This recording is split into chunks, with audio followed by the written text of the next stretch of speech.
Welcome everybody to 2017 LCK Spring Split here. I am Valdez, with me is LS as always. We got SKT back in the booth, which means that we do have a lot of fans. They're going to be going up against the Jin Air GreenWings, who also has their fair share of fans as well. Yep, and tonight SK Telecom going to be starting things off on the blue side, and they're coming off their series win against KT. They are first place right now in LCK. They're probably going to be the crowd favorites coming into tonight's match, and Jin Air GreenWings, they're going to have to come up with something to try to take down SK Telecom, because we've seen that KT's attempts at extremely aggressive compositions didn't really work, but when they did take them into the later game with a more controlled scaling composition, they were able to get a lead and secure that win over SK Telecom. And Jin Air GreenWings, known for playing extremely long games and tends to favor scaling comps. Yeah, the question for me is, obviously SKT is the big favorite coming into tonight, but can they defeat Jin Air in a faster game than 40 minutes, which is kind of like the average we've been seeing from this team, 40, 45 minutes. And can the magic actually happen from Jin Air? We already saw it with the Afrika, able to take down SKT, the only team to do so far.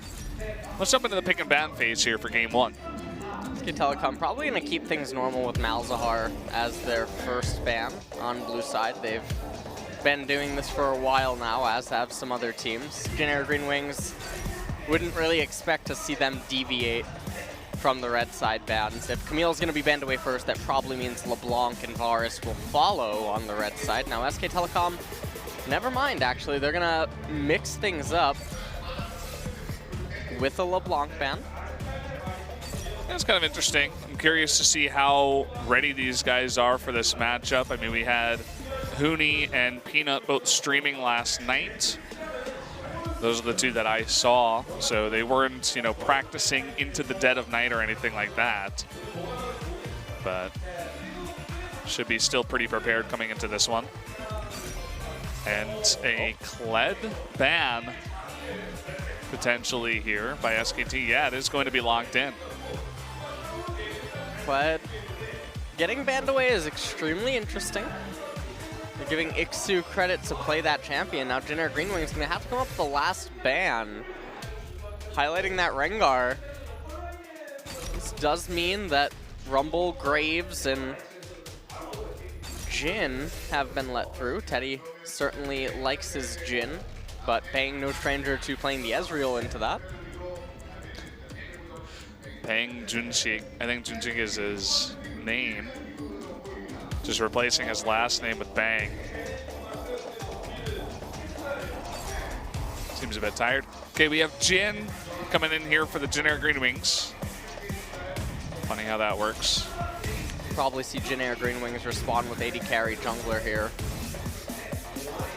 Don't want to give away too much of their team composition, and with Rumble having already been picked and the bans unfolding the way that they did, there's really no reason to have to pick the top laner right now. SK Telecom, though, with Kha'Zix being picked and Jin, they probably might just respawn AD carry jungler here. I believe that is a bug. I think the Ezreal was locked in. Okay. Being highlighted right now.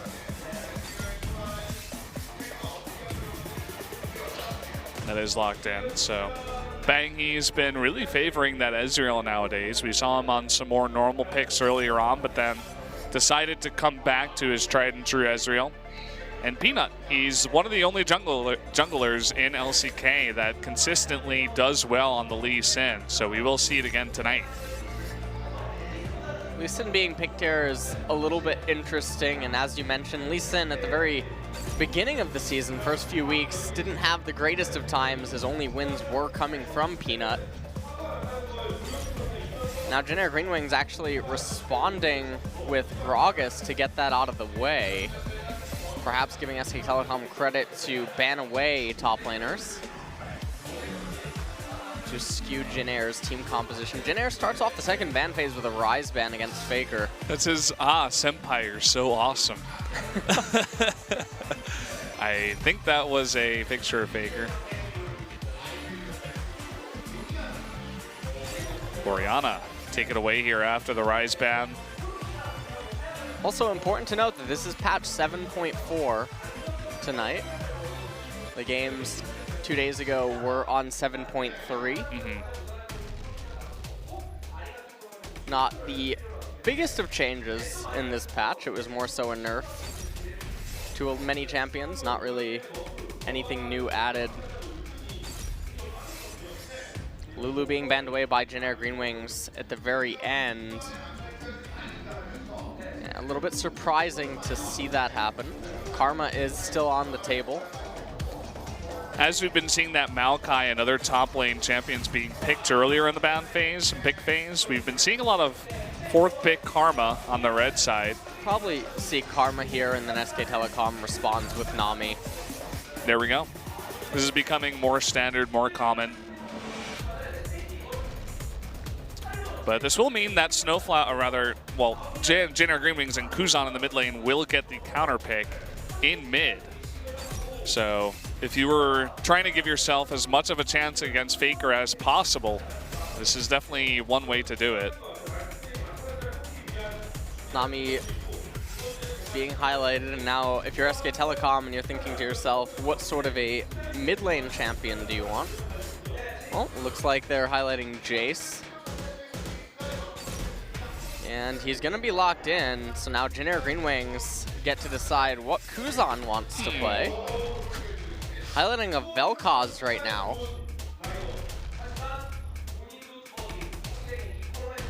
We have not seen a mid Vel'Koz or a support Vel'Koz, I don't believe. So he does change to the Victor.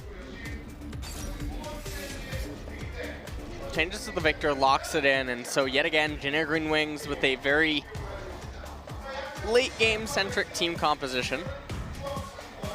They have the wave clear on that Victor. They have the scaling that's going to be granted with the Gragas, Victor, and the Jin. And this is just how they tend to play. And on red side, it's going to be easy for them to control the choke point leading into the red side jungle with the gravity field on Victor. They have the red side Gragas ultimate to knock people out of the Baron pit, can grant Umti some Baron steal potential, and they have the curtain call from the safety of the red side jungle. So lots of stall potential on that team composition. Very standard Jin Air. You take a look at SKT's side, they have a lot of early game potential, looks like. I mean, they can definitely get the ball rolling if they win their lanes and kind of do what SKT does, where they don't let you get back into the game. This team doesn't really make mistakes. So I think if they get ahead early, they can definitely run away with this one quickly. Yep. Would agree with that for sure.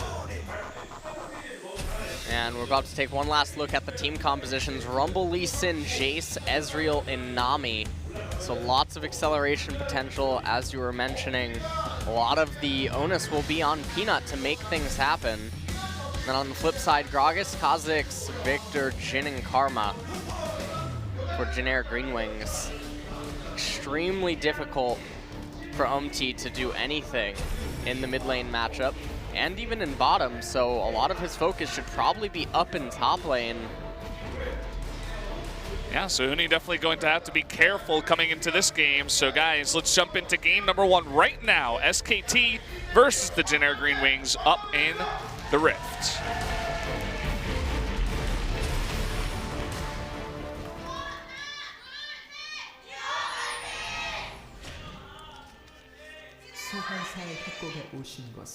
Here we are in match 51 of LCK Spring. Had a ton of games so far. We've just recently passed the midpoint, which was 45 matches. To start things off, we're having a fan out by both of these teams. Nothing too exciting happening. Most exciting thing that happened right now is that we received our hot packs. Because, I mean, it's early March in Korea, so it's still a little bit cold. We had a couple of weekends that were decently warm. They were getting to around 10 degrees Celsius during the day. And now it's gotten cold again, which is not good news. Korea has 4 seasons technically, but it's It's really just 2. Technically. Yeah. There's winter and summer. Yeah, winter and summer, and then we get like 2 to 3 weeks of spring and fall, and those fly by. You don't even notice them go by. Those are your chances to kind of enjoy the weather. Then it gets extremely humid. Faker and Hooni looking to do some stuff. Kuzan, though, gonna get chunked. I love how Hooni just runs in there 1v2 and is allowed to pick up some of those Raptors and just harass the 2 of them. Actually, he didn't pick up any of the Raptors, my bad. Still on 0 CS. But still being a nuisance there at the Raptors. Meanwhile, in bottom lane, Teddy and Snowflower got the jump up onto Bang and Wolf, pushing that lane in, but SK Telecom have the lane advantage right now, even though Snowflower and Teddy are pushing. Ooh. Look at Bang's harassment and the follow-up from Wolf. Teddy's getting pretty low. And you can see just how confident Bang is on that Ezreal, especially against a bot lane that isn't, you know, KT's bot lane, which they just had to go up against. He must be enjoying himself down there right now.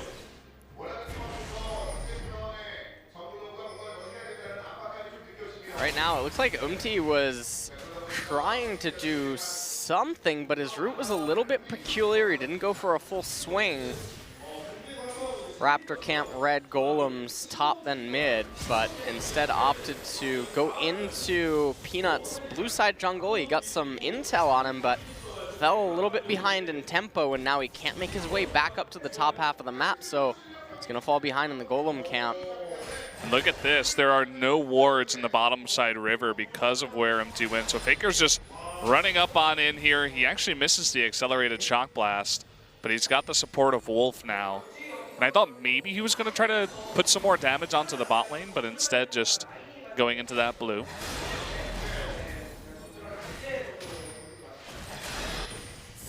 Right now, in bottom lane, you can see Teddy struggling a little bit to get some farm. Passive making it a little bit difficult. Snowflower considerably chunked, and Wolf is just being super obnoxious right now. Yeah, and you thought it was only Wolf, and then Peanut runs in and steals the Gromp after a nice bubble that forces MT away. And you could see just how aggressive SKT is getting from right from the get-go. Very, very confident play. This is what they need to do. Jin Air GreenWings, speaking of confidence, can't be feeling too confident right now. They must know that is, well, his route is going to be able to be completely predicted now. After the Gromp went down, there's only one place he can really go. That is into his left side jungle. And so when you look at mid lane and top lane, from SK Telecom's perspective, you just have to ask yourself, well, how can he approach this? And then all you have to do is play around that. No wards in bot. And you can see SKT is trying to force a trade here. No more mana for Wolf to land a bubble, but here comes Peanut. Gonna run on in. Still got summoners down here in bot lane. Forces out the exhaust and jumps in still, but Teddy is going to live. Forces out the heal and then just backs off. Still a pretty successful gank nonetheless, though. They get the heal and the exhaust out of Teddy and Snowflower. Right now, Faker putting a lot of heat on in mid lane. Kuzan almost has reached the gold for his Hex Core upgrade. Yeah, and he is keeping up in farm, you know, after all of that heat that Faker was putting on. You know, doing a decent job dodging some of the shock blasts. And here comes MT into the jungle, trying to find Peanut. Oh, a little bit of a mistake right there. Uh-oh, and Peanut, he must not have known that MT was here. He's going to lose those wolves. Let's see where Hooni comes to, because Ixu is already inside the jungle. It looks like Hooni's not going to come down. They're just going to have to give over the wolves to MT. And he's going to have to give over the Gromp as well, so Peanut making a little bit of a misplay right there with the reset. Not the complete end of the world, though. But so far, Jin Air GreenWings across the board, with the exception in bottom lane, they're for the most part, keeping up in CS.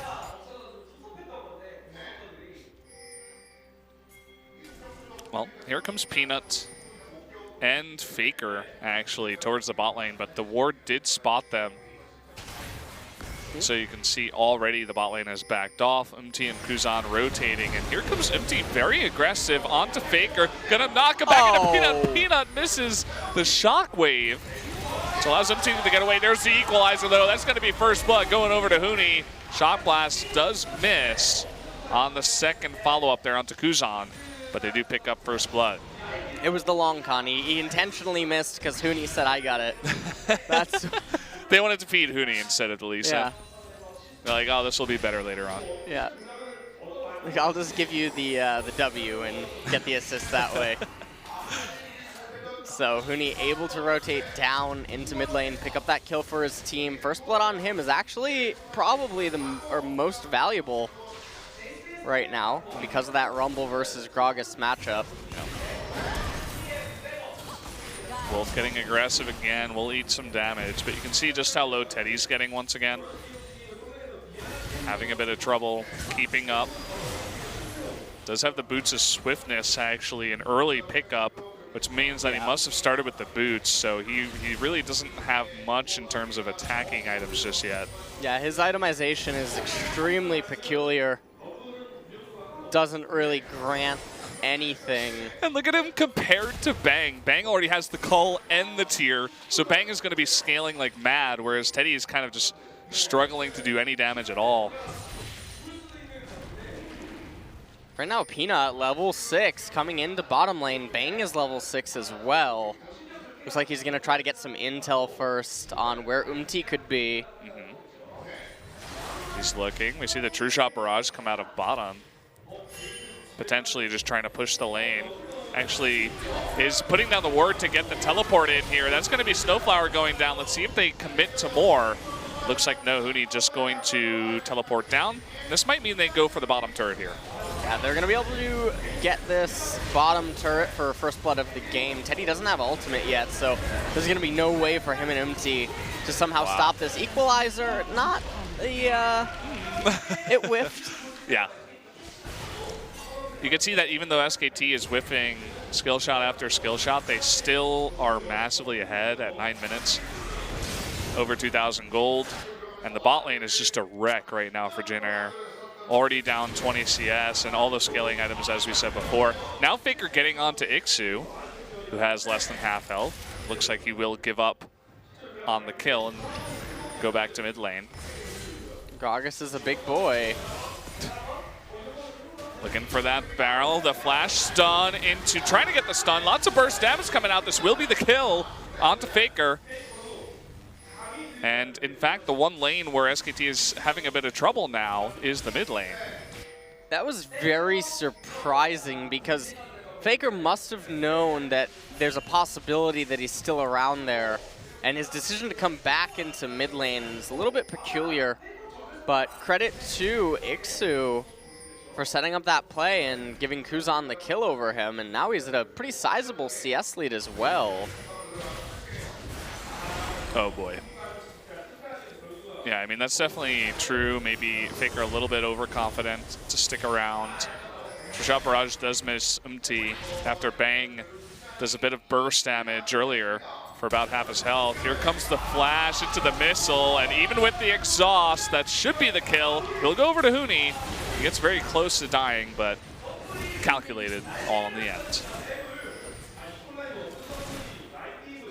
Speaking of calculations, it looks like SK Telecom know exactly how to convert the early game lead into more pressure. They pulled Jin Air GreenWings up into top lane, and you can just see how far behind Teddy is right now. They're gonna let Rumble go into bottom lane. Hooni doesn't even have teleport advantage right now, but because SK Telecom's bottom lane is now top and they're on the blue side, the defensive angles that they can take are gonna be a little bit better. Much easier to put a stop to any sort of teleport plays with up in top lane.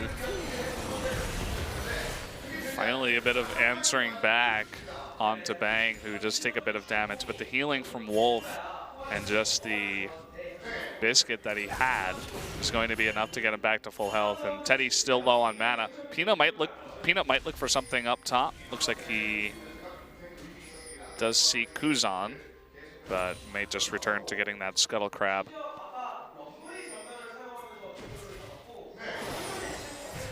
Right now, the game is, for the most part, I mean, pretty passive. A lot of the kills that have occurred have been pretty straightforward. Definitely not as chaotic as the SK Telecom versus KT. Well, looking for some action now is Jin Air. We got 4 of their members up top. A great land there by the Karma, in fact. Here comes Umti trying to do a bit of damage to Bang. Will pick up the kill. And the ultimate comes out onto Wolf, but is not enough as he actually rams straight into the turret. Now Faker's up top, trying to go 1v4. Just looking to land some damage as Hooni continuously pushes bot. So Jin Air GreenWings, they got that kill onto Bane. They got some summoners as well. Not able to convert too much off of it. SK Telecom gonna respond now by taking Cloud Drake. Not the best dragon in the game. Yeah. For them to pick up against the Victor and the Jin.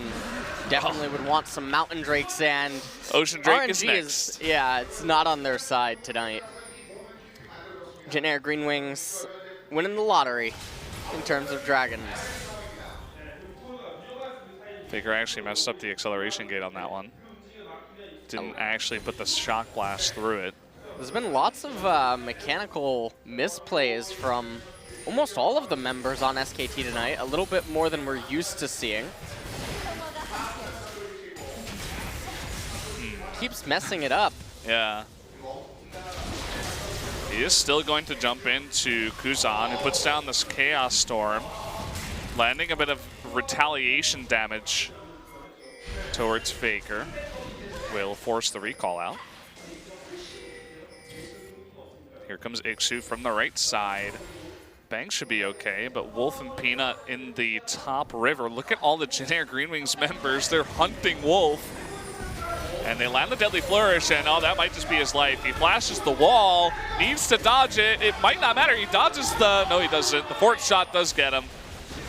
And down he does go. Nice pickup for Jin Air GreenWings. Comes at a cost, which is top tier 1 turret. Now Ixu, yeah, trying to go on to Hooni. Hooni just gonna knock himself away.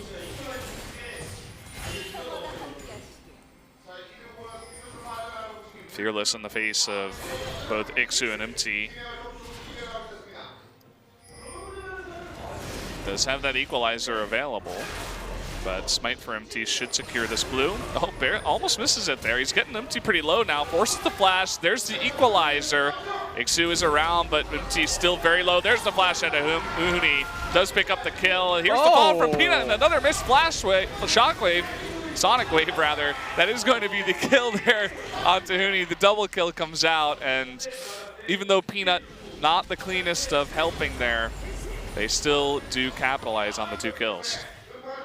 Yeah, I don't quite know exactly what's going on with Peanut, but...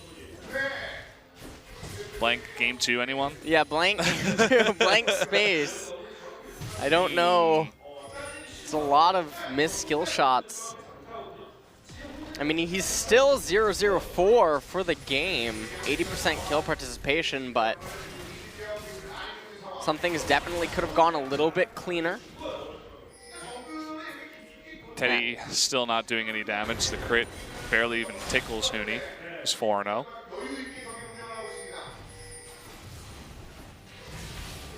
Right now, talking about the itemization, we can see the Faker is going into the tier.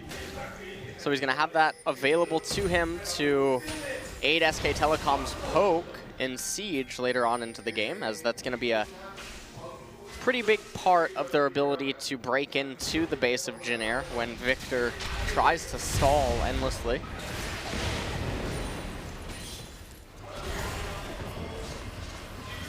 We have a bit of a rotation now down towards bottom lane. Even Kuzan pushing mid, and making his way down. This is going to be 4 members of Jin Air that look to push the spot turret. As I do say that, though, Guzan and begin to make their way up towards mid.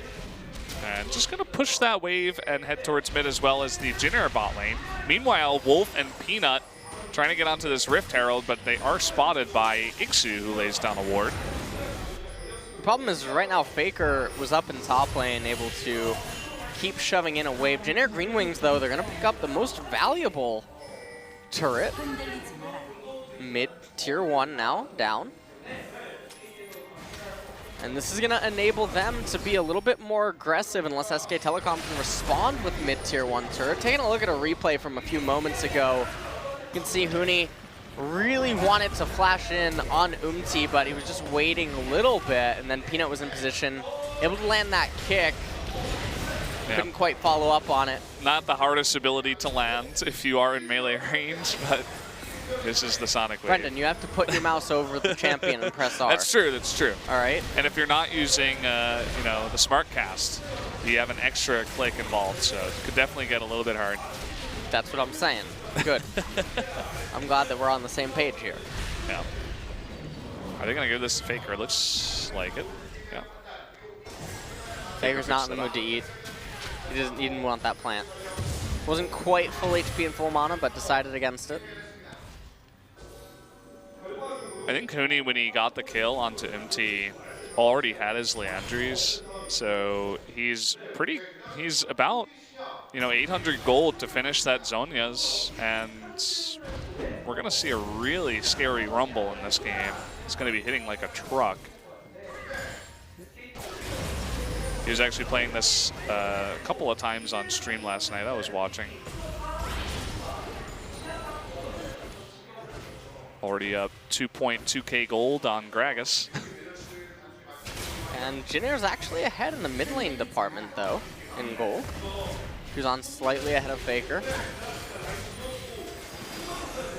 And right now, it just becomes like a mini waiting game. It's almost like Jin Air GreenWings are going to become a mini Samsung Galaxy, where they're just going to constantly go to the lane, pick up, farm, and wait for the late game. This is basically all Jin Air GreenWings do.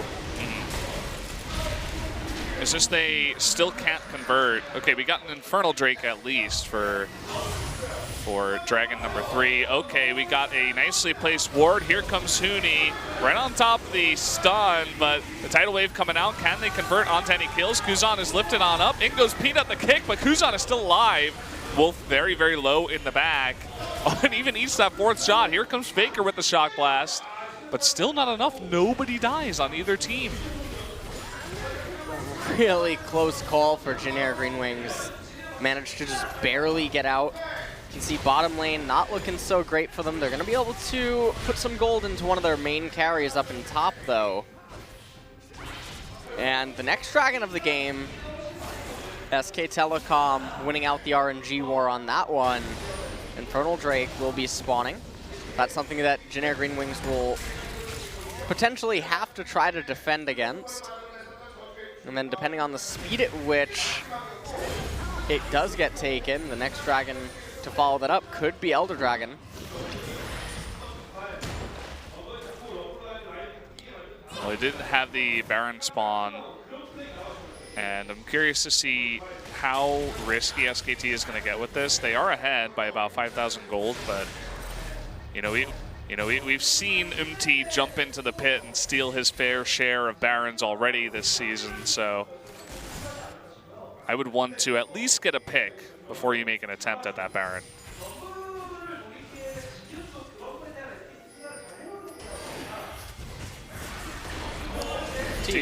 Trying to go aggressive. Yeah, jump at the wall. Actually, the flash onto Bang, who might not have his Arcane Shift. Yeah, he does not. He does get picked up. Nice engage there by Ixu. And all of a sudden, Jin Air GreenWings are the ones that look to potentially make a push in mid lane.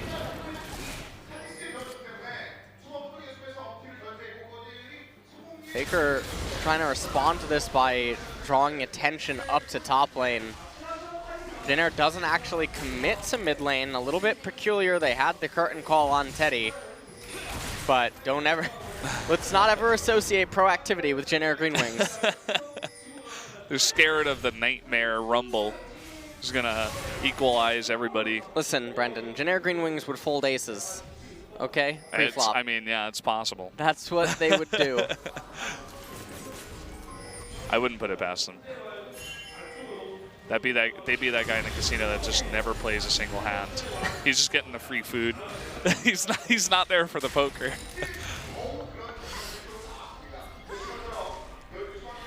Oh man. Well, and so it commences yet again. Yeah. Well, there you could see that SKT, now that they have 5, they're definitely looking for picks. Gets the Edge of Night off of Teddy. Hooni looking for that equalizer. Waiting. Ixu's on the right side, so look for the engage there. He does not have his flash this time. Empty jumps the wall. And Snowflower eats half his health in damage. Right now, SK Telecom, they're going to try to make something happen, but against the wave clear that Jin Air have available to them, I don't really see anything happening. Faker taking a ton of damage, and in goes Hooni all alone, gets exhausted, but really nice zone. Just great kick there by Peanut to set up the kill, picks up Victor. That's one of the main components of all this wave clear. Still more poke coming out of Faker and Bang. And now maybe they can push the turret. Getting Kuzan a really big victory for SKT, and that chunk on Teddy, really big as well. Makes things even easier. Now without Victor, Jin Air GreenWings will have to concede this middle tier 2 turret, so inch by inch, SK Telecom's gonna claw ahead. About to make an oopsie. Peanut still on the chase. He's saying, okay, this isn't your jungle anymore. It's past 20 minutes. This is now SKT territory. Get out of here. Faker now has just picked up Edge of Night. And you can see that the itemization for Hooni and Peanut also extremely defensive.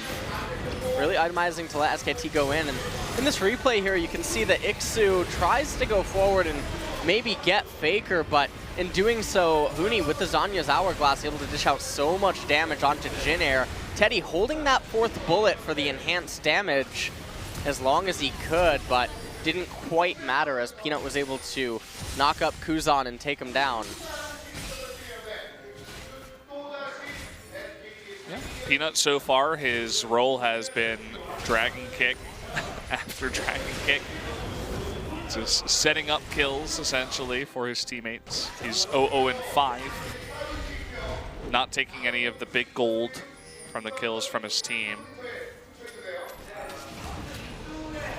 Interesting itemization from Kuzan. Lichbane's second item with Ninja Tabby. A little bit peculiar.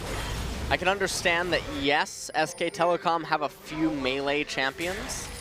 Jin can go melee or be ranged, but Lichbane does strike me as peculiar. Look at this. Faker, he's trying a 1v2. He gets caught up in top lane. Not the first time that has happened. Hooni's like, I got this, boys. 1v5, no problem. I got Wolf on the back end. He's gonna Zonia's, but he has no help. He's gonna try to flash away. Here's Bang and Wolf finally, but they're here a little bit too late. And that's a double mistake, I'd like to call it, out of SKT, and great capitalization by Jin Air. This is exactly what they need to stay alive in this game. Is what they need to stay alive. SK Telecom being a little bit too disrespectful in a way with their lane allocations, and also that teleport from Hooni was extremely bizarre. Yeah, that's an easy cancel. I mean, you can see all the members all around you. I think he just underestimated how long it would take for his team to follow up. Now, Peanut started Infernal Drake, even though he knew he couldn't quite burst it down. He's gonna, oh, okay. Well, he is gonna go down. No, never mind. Okay, the kick comes out, and Faker jumps the wall. What? Now it's his turn to go 1v5. And he is going to get killed. Bang, getting a little bit too close, and Jin Air all of a sudden is beginning to run away with a bunch of kills. Ixu getting a little bit too far forward. Hooni is there to help Bang. But, I mean, that's the Infernal Drake now, which really could have helped SKT in their pushing and winning these team fights, going over to Jin Air, and 2 more kills. Well, SK Telecom, I don't really know exactly what to say. They're just, really, it doesn't look like them with some of the decisions that they're making, and Jin Air GreenWings quick to capitalize on all the mistakes that they're making right now. And you mentioned earlier in draft phase that SKT usually not a team that makes this many mistakes, and especially not to this level. Definitely peculiar damage foresight. They're still in a lead though, which could even be misleading Jin Air GreenWings. They have about a 5K gold lead, but when you factor in the Infernal Drake and the scaling from Jin Air, SK Telecom isn't really in a lead, and it's only going to get worse. They would have a very slight lead, if anything, right now. I think after that series of events, SKT really needs to take a step back and say, okay, now it's time to play this game seriously. And I hope it's not too late for them. It's like that solo queue game where you're up 17-5, and then your mid lane dies like 3 times trying to go 1v4. And you're like, okay, well now let's try, but you know, all of a sudden they steal Baron and then the game runs away from you, so. Well, one of the main problems is Faker's confusing Jace's The Defender of Tomorrow with Tom Cruise Edge of Tomorrow. He keeps thinking. Yeah, you don't just, you know, I mean, I guess you do get to respawn essentially, but there is a drawback in this case. And right now the game has hit a little bit of a passive phase. We are watching paint dry. We got the fight over the red buff. Who's going to win? This is the real highlight. Ward goes down. There and it is. Oh, with the burst damage. I want to hear that play-by-play, Brendan, on that That was smite. nice, right? Yeah. I wanted to hear the detail of the color yellow come down and hit the minion. You didn't quite deliver, so. Yeah, maybe next time. Maybe on Baron.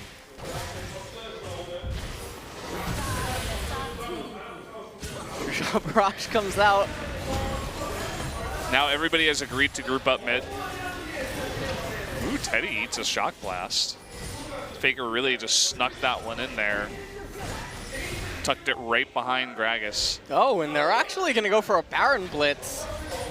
And never mind, they're going to turn their attention away. Maybe hit the Scryer plant. That might be a good idea. Yeah. Jin Air, it looks like they immediately knew just by the rotation, even though they didn't have the vision. Jin Air's not looking for a fight. They just want the game timer to go up. Yeah. They're just sending Umti in, and Snowflower is there to support. And that's it. You can see they threaten it, and immediately SKT has to back off. They cannot go for that Baron Blitz. We've seen Umti do it before. Oh man, that's the force of 2 accelerated shock blasts in your face. Maybe now they'll give it a shot, although Teddy is healing back up.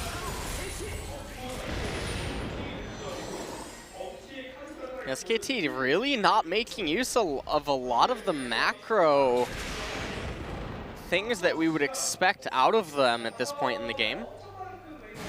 You see that Hooni has teleport, and yet he's hanging around mid lane. Yes, they would need him for an equalizer, but they're in a position that Jin Air GreenWings should not be able to surprise them.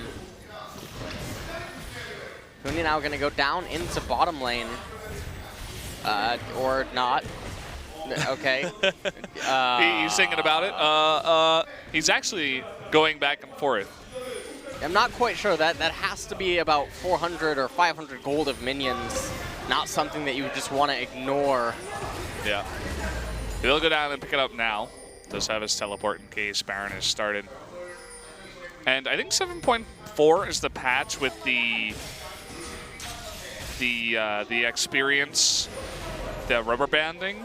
Is that correct? I think that is.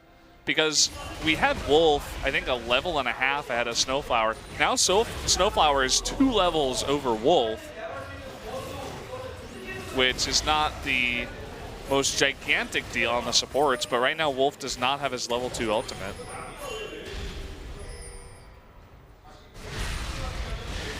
Well, not that he's had to use it any time in the last 5 minutes. This is actually the patch where some of the masteries did get nerfed, and yes, as you mentioned, the catch-up experience is here. And right now, I mean, SKT, they still, if you look at the gold, they have about a 6,000 gold lead, but again, you have to think about what that Infernal Drake is doing for all the members on Jin Air GreenWings. It's doing wonders for that Jin and Victor. Oh, and that equalizer, it really did chunk Kuzan, but... Yeah, Kuzan's the target here. Nice second missile for the follow-up. Peanut wants him. There's the redemption. Everybody will group up. Kuzan near full health now, and it looks like SKT will just accept the Ocean Drake as their prize. I don't even know. That's like getting socks from your great aunt on Christmas. Yeah. You win the fight, and then you get an Ocean Drake. I will say, though, that, you know, given the fact that they do have the Siege and Poke as a gear that's available to them, the longer that this game goes on, it will help out in that regard a little bit. And they got an interesting position here where Hooni was able to rotate down to bot. He could push that in pretty fast. They don't need to fight here. Hooni going uncontested, don't know what SKT... Oh boy, bang, he went real aggressive. There's the redemption coming in. Everybody is healing up. It looks like Hooni has been able to take that turret, and Teddy in the back eating a huge shock blast.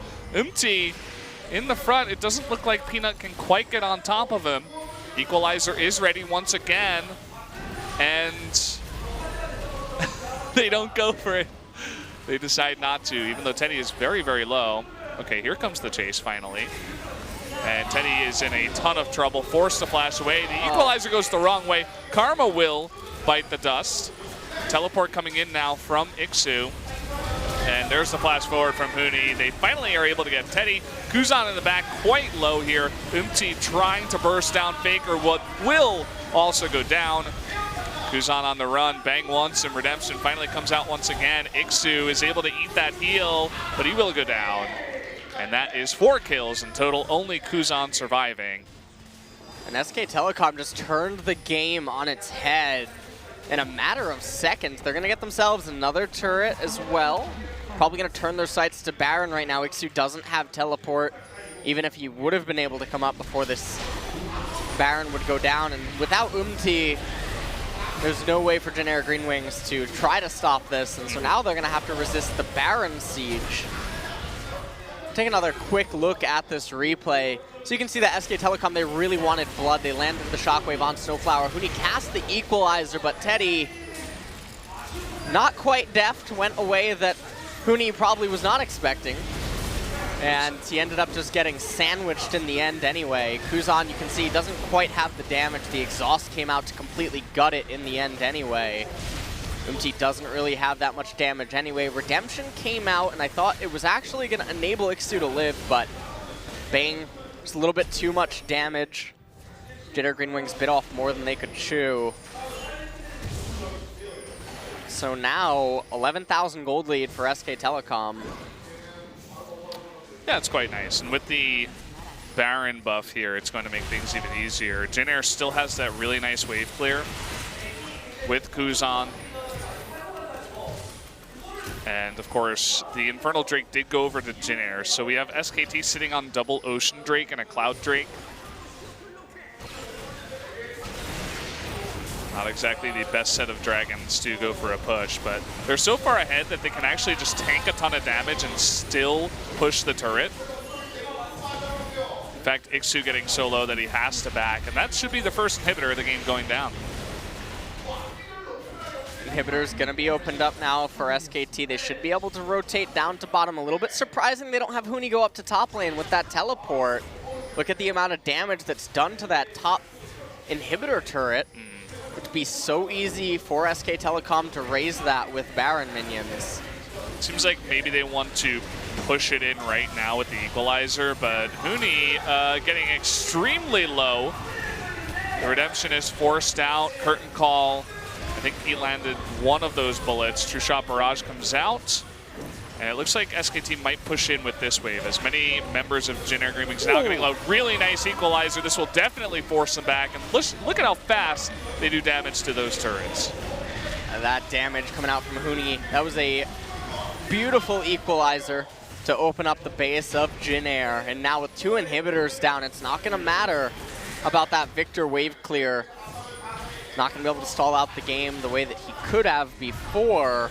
And in a minute and a half, Elder Dragon is spawning, and you can't expect that Jin Air GreenWings are going to be in a position to try to take that. And I mean, the game is spiraled completely out of control. 13,000 gold lead for SKT. Yeah.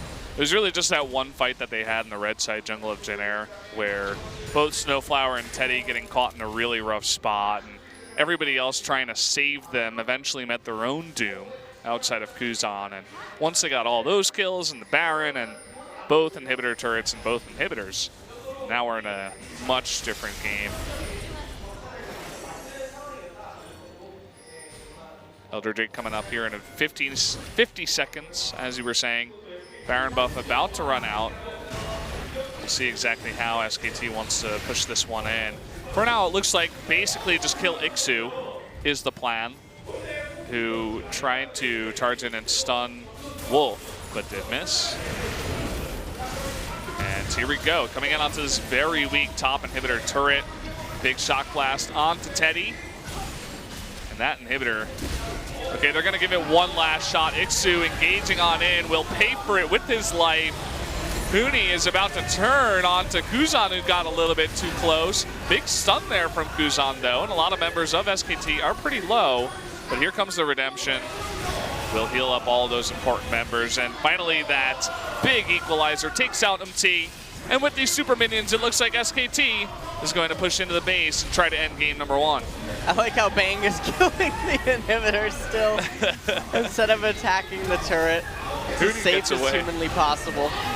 Trying to set up the kills. Wants to help his team's KDA. They get another one on Teddy, and that's going to be game number 1 in an eventual landslide out of SKT.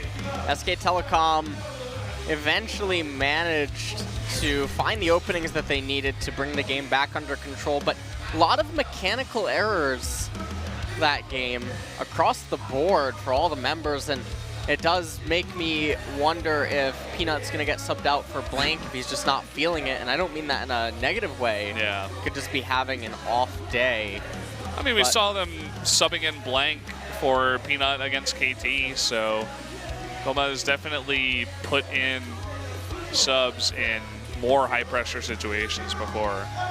Well, we'll also get to see if Prophet would make a return in today's series.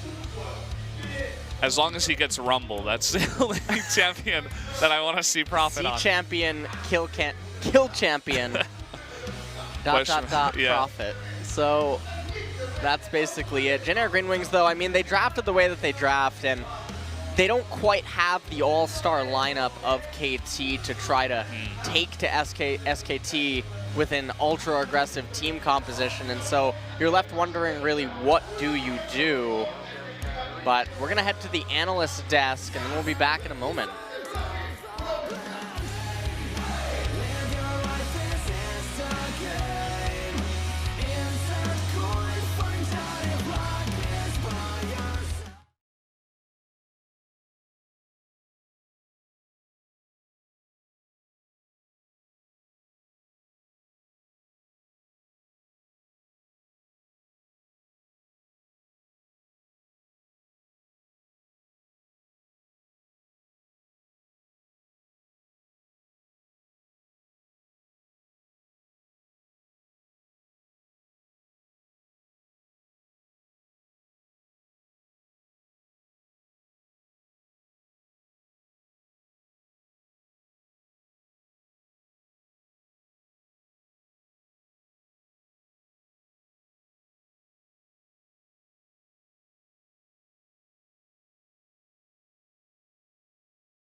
Welcome back to the Analyst Desk, guys. It's me, Valdez, with Binu to help with the translation. And Happy to be here, seeing SKT another Tuesday right after their victory over KT. It's always a pleasure to watch. So we're going to take a look at the result. One Infernal Drake off the back of about 4 or 5 SKT mistakes that Jin Air GreenWings was able to take. But outside of that, not much else, as SKT, as we expected, was able to take game number 1 in under 40 minutes.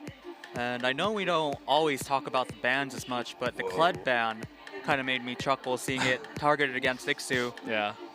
Look at the damage out of Bang. I was actually expecting Rumble to be top, but Bang had the most, and Jace was second, and then Rumble. Peanut almost had as much damage as Wolf.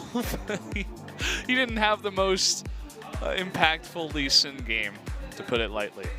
Pretty surprising, because I thought during the match Bang's Ezreal was being a little cavalier with his ultimates, but... That's a good word. I'm going to steal that. Thank you.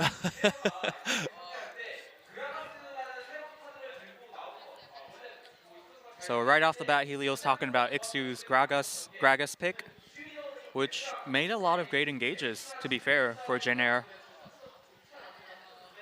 And I know I talked about that Kled earlier on, and the reason why I brought it up was because I remember back in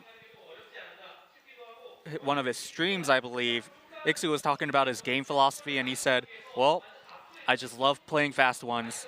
It doesn't matter, as long as his champions are fast, this guy loves it. Maybe he might be able to get something a little bit more mobile than Gragas in that next game and have a bigger impact. Warwick. Let's see it.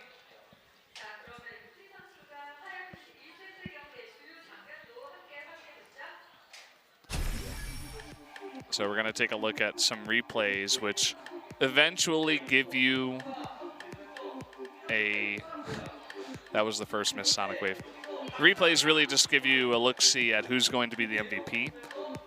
And, well, Hooni did a lot of damage there.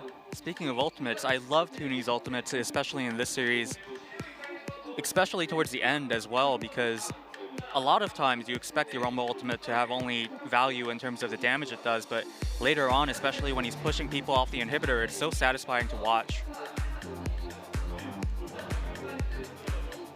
Hooni just getting kill after kill. I think that's 2 aggressive flashes in a row. I don't think he used it in the first kill, but he was very far ahead and was using that power to help his team.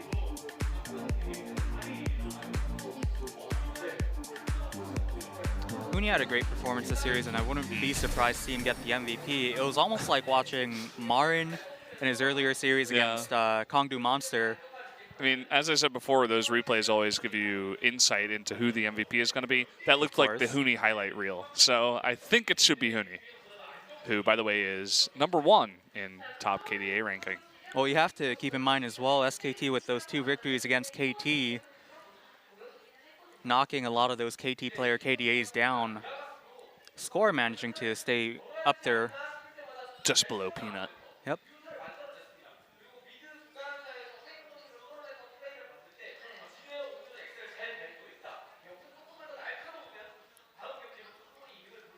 So Helios, the optimist for Jin Air, saying that if Jin Air plays a little bit more sharper today, they might have a good second set coming up. To be fair, that final team fight in the Jin Air GreenWings base looked pretty close, especially given the fact that they were about 12K gold behind. So now we're going to take a look at the MVP. As you guys might have guessed, it was Hooni with 80% kill participation, 7, 1, and 5. It's a 12 KDA. Feels like every week we have SKT in here, we do end up with a Hooni interview. Perhaps Hooni has the blessing of Gangnam. He's a pretty talkative guy too. I like when he does his MVPs. The Gangnam gods are smiling kindly upon Hooni, and I agree with you. It's always fun to interpret his interviews as well. And me and LS, we were talking about, is there going to be a sub for Game 2? Well, if this season's any indication, I think it's safe to assume subs no matter what happens, It's right? just every game there's a new sub. I guess the question is, who will be subbed then? That's right, and just to speak a little bit more on those rapid substitutions that we're seeing this season, it's really interesting in comparison to how the league has developed over time. But like you said, Okay. Profit coming in for Hooni. Profit, well, he had a good showing against KT, played that very aggressive Rumble. Hooni got one game of Rumble in before Profit comes in. He's like, okay, here's how you do it, young one. Go ahead. And it's Rumble too. It's literally like he's handing over the controls on the Xbox. That's the way it feels. So that's going to do it for the analyst desk, guys. We are going to jump into game number 2 after just 2 minutes. So join us then.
Welcome back to the Nexon Arena, everybody. It's me, Valdez, with LS in the midst of SKT versus the Jin Air GreenWings. We did have one sub, LS. We got Profit back in the game. Oh, man. Well, he's going to see Ixu kill Ixu. That's going to be his game plan going into game number 2. Now, it's interesting, though, because they're on red side this time around, and Profit's last debut was on Rumble. He's only known for playing extremely aggressive champions. So we'll have to see how they try to set him up. A little bit surprised not to see Blank actually come in with him as well, though. That's what we saw against KT. And I guess this means overall as a team, they're just going to be extremely aggressive. Maybe they want to go home early tonight, LS. Well, we'll see what their game plan is coming into game number 2. And honestly, I don't know how you would approach it if you are Jin Air GreenWings. You have to know that your mid to late game is inferior to SK Telecom's, and you don't quite have the same level of mechanics that, you know, KT does across all the lanes to really try to draft in a way that would let you have 3 winning lane matchups and a winning jungler matchup and try to win that way. So maybe something interesting like you know, an off pick, an extremely off meta pick, or something that SK Telecom aren't expecting that's unconventional. Look for a lead that way. We saw SKT ban away the Kled. Will they play the Kled this time? Faker That's does the not look question. amused. Yeah. He missed too many shock blasts. He actually does look a little bit disappointed. He's like, I'm not picking Jace this time. I'm gonna play Katarina. We actually haven't gotten to see SKT's Katarina, but she did take some hits in recent patches, so probably why. Small nerfs. We're gonna jump into the pick and ban phase here for game 2. And if there was a time for Jin Air to ban Rumble, I think this is the time here in the beginning. I think you want to ban Rumble. We saw Profit play it yesterday. We see Hooni on it. It just seems like everybody on SKT loves Rumble, and it's very strong nowadays. So they do ban it first. SK Telecom now on red side, highlighting the Vars. See how Jin Air plays out their blue side. Zyra being highlighted, a little bit surprising. And it does get banned away. No Malzahar yet. Malzahar on red side. Definitely something SK Telecom could be interested in picking up. What do you think about that like leopard skin on his glasses? That design. I didn't even notice it, actually. Didn't notice? That's like, is that leopard? It looks like cheetah or something. Or no, maybe it's leopard. Is it I don't know. We're gonna have to get another look. You ruined it for me. SK Telecom though, ruining my hopes of seeing LeBlanc ban her away as the last pick. And Jin Air actually going to be the ones to first pick the Malzahar. This does mean that SK Telecom would actually have the option to respond with Misfortune. And with Rengar being left up, they could pick that. They could take Graves, another fantastic jungler nowadays. Ezreal, it just seems like all these games now that SKT plays, they just want to get bang on Ezreal. And I mean, he had the most damage in that last game, even with Rumble getting extremely fed, and even with the Jace on your team, he was #1 on Ezreal. So it makes sense that they want to get bang on this champion. And it's interesting because you know Ezreal's never really going to be a champion that gets banned away. Yes, other AD carries in LCK can play it, but they can't play it to the same effectiveness as Bang. And so it's kind of a neat little luxury that you can just say to yourself, hey, we can always actually get this champion, and then he turns into like a one-trick, but we know that he's not a one-trick. Now with the Graves being picked up, that's a response to the Rengar. Ashe now being highlighted for Jin Air, so they're going to have a lot of lockdown potential in bottom lane, but yeah, this does set up SK Telecom to go Tahm Kench if they want, but SKT instead choosing to highlight that Karma. They want the aggression. Yeah, Ezreal Karma, pretty good bot lane.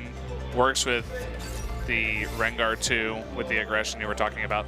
They immediately banned Kled in the second phase, as they couldn't exactly do it on red side in the first phase. Now Jin Air actually highlighting Jace, and I think that's a little bit peculiar. With Rumble off the table, there's not enough magic damage that would be able to come out of top lane, so I feel like the Jace ban's a little bit of a blunder. SK Telecom ban away the Shen. This could signal that they want the Maokai, so if Jin Air GreenWings reads that, they could ban it away. They look so, well, anyway, looks so, it's like, just get me out of here. I just want to go home. I don't want to play against these guys anymore. They're bullying me. There's the Maokai being banned away, and that'll probably trigger a Nautilus out of SK Telecom. It's funny how Poppy has almost entirely disappeared. I can't remember the last time I've seen a Poppy being played. It's all about Maokai, Shen, Nautilus, Rumble. You don't like Poppy? Don't talk about Poppy. Even Gragas. We're going to have to see how Prophet turns Nautilus into an aggressive machine. From the He's going AP Nautilus. He's going to go AP Nautilus. We figured it out. This means Ixu going to be able to get his Gragas. Last year in LCK, he was one of the very, very few players in the ladder even to play that in. Interesting. Jin Air GreenWings highlighting Azir. Faker not going to take kindly to that, no. But Kuzan's going to get punished. Okay, he's going to switch it up. Yeah, he heard him. Switches back over to Victor. It's like, I'm just kidding, Senpai. It's okay. I'll play my Victor. And no Jace this time, so we're going to be seeing something new out of Faker. Will it be Katarina? I was kind of joking before, but maybe a throwback to earlier on. No, it looks like it will be Syndra. SK Telecom with for the most part, a no-theme composition. It's very balanced all around, and normally I'm one of the people that doesn't really like when teams do this unless they are considerably better than their opposition. Which is the case in this game, to be honest. So SKT are going to be able to probably get away with drafting like this here, but Jin Air GreenWings, if the game can go late enough, they will certainly have more gears available to them. The other problem with no-theme comps like SK Telecoms is if it does get behind on red side, it's a lot more difficult to come back and recover than if they were on blue. Eventually, they just start getting pushed in bottom lane. They struggle to actually defend against the Baron. Don't really have the same options that a Varus or a Jhin would grant you inside your own jungle. He's telling Ixu just to be careful against the AP Nautilus we're going to be seeing out of Prophet. He's like, okay, all right. Normally this champ's a tank, but not today. Yeah. We'll see. That would be a really nice play there if he actually did go for it. I highly doubt it, but we've seen some crazy things happen here in LCK. So going over the compositions here one last time. Gragas, Graves, Victor, Ashe, and Malzahar. Lots of pick, decent amount of engage. Some great burst potential out of Graves and Victor. And then on the other side, we got Nautilus, Rengar, Syndra, Ezreal, and Karma. Obviously, we got Prophet up in the top lane to replace Hooni for game 2. And here we go. So let's jump into game number 2, guys, right now. The Jin Air GreenWings versus SKT. Can Jin Air come back, or will SKT close it out?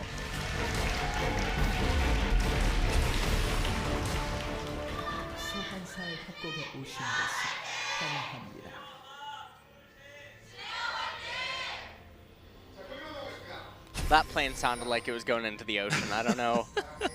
That sounds like a really sad and dejected plane, man. Sad plane JPG tonight. That's like when you think that you're gonna get upgraded to first class, and then they tell you that they made an error. You're staying in economy. They made an error, and they put you next to the guy that takes up 2 seats. Oh, no. He hasn't showered in a week. Yeah, that's the sad plane for you. The saddest plane. Well, we got a little bit of a party bush, just 3 members of Jin Air. Maybe expecting someone to poke on into the Raptors. We've been seeing that get more popular, but nothing happening. I do believe that Umti's skin choice on Graves is a little bit peculiar. Usually everyone here has been going with the winter Graves, the snowblower.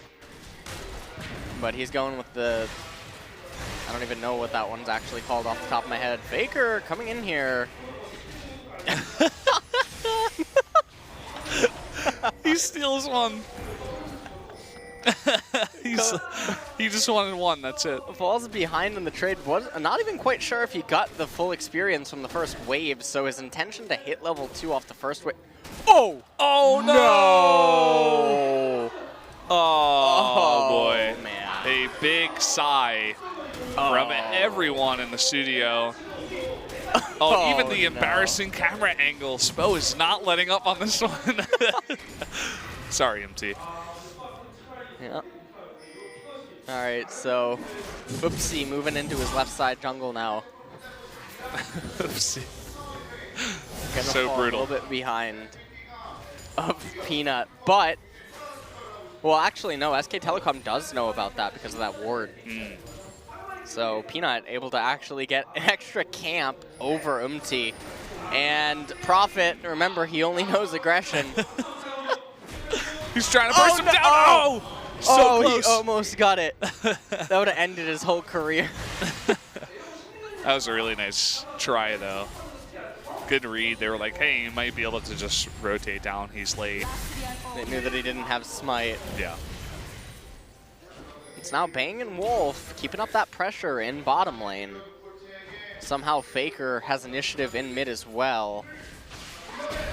It's possible that he didn't miss one of those minions in mid. We didn't really get a full look at that, but he might have hit level 2 a bit faster than Kuzan in mid. You can see he's level 4 to level 3 right now. Peanut just roaming on in here, picking up the Krugs. He's like, oh, hello. And the rotation coming on in. No slow landed, just some damage onto Peanut, but the majority of those Krugs were stolen away by Peanut.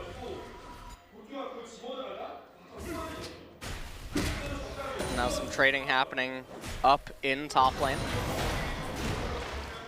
Oh boy. And for the most part, SK Telecom in bottom lane, it's a little bit of a different story from game number 1. They're getting a very sizable lead very early on. Already 9 CS for Bang. We're not even at 4.5 minutes yet. Umti making his way up to top lane, but not gonna find anything. Oh, Prophet's recalling. Now, Okay. a little bit peculiar that he instantly teleports. Don't feel like that was entirely necessary to the position of the wave relative to where Peanut was at on the map. Peanut just going into constant farm mode though. Fortunately for him, being on red side Rengar, he wants to, for the most part, be around his red side jungle and top and mid lane. So with Bang having an 11 CS lead as he recalls. And you can see he recalls when the lane is in a pretty favorable position. Yeah, Ixu just laying down a ward. They want to get some good intel on where Peanut is. You can see there's already 3 blue wards in that side of the SKT jungle. So they were able to ping him moving towards the Wolves. So they have a pretty good idea. Faker keeping up the aggression here in mid. Made him miss a CS there. And the real story here is Peanut is almost level 6. MT's still level 4. Peanut's roots are just way more crisp right now. Snowflower and Wolf just, okay, chunking Teddy. Absolutely no response yet. Peanut about to be level 6. He probably needs about 1 more camp. You see pings going down onto MT's Wraiths. Walks right over a control ward. Now he finds it. You can see his experience bar almost there. Meanwhile, everyone on SK Telecom at a CS lead right now. He gets it off of the Scuttle Crab here, level 6. MT is level 5 right now. Gonna have to be careful. MT coming into a jungle, not really gonna find anything in it though. See Prophet moving down into mid lane. Ooh, it's just the Q there. That would have been a nice chunk onto Teddy. Even so, still, okay, there it is. Still really just dominating this lane. Wolf taking a bit of damage. Bang okay to 1v2 for now with some shields from Karma. And again, a very passive opening so far, and we're just really waiting to see when is Peanut going to pull the trigger on his ultimate. Wolf actually comes over, eats that plant, gets back nice and healthy, and Bang and Wolf have to be cognizant of when is Teddy and Snowflower going to hit that level 6. It's a very strong spike for Jin Air GreenWings bottom lane. Here comes MT, is spotted on a ward, and Faker is still pretty close here. The flash forward from MT in the burst damage, but not quite enough. Did manage to get both of the summoners of Faker, only having to trade the flash on MT. Kuzan has to be really careful. Ooh. Had he landed that stun, he was in a bit of trouble. Did have double summoners. Here comes Wolf for the follow-up. Lands the skill shot, but no follow-up from his teammates.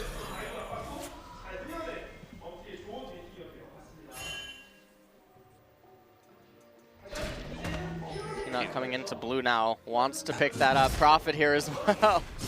He wants blood. He wants some blood. He hasn't been able to get any yet. I just realized that Nautilus skin looks like Cyrax from Mortal Kombat. Yeah, I'm not sure. A little bit too much to eat, but definitely is Cyrax.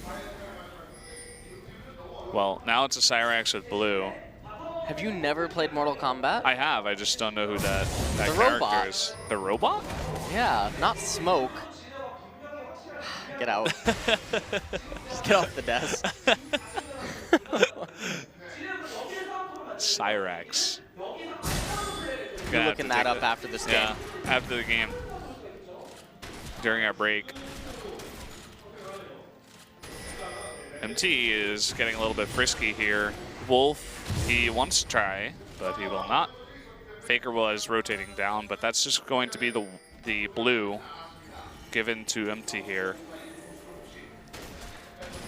It's interesting the contrast in when SK Telecom play versus other teams versus when they play against KT in terms of sheer bloodiness that comes out. And you have to wonder if that's because SK Telecom are so content to just sit back, because they're not under any obligation to really look for leads, because they know that they have that insurance policy the longer that the game goes.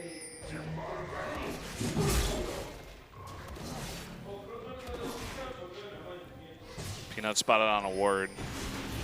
So they've been doing a very nice job of keeping tabs on Peanut this game. You could see no Thrill of the Hunt used even just once so far. He really hasn't been able to set anything up. And no engagement from the bottom lane of Jin Air even could mean a counter gank out of him. He's just been farming up ever since the beginning. You can see he's slightly ahead of MT in terms of the farm. But MT did go for the gank on mid. And now he's going for the Ocean Drake here all alone. Ocean Drake actually hurts Graves, I think, the most out of any dragon. Dragons do have different... Ooh. Yeah, it's too painful. I think that any other dragon you would probably be fine there, but Ocean, not the best to clear. Ooh. Says, thanks for the help, Bang. Smites that and goes home. Still no engage from this Jin Air bot lane. Even with all the vision they have on Rengar, they haven't gone for another grasp. No Enchanted Crystal Arrow. They're just kind of chilling. They don't have a ward down there in one of the lane brushes for a good teleport. So they can't really follow it up with Ixu's teleport in. Seems like Wolf's been doing a good job so far of dodging the Nether Grasp. so far, just more and more passive decisions. We're getting some counter jungling now from Peanut, but other than that, nothing too exciting really happening. Oh. Snowflower, I think, could have pressed R there. Yeah. So a little bit of a dropped opportunity. Definitely could have traded summoners at the very least. This is basically what you wanted to do in this lane, what we were talking about with all the pick potential, but still no pick. You can see they get aggressive after Bang uses that True Shot Barrage, saying, okay, it looks like you want to push. We're going to try to deny that. Now rotating down. Peanut just went home, so you could see Bang and Wolf immediately get real passive in this lane. Although Bang is really far up. He could be Flash Nethergrasp. Okay, he is going to back off now.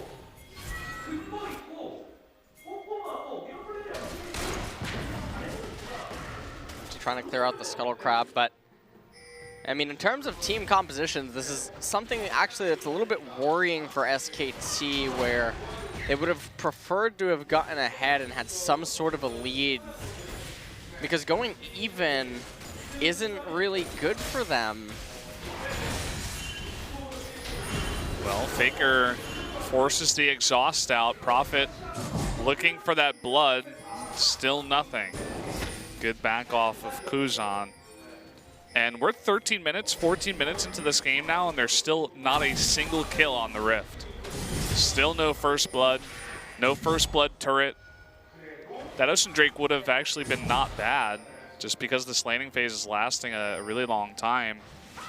But as we saw before, MT did fail to take that.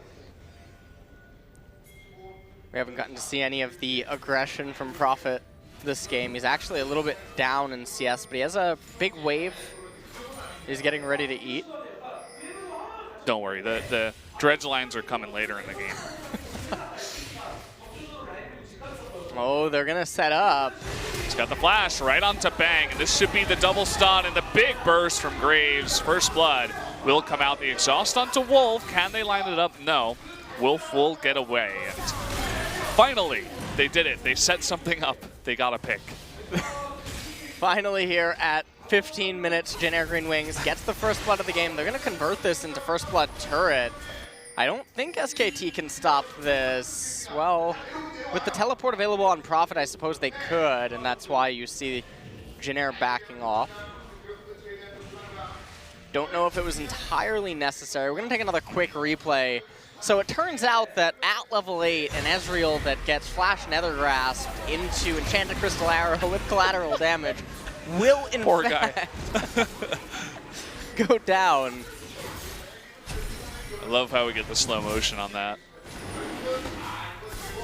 So finally, at the end of it all, Ocean Drake goes over to SKT. That's the real victory. Yeah, real nice. The next dragon of the game is Infernal Drake. So we could expect to see some contestation over that in the future once it does spawn, but oh man. Right now, I mean, there's really not too much to say. The game is extremely passive. Interesting that actually Umti goes for Hex Drinker, second item. Yes, there is a Syndra in the game, but Edge of Night probably be enough. Considering that Umti, yeah, he's going to be a frontliner, but he's not going to be the one that Faker's really gunning for. And with Graves' grit and the Edge of Night, probably would have been enough. Bang can lane 1v2. He lands Q after Q. And even the True Shot Barrage onto Ashe when she tried to go back. Just being as annoying as possible. Now we have Umti here again. No flash for Snowflower. Does have the Nether Grasp.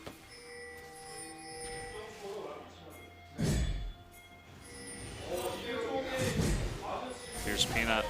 Gonna walk right over a wall, or ward rather. Does have the Scrying Lens.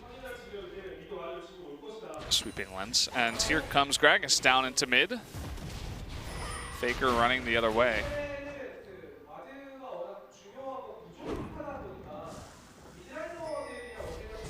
Telecom, they have teleport available to them.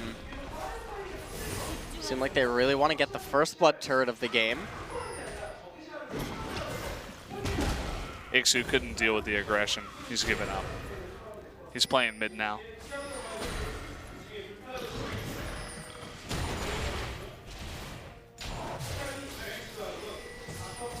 They really want that bottom turret, but Kuzan comes down with empty and says no.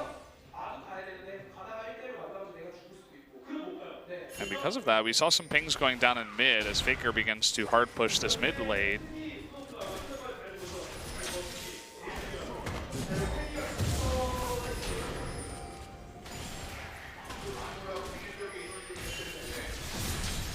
Still not much going on after that first blood. You know, just some rotations, towers getting low, but no real action.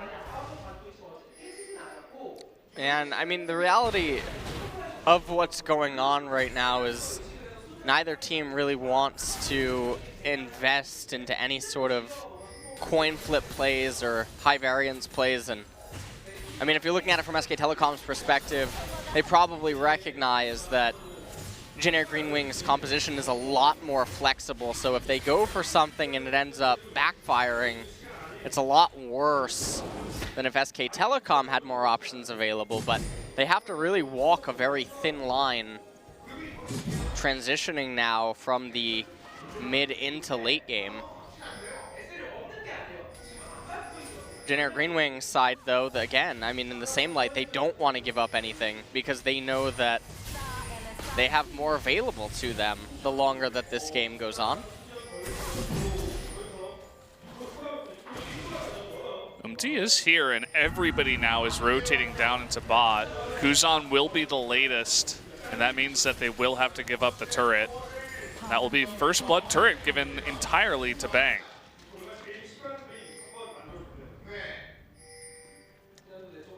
Rengar ultimate lasts for an eternity. And Prophet coming down, gets the scrying plant, gets some intel onto Umti's blue side jungle. And I suppose that this is important mostly because Dragon is coming up in 2 minutes. It is the Infernal Drake. Peanut up in top lane, not going to be able to do anything. Ixu has Ninja Tabby and Sunfire Cape already, which is really interesting, and I think that's really a testament to just the flow of the game. Well, hold that thought. We're going to see the same burst damage come out onto Faker. This is kind of what you can do when you have Flash on Malzahar and enough burst damage to follow up. And this is what you were talking about. I mean, look at the items of Rengar. He has Ninja Tabby, a Giant's built after his jungle item. So it's like he's not really doing much anyway. And Ixu is extremely tanky. So SK Telecom, I mean, they're climbing up a mountain right now, basically, and they did this to themselves in the draft phase. Peanut really couldn't find anything early on to do, and honestly looking a little bit lackluster on the Rengar this game anyway. Taking a quick look at the replay, this is a very standard Flash Nethergrasp engagement from Snowflower, and this is really why Malzahar is still one of the best supports in the game. The amount of pick that he offers going forward is too valuable, and Jin Air GreenWings, they might lose their first mid-turret of the game, and now SK Telecom. okay. Faker picks up a kill in bottom. He might look to turn this around, but it looks like Snowflower. So much damage coming out of it, and eventually he does get that kill. So trades 1 for 1. Revenge for his 80 carries life. Infernal Drake is now up, so we definitely could see some fighting down here towards the Drake. Snowflower coming back up here. Doesn't look like he quite has that Nethergrasp. It's getting close, though. So they do have to be careful. No flash this time. Nethergrasp is up now, so they will certainly have to be careful. Look at the top turrets, by the way, completely full on HP. Nothing has happened up there. Oh, Bang. He's okay. Scuttle Crab grabbed here from Jin Air GreenWings. Bang playing with fire as he always does on this Ezreal. Just the dance for vision around the Infernal Drake. Just a bit of poke. So far, it looks like SKT is winning that fight, but as of now, you know, lots of Jin Air members grouped up towards this dragon will be pushed back by Peanut's Thrill of the Hunt. Just using it for map hack purposes right now. Keep a tab on Jin Air GreenWings members. Teddy actually attacks the Infernal Drake after sending out the Hawk Shot to see where did Peanut go. Now they're going to turn their attention to it, and it looks like they're going to get it. SKT's given up on it. Prophet is pushing top. Faker's down in bot, recalling. Wolf is recalling. Bang and Peanut move towards mid. And it seemed like SKT just decided as a team they don't want to take the risk. Taking a quick look at the replay from a few moments ago, Faker flashes in. Turns out Syndra's, she's a nice champion. Manages to get that. Yeah, she does damage, and Snowflower with the Voidling is able to eventually take down Faker right there. Coming back into live though. There's that aggression. Not enough. Ixu doesn't even go below half health. Just can't really get onto him or kill him for that matter. In the gold score extremely close. Minions taking down a turret. Some claps from the audience came out. Arrow goes wide. So we had a chance at more action, but it was taken away from us as SKT dodges the arrow. Seems like they were specifically targeting Faker there. They didn't really have the vision on the other members, but did sail above Faker's head.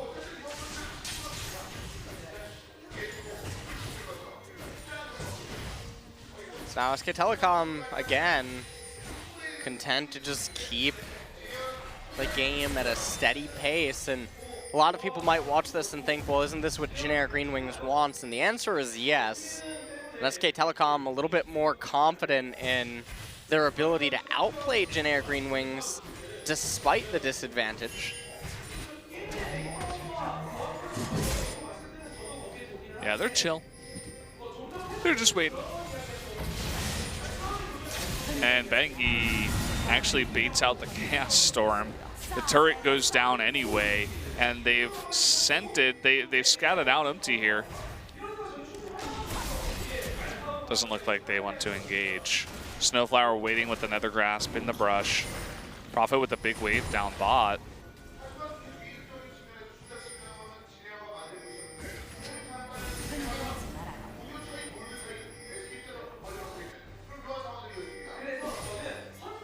And right now, I mean, Bang and Peanut looking to get something done. Peanut, though, making a little bit of a blunder right there.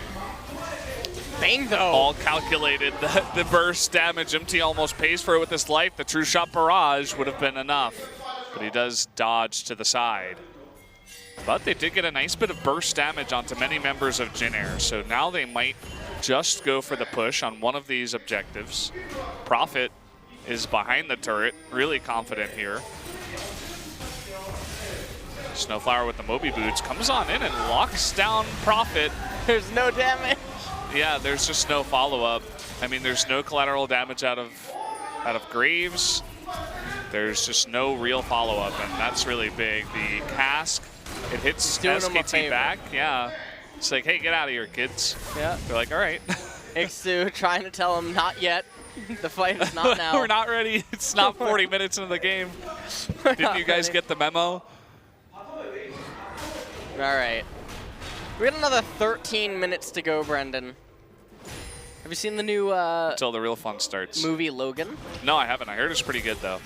I heard that as well. I'm not the biggest fan of, like... X-Men? I mean, not necessarily X-Men, but, like, superhero movies. What? Yeah.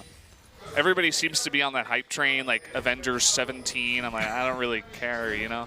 Wait, do the new Avengers come out this year? Or is it Thor? You're asking the wrong guy. Like, or are you just listening?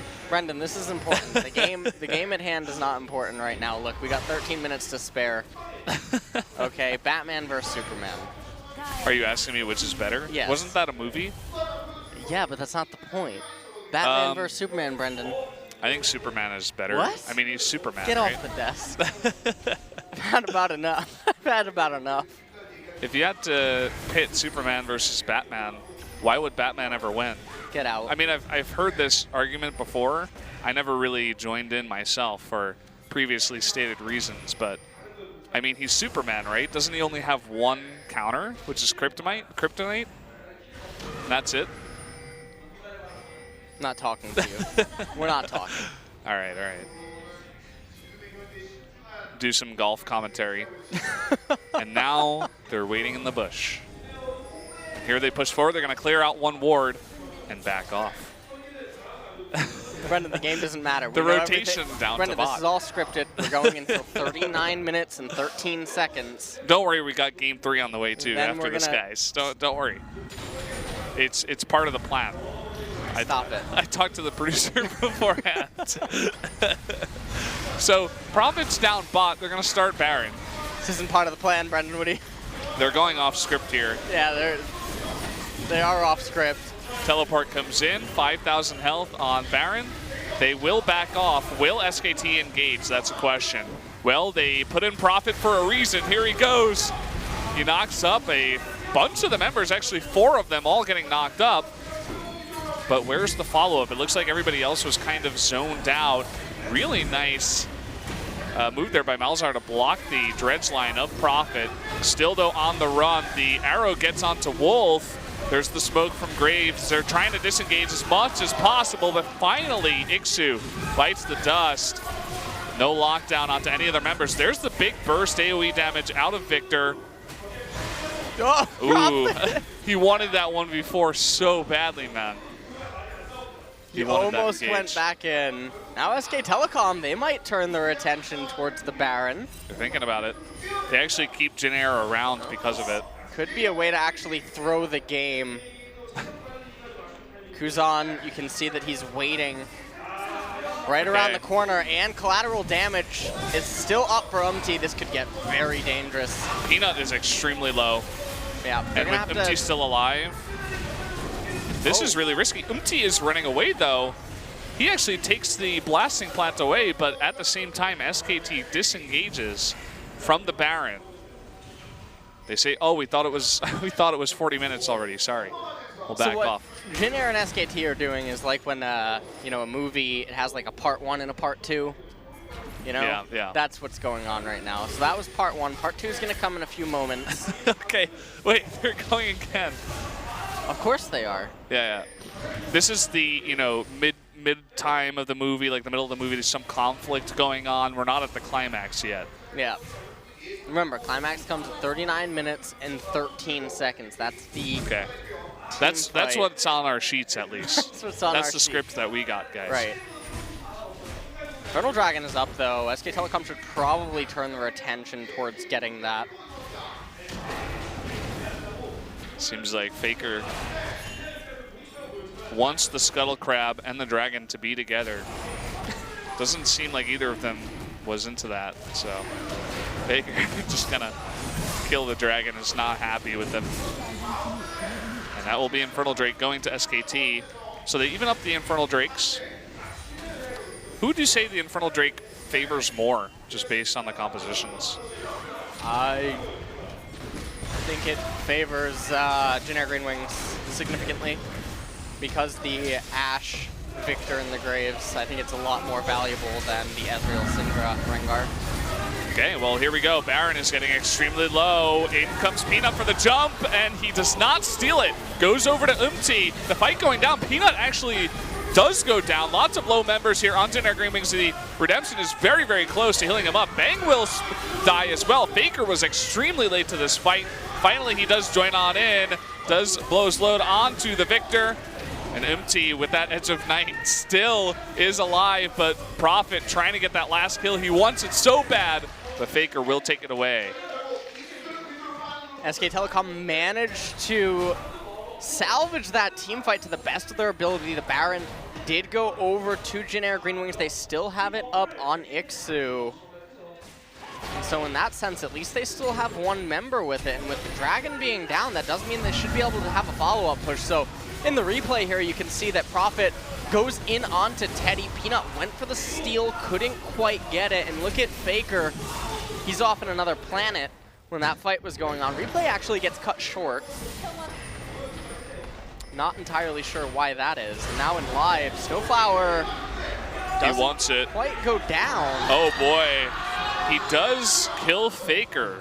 He gives his life up and 2 ultimate abilities, his and the Enchanted Crystal Arrow, to take out Faker that did have the double buff. Did also get exhaust out of Jin Air GreenWings. So now they're gonna be able to convert this into the capture of SK Telecom's mid-tier 1 turret. Oh, here comes Prophet. He locked onto Teddy, but no follow-up. Peanut is in the wings. With that thrill of the hunt, it looks like SKT, they were thinking about an engage, but decided against it. The wings, Brendan. Yeah, the Jin Air GreenWings. Waiting in the wings. I mean, they are green. They are brushes. So we're on to something here. Planes do give complimentary peanuts. It's true. It's true.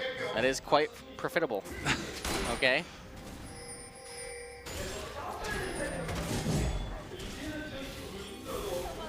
Right now, there's gonna enter back into a little bit of a defensive phase, at least until Kuzan could join the fray.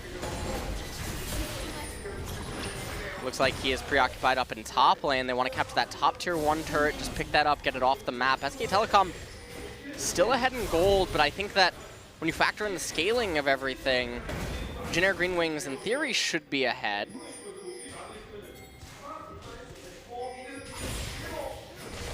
Just continuing to farm up. They're gonna pick up that top tier 1 turret. Mid tier 2 though, certainly should fall. A little bit interesting that they didn't just have Bang tap that. Just pick up the turret. Looks like the minions will do the job for them. As the turret does go down, and they do not defend the top tier 2, so they trade tier 2s there. Even though the top tier 2 of SKT was significantly higher in health. So a good trade for Jin Air. So that was the mid turret.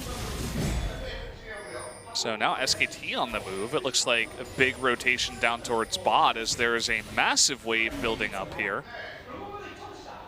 Just Prophet remains elsewhere on the map. He's staying top with his teleport.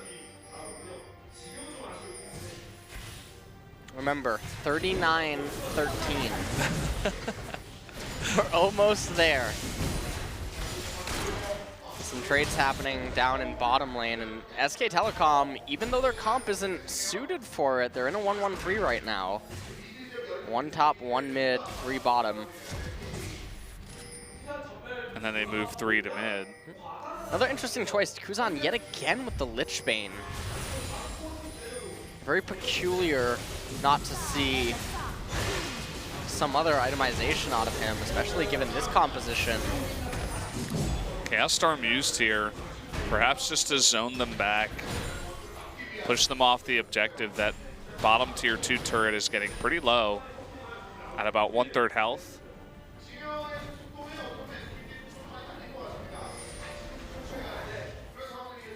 Everyone recalling, resetting right now. Dragon coming up though in a minute. That is Elder. And that is probably SK Telecom's ticket to win the game if they can capture it. Elder is extremely valuable to no theme compositions. It all lines up too, because if they get the Elder Drake and then they go for the push, it should be about 39-13. You see, it's this. Or if the Elder Drake fight takes a while to get started, then that fight could start. I get a lot of outs, very flexible. Also, Baron is going to spawn at about 38-50. So, I mean, that's right before. We could have a fight right there at Baron. It's all part of the script, Brendan. Don't put it on the camera. Just go with it. So Jin Air is actually okay. They're coming into position now to deal with this Elder Drake that did just now spawn. And Ixu is here in the front. He's actively tanking for his team, whereas Prophet, hold the thought. There is going to be the double ultimate used onto Wolf, and he will be burst down. And no QSS yet on Wolf means that he will be the target and will go down. So looks like Jin Air is not going to go for the Elder Drake. They will go for the tier 2 in mid, whereas Prophet is up top. Prophet should actually be able to get that top turret. He does indeed. And now Jin Air GreenWings is going to turn their attention to the Elder Dragon. They might just start it instantly. And without Wolf around, I might have been off by a minute. It might be 38-13. I don't know. Well, here we go. Prophet TPing in. That dragon is getting extremely low. Ixu is going to be burst down, but it looks like Jin Air will pick up the Elder Drake. Peanut still alive, but 2 kills going over to SKT. Prophet now being kited back. Teddy and Umti stuck in the dragon pit. Teddy does have his flash. Umti jumps on over. Collateral damage does miss. And now SKT on the chase here. Faker taking a bit of damage. They're trying to kite as best as possible. Prophet, he wants that dredge line. Can he land it here? As Peanut goes for the red, and it looks like 3 members of Jin Air will back off with the Elder Drake buff. Really close for Jin Air. They almost went down after getting that Elder Dragon, but in doing so, they're going to have the leg up for the upcoming Baron fight. And that should actually be happening in just a few seconds. It was supposed to happen now, but well, it's about to happen. This is the build-up. Yeah. Here it comes, Brendan. This is where it starts. This is where it starts. This is the game-ending fight. Might take a minute to set up. Just give it a sec. This game is going to 60 minutes now. There's a massive wave in bot, actually. 666 for Jin Air GreenWings. Oh, MT gets Bola. No stun follow-up from Faker. They lose bot tier 2. Ixu still has his teleport, whereas Prophet does not. So Ixu can go bot and clean that up. The only thing is that they have this Elder Drake and still no fight. They'd like to fight while they have the Elder Drake buff. And SK Telecom recalling. Maybe. Oh, bang. Does get the passive off of Snowflower. MT's a little bit low. Ixu does have his flash, so look for some Gragas engages. If he can catch out Bang or maybe Faker. Some more vision going down onto Baron. But SKT has done a good job of denying a lot of vision over here, forcing Jin Air to just rely on scrying trinkets and the hawk shot.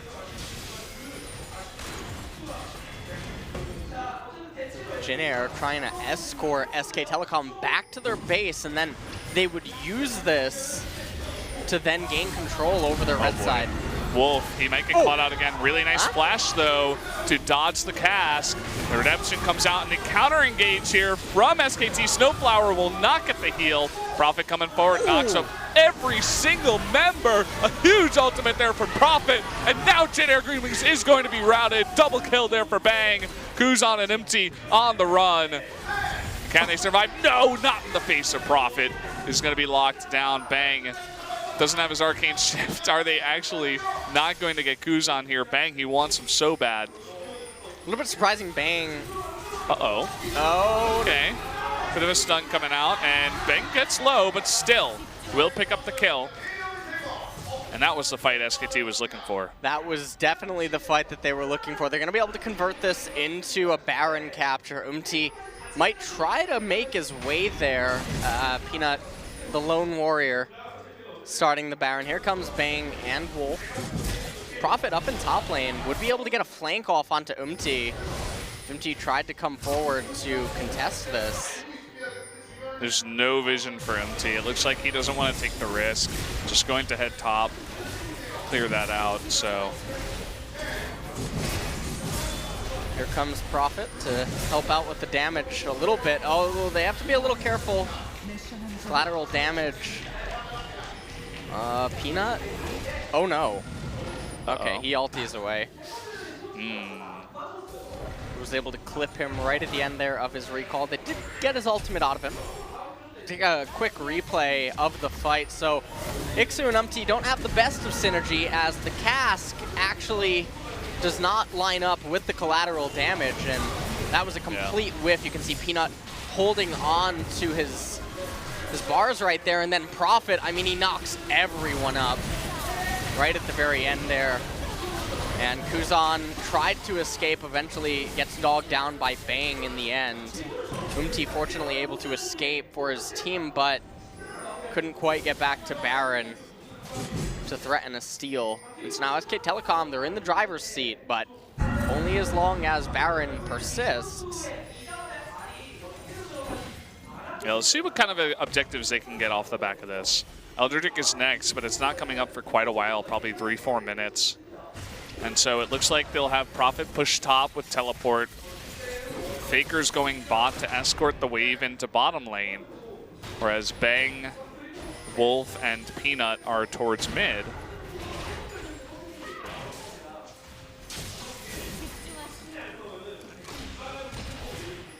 And right now they're having Faker escort the wave into bottom. They want to make sure that every single lane is pulsating in their favor. So if they lose the team fight, there's no clear objective for Jin Air GreenWings to go to. I love how confidently Bang plays on this Ezreal. He knows that he has so many ways to escape out of this. He doesn't have his flash, but Arcane Shift, the Karma support. She has Exhaust, he has Heal. You just wait for that cooldown to come back up and get a bit of chunk damage onto that turret. You can see it's already at about 2/3 health. Now they turn their attention towards this turret. Wolf gets hit. Again, the collateral damage comes out. They will use the Nether Grasp as well. So Wolf is going to pay for that with his life. Where's the follow-up here? Only 2 people knocked up by Prophet this time around, and Ixu does survive. Redemption does come out. Heals up Prophet. And you can see that when the fights are really just close, where Jin Air is able to fight as a unit and not be scattered or forced into an area that would enable Prophet to get multi-man ultimates, it becomes a little bit difficult for SK Telecom. And if Jin Air can keep fighting like that, they'll eventually be able to bounce back onto the map and start securing some control. They already managed to get the top wave moving back up into SKT. Look at the size of Nautilus. Why is he so massive? Does he really need all that armor? He has the elixir of iron. Not quite Popeye and his spinach, but Close enough. close enough. League of Legends equivalent. You know, Gragas, when he's in this skin, he looks like Eugene from The Walking Dead, by the way. Never seen it. I'm done with I'm so done with you. You don't even realize it, but friendship is over. He's not going to talk to me during the entire break. He's just going to mutter under his breath, "I can't believe you picked Superman." That's all he's going to be saying. I had forgot, but now I remember that you did do that. From an outsider's perspective, definitely Superman seems like the better choice. So done with you. You don't even know. Who's your favorite supervillain? I don't really know that many. The Green Goblin is pretty cool. What? God. Yeah, he's all right. Oh my God. Is there a problem with the Green Goblin? Oh, there's a problem with you, Brendan. Oh man. It's just that I like all the better supervillains, superheroes. You're just mad that you're a Batman fan. What is wrong with you? Oh my God. Oh. So, SKT, they had the Baron, and they failed to really get anything. They didn't get one single turret. maybe they got top, not 100% sure. You can see the difference there is only 400 gold. Very similar to when Jin Air got the Baron, it was 300 gold. And really the next fight here is going to be Elder Drake. A minute left. Well, you said that we were going to 60 minutes earlier, and that might just happen. The opposite of the caster curse. I don't know how that happened. So with Elder and Baron coming up at the same time, SK Telecom, again, their composition, you can look at it and be like, well, they really want Baron because the enemy team has a Victor, but the reality of the situation is that they need to skirmish and they need to fight and win a fight, and that'll be their ticket into the base, and Elder Dragon would certainly help out with that. Whereas Baron would just give them pushing power and deny Jin Air GreenWings from being able to get out onto the map. But the problem for SKT right now is, again, Jin Air GreenWings, their composition is a little bit better. And as things continue to increase, the minions are going to begin to get scary as well. And the death timers, when they do keep piling up, it's going to get a little bit more dangerous. Any sort of a misstep will be that much worse. Nice true shot barrage from Bang. Thrill the Hunt is used by Peanut. He's threatening that jump into the back line. You can see Kuzan is very low right now. That's exactly where they want him. If they can take out Kuzan, as you were saying, that takes away so much wave clear and a lot of poke. Well, if Kuzan goes down, the game just ends. He is literally, this is like a protect the king at this point. He is so crucial to their success. Bang found a chink in the armor, and Redemption heals everybody up. That's a nice spell, Brendan. I mean, nice spell. Yeah. Wolf used it last fight while he was dead. And the Elder Drake is still up. It seems like they're just relying on Bang to poke them down first, and then they'll go for it. Now Jin Air is threatening a Baron. The problem with SK Telecom handshaking that dance was that they were losing the push up in top lane, but and that would be the lane in closest proximity. Oh man. Oh man, Teddy in the back. He's going to be immediately burst down by Peanut. He zones out Kuzan. Everybody else on the Jin Air GreenWings is all alone. Big redemption here for SKT. Umti will eventually die. And Peanut is almost 2v1ing over here. Kuzan somehow does get away. Snowflower will go down. But now really it's find Kuzan and kill him. That's the play. He's in the brush.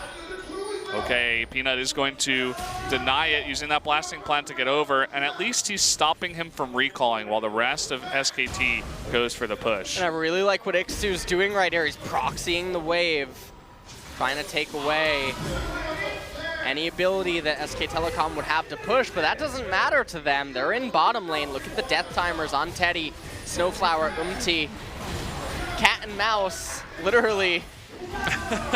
As Kuzan is still trying to run. Oh, the speed boost from Karma, and finally the cat finds the prey and eats a very healthy dinner. That's going to be game number 2, finally going over to SKT in about 51 minutes in a hard-fought game. And SK Telecom finally able to close it out after such long dances with the gold lead. Didn't even need Baron or Elder right at the end there. A little bit dangerous though and worrying, and I mean that's the problem when you pick these no-theme compositions, is you will go under a lot of pressure at certain points. There's Prophet, 1-0-13 on that Nautilus. Wow. Peanut looked pretty disappointed at the end of it all, even after catching the mouse. He seemed like he had a very off day, to be honest. From a mechanical standpoint on Lee Sin, and then in game number 2, really didn't look that comfortable on Rengar. I mean, he was getting stuff done, but it's certainly not the best feeling in the world to go so long without a kill in the game and really unable to create opportunity. Yeah, and you can see that Koma's specifically focusing on talking to him, as maybe they can go over the VODs together and see exactly what was going on. Now, if you're Jin Air GreenWings, you can't really feel that bad about losing to SK Telecom. Yeah, I think it's just overall that feeling of, okay, we're going to come to the studio and probably lose again. As these guys are 1-10 right now, I think. That's just not a record that makes you feel good when you're playing the game professionally. So that's going to be it for our first series, guys. And we are going to go to the MVP interview in just a minute, so stay tuned.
Welcome, welcome back to the analyst desk. It is me, Valdez, with Binu. As always, we're going to be jumping into the MVP interview, just going over what happened in Game 2. Well, speaking of what happened in Game 2, what a slow burn. I can see the players walking out of the booth right now. Even that feels a little bit slower than usual, but very good performance from SKT, even despite the long game time. Game time was 50-50. Was definitely not the odds on this game, but either way, Jin Air, they did their patented, very long, drawn-out, passive game. Ezreal is the MVP of tonight, doing the most damage in both Game 1 and Game 2. Bang's Ezreal is... It's in a place now where it's like they want to ban it, but there's so many other bans that they have to ban. Especially that Rumble, too. I definitely feel like he's the #1 candidate for the MVP, and just from my perspective, what really stands out when Bang has Ezreal is that he knows when he has an advantage through the form of his support as well. Whenever he's playing Lulu, whenever he's playing Karma, whenever he gets a shield, he recognizes that extra tankiness and mobility. But Prophet getting the MVP, what do you think about that, Valdez? That makes sense, too. I mean, he landed huge ultimates in a lot of big fights. He landed the last one onto Teddy, which really zoned him and Kuzan back. And his Nautilus play was very impressive. We joke a lot about how he's extremely aggressive and how he just loves to kill things, but only 1 kill and 13 assists. He did a fantastic job on that tanky top. 103 as well, not dying at all, and I believe this means that we're going to have our first top interview. Hooni and Prophet on the desk. Of course, I will be interpreting that for you.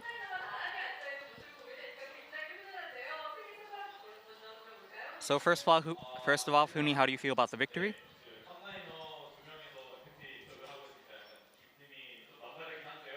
And Hooni says, it really feels, extra happy just be sitting here as 2 top laners side by side.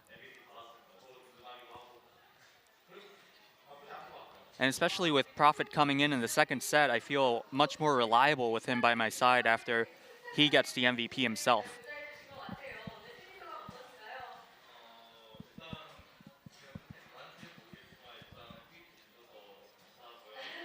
And Prophet says, I'm not sure if I did that well today, but thanks for the MVP.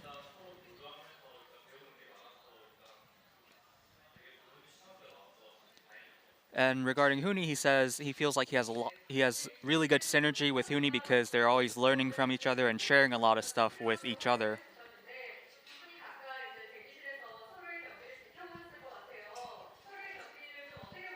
Now, what did the two top laners think of their counterparts' performances while they were watching?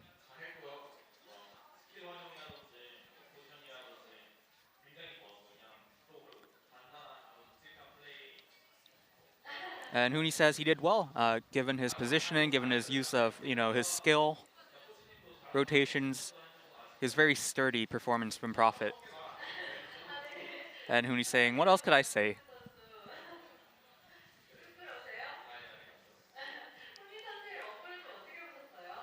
So what did Prophet think of Hooni's Rumble?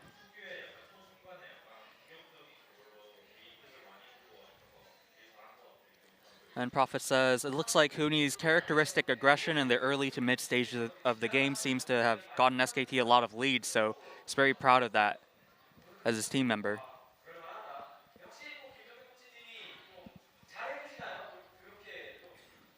Now Helios asking, how does a coaching staff treat you, specifically Koma? What is the feedback process like?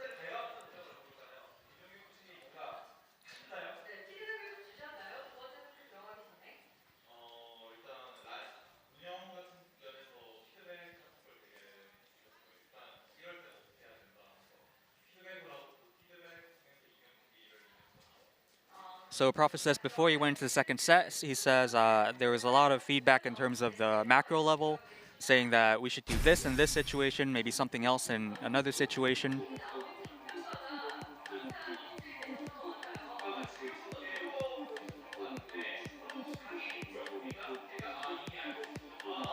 So a question for Hooni, did you know that you could score a kill in this situation when you were making your way down? And Hooni says, I knew it was going to happen.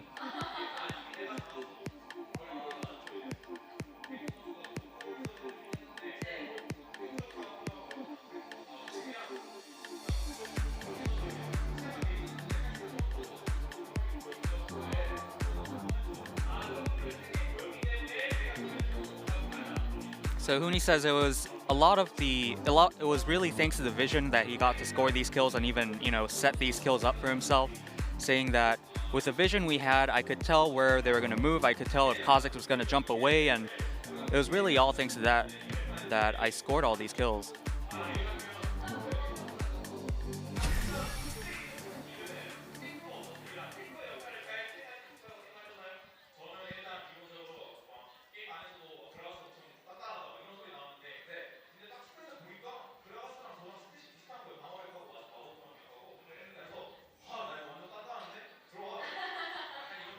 So asking Hooni, who played Rumble, who isn't necessarily a tank, what was it like playing against the Gragas, who's very tanky? And Hooni says, actually, I compared the stats between Rumble and Gragas, and I figured, that's not too big of a difference. So he says he was very confident going in.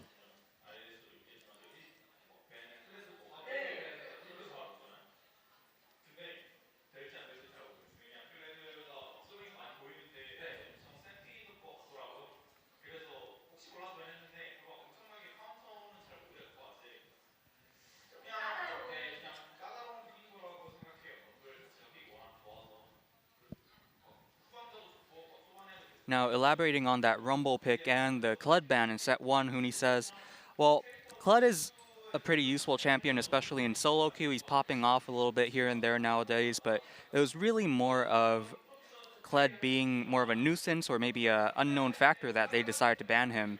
As for counter picks, he's not sure if he's a real counter pick to Rumble.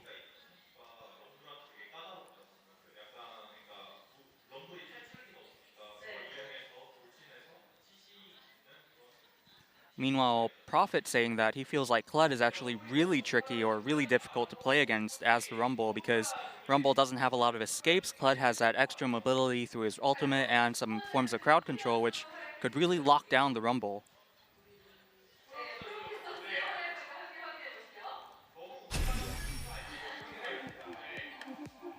And taking a look at Prophet's highlights in the second set.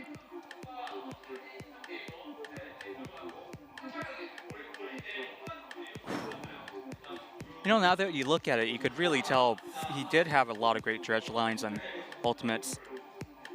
Maybe the sneaky MVP here.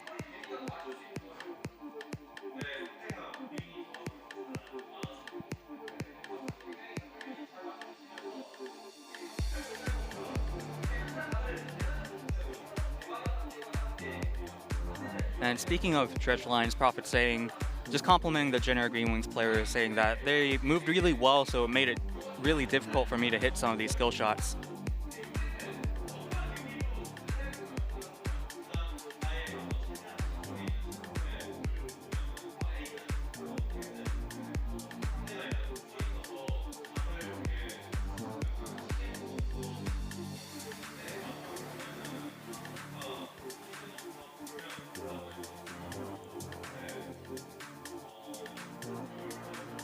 So speaking a little more about his Nautilus play, Prophet says, a lot of times the opponents were grouped together though, which made it really easy for him to get the maximum value out of his ultimates.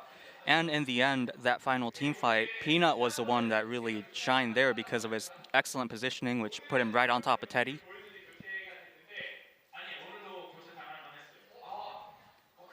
Now asking Hooni, do you feel like you deserve to be substituted today? And Hooni says, actually, yeah, I deserve to be substituted.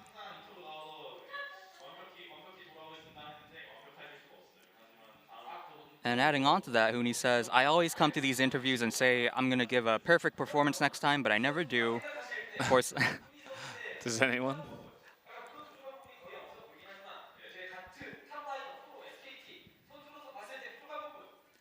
So in Prophet's eyes, as another SKT top laner, what does Hooni lack?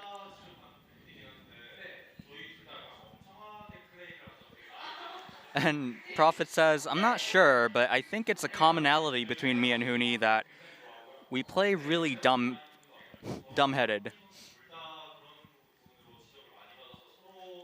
Or at least that's the feedback they often get for making a lot of dumb plays. That's the direct translation. And Hooni says, we're the official SKT idiots. Or dummies might be a little bit smoother. Yeah. Boneheads. Yes, boneheads.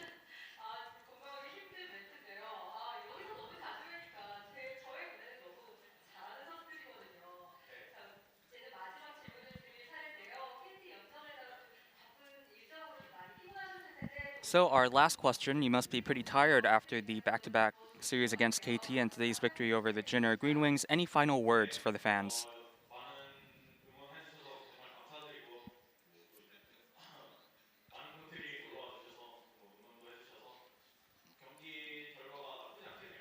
Hooni says, thanks to everyone for all the cheers. A lot of people showed up today, and he feels like the result of the match was really satisfactory as well. And he asked for a lot more cheers, or just as many cheers in the next match as well, and concludes that all up with, I'll give you a perfect performance in the next match.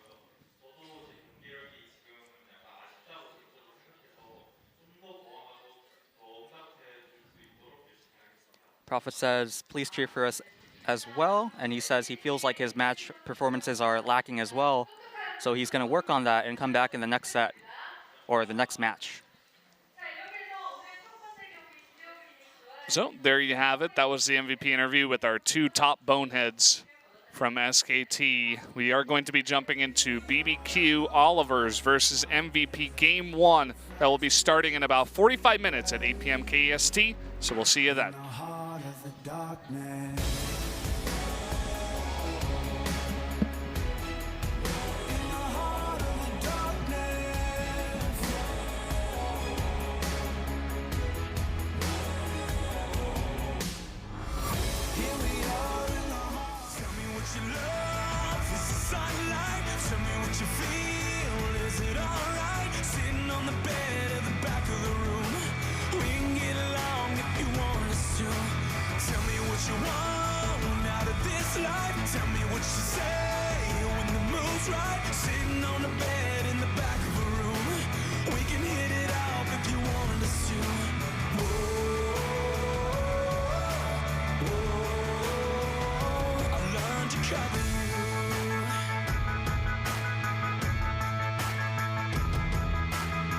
Some girls like the boys who are fast.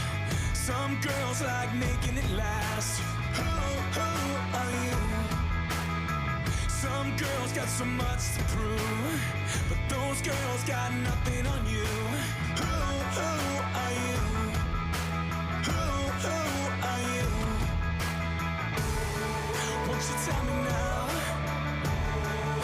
you tell me now? Tell me what you love, is the sunlight? Tell me what you feel, is it alright? Sitting on the bed at the back of the room, we can get along if you want us to. Tell me what you want out of this life. Tell me what you say when the mood's right. Sitting on the bed in the back of a room, we can hit it off if you want us to. Whoa.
Welcome back for LCK Spring 2017. I'm Valdez. With me is LS as always. I'm just going to scoot on over here. We are about to jump into MVP versus BBQ, which should be a pretty close match. Both these teams are right smack dab in the middle. It seems like MVP is doing a little bit better, but I think it should be a pretty close series. I think it should be as well. This will probably be a lot more of a active match than the previous series of the night. But speaking of activity, there's going to be a little bit of delay getting into the match tonight. Yes, apparently Crazy up in the top lane for BBQ. He is experiencing the same issues that the Googer from Gongnu Monster did have on Sunday. So we could be experiencing some major delays. We're not exactly sure exactly how long it'll take, if it will solve itself soon, and it could go as bad as a postponing of the match that we almost had for Gongdu. So stick with us, guys. Could be having a bit of a pause here. That would be the first time, by the way. The first time? Yeah, pause. Ever? Ever. Yeah, the first time. We never have that. It's never happened before. No 2 hours and 30 minutes of pauses. That was in another year. Doesn't count. Yeah. Oh man. Well, there's Bless on your screen. And MVP, I mean, they're continuing to look pretty good this season, by the way. And Ed coming out, you know, with some unique picks that no other top laners are picking, most notably his Scion, which is almost always banned against him. Pulled out top lane Rengar, which was pretty exciting. Right now on your screen, you're looking at Beyond. And there is Ghost. You got these faces down. Pretty good with this, man. I'm still working on it. This is my first season of LCK. It's been fun, though. Very, very enjoyable to cast MOBA, especially League of Legends once again. And we all sit very tense as we wonder, how long will the pause be this time? The great pause. The great pause of March 2017. Oh, man. The great pause. Well. Yeah, it's going to be a lot of fun. So we're just going to go through our cycle of camera shots first. It's going to be really fun, Brendan. Get everybody on screen. Then he'll probably get us on screen. Nick's saving his eyes for as long as possible. I am right now. I hope that they do not put us on camera so I don't get the migraine-esque headaches again. Well, this is Max. I know that face. And this guy has the deepest champion pool I've seen, at least that has played the deepest champion pool that I've seen here in LCK. He's pulled out probably 7 or 8 different picks from the support, and looking forward to see what he'll bring out tonight. Will it be something new? Do you think it's a coincidence that both times that the pause has happened, it has been after an SK Telecom series, and it happens in the same booth that SK Telecom leaves? Yeah. I can't handle it. At least this time it's a different location, right? It's the top laner of BBQ instead of the support of Gongnu Monster. So different computer. Although last time they swapped computers and it still didn't help the issue. So everybody from MVP is in the lobby. Everybody from MVP is fine. Just BBQ is sticking by their top laner. They're waiting until he's okay, and then they'll join the lobby. They don't want to get wrecked in the test game. That's what it's about. That is what it's all about. Oh, man. Yeah, this is going to be fun. Ed, he's one of these guys that, as you said before, he actually garners bans for his Scion. You don't get to see that all too often. We've been seeing it begin to happen against SKT with the Rumble. Doesn't get to get picked. I wonder if they're going to start banning Ezreal as well, away from Bang.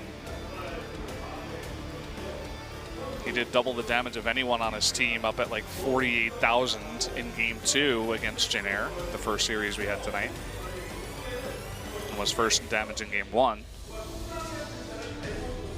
So apparently things are fixed, and we might be able to get into the picks and bans here in 1 minute.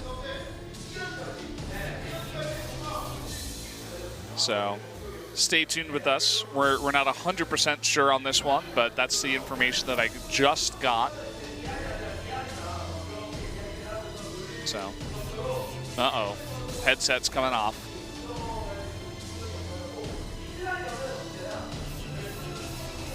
That is Ian. I got it down. He used to have blonde hair, right? And then he dyed it back to... Koreans always dye their hair, Brendan. Yeah, they do. Oliver's forever. Forever. Short and sweet. He's a real big fan of BBQ chicken. Do you like BBQ chicken? Yeah, it's actually really good. You do? It is the Starbucks of chicken here in Korea, by the way. What do you mean by that? Overpriced. Overpriced? I mean, it's pretty competitive with other prices. No, it's not. I used to eat gyochon, which is another one that's very popular. And then one time I was like, hey, let's try BBQ. This is before they sponsored a league team. And it was good. It was good. They have a lot of interesting flavors that you might not find with other brands. That's what I liked about it. I know the OGN guys like to support the brand because they support esports. Not a bad thing to do. I know it doesn't really apply to 99.9% of people in the chat right now because you're not living in Korea. But if you come out here, maybe I think you can you get could buy hot some six, BBQ. though, overseas now. Can you really? I think you can. In They've had some states. They've had so much sponsorship at the Korean leagues over here. Well, with GSL for StarCraft, and lots of teams are sponsored by them, MVP obviously, that they were like, hey, maybe we could actually sell abroad. Yep. There's Beyond. It's always going to be interesting to see what MVP do in matches and how long it might take them to ramp up to eventually become like a top 3 team in the league, because last LCK summer they were looking like they were going to make that leap. They were hanging around the upper middle of the pack for a while, and they began to fall off towards the end. And this season again, I mean, they have the victory over KT. Yeah, and it was a 2-0. Yeah. And they took down quite a few notable teams, and I mean, they do seem to be getting better as the season progresses. And this is a team that their players are not the most mechanical. They don't have the superstars in any of the roles, and much similar to MVP Ozone and MVP Blue, who later became Samsung White and Blue, it looks very reminiscent of how they rose to power if you watched, you know, their storyline unfold. And looking at this MVP team, it reminds me of the days back when I would live with MVP Ozone and see how they came up. They knew that they weren't on par with a lot of the superstars, but they had other ways to win their games. The coach of BBQ is actually a friend of mine. I used to work with him in Korea. Really nice guy. Who did you work with him with? Can't just leave Twitch chat hanging, Brendan. Or YouTube chat, I don't know. My former agency, actually, for some reason I can't. Yeah, Gem Korea. He used to work over there, really? And then eventually I did leave. Well, we're still in the great pause right now. The great pause of March 7th, yeah. 2017.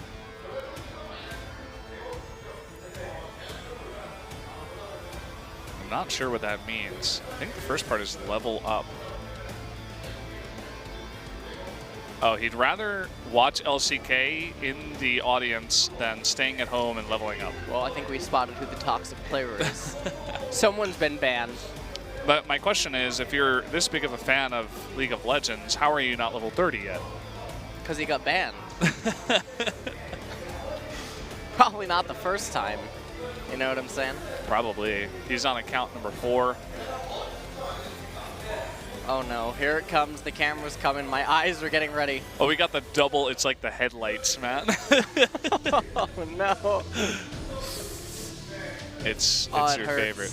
It really hurts. It's nice. I like it. Twitch chat saying the same thing. They're looking at like our faces right now. Like, oh man, it hurts. Can we just look at the pro gamers a little bit more? So the current issue is identical to yesterday, just to give you a just little update.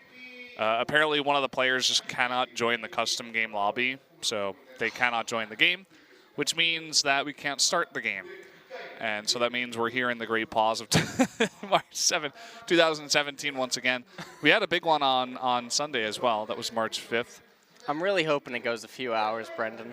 Yeah. It would just really just tickle my fancy if we could just be in a pause together here. Yeah, just stick here With for the you, entire Twitch time. chat, the viewers. Just don't dial us. It really hurts. It really hurts. You guys Yeah. can't see it, but there's two giant lights that just They like, really beam are like down. headlights. Yeah, just they on are. like a small They're like car. high beams. They're like high beams. And Yeah. I'm not even going to look at them because it's like looking at the sun. Yeah. So Oh, man. the thing that you guys may or may not have known was that on Sunday we were very close to postponing the game. We were like, okay, we just cannot solve the issue. Right. We're going to just play this on another day. Wasn't even sure if this was going to be broadcasted or what. And then right before they were about to postpone it, it fixed itself. Yep. So it's almost like the server is trolling us. And then it just eventually comes back when they're like, oh, you're going to postpone? Okay, now we're back. So this could be another long pause. I'd recommend you grab a drink, maybe play a game of League of Legends. So we're getting another update. We've played a test game, but now he can't leave the test game. So it looked like he just Alt F4'd right there. It literally just will not let him leave. He's trapped in Summoner's Rift. This is the punishment from the previous SKT Jin Air game. He's in, what's the word for not heaven or hell? What? Purgatory? Limbo? Yeah. I kept on thinking like prejudice or What? some random words that were I kind mean, of you do close. think that Superman's better than Batman, so What does that have to do with there anything? may be something wrong with your brain, Brendan. No, I mean, it's objectively better. No. Can't like Superman fly and stuff, and Batman can't? Can't he just like hover? Right? Because he's only got a cape. Or can he turn into a bat? This is why like I just don't know. Like when I was a kid, I wasn't the nerd that was reading comic books or like watching Star Wars. I was the nerd that was like just playing games all the time. That kind of makes sense, why I'm here. Why don't you like go commentate like a Comic-Con or something? If you know so much about comic books I can't do that. and you're superheroes.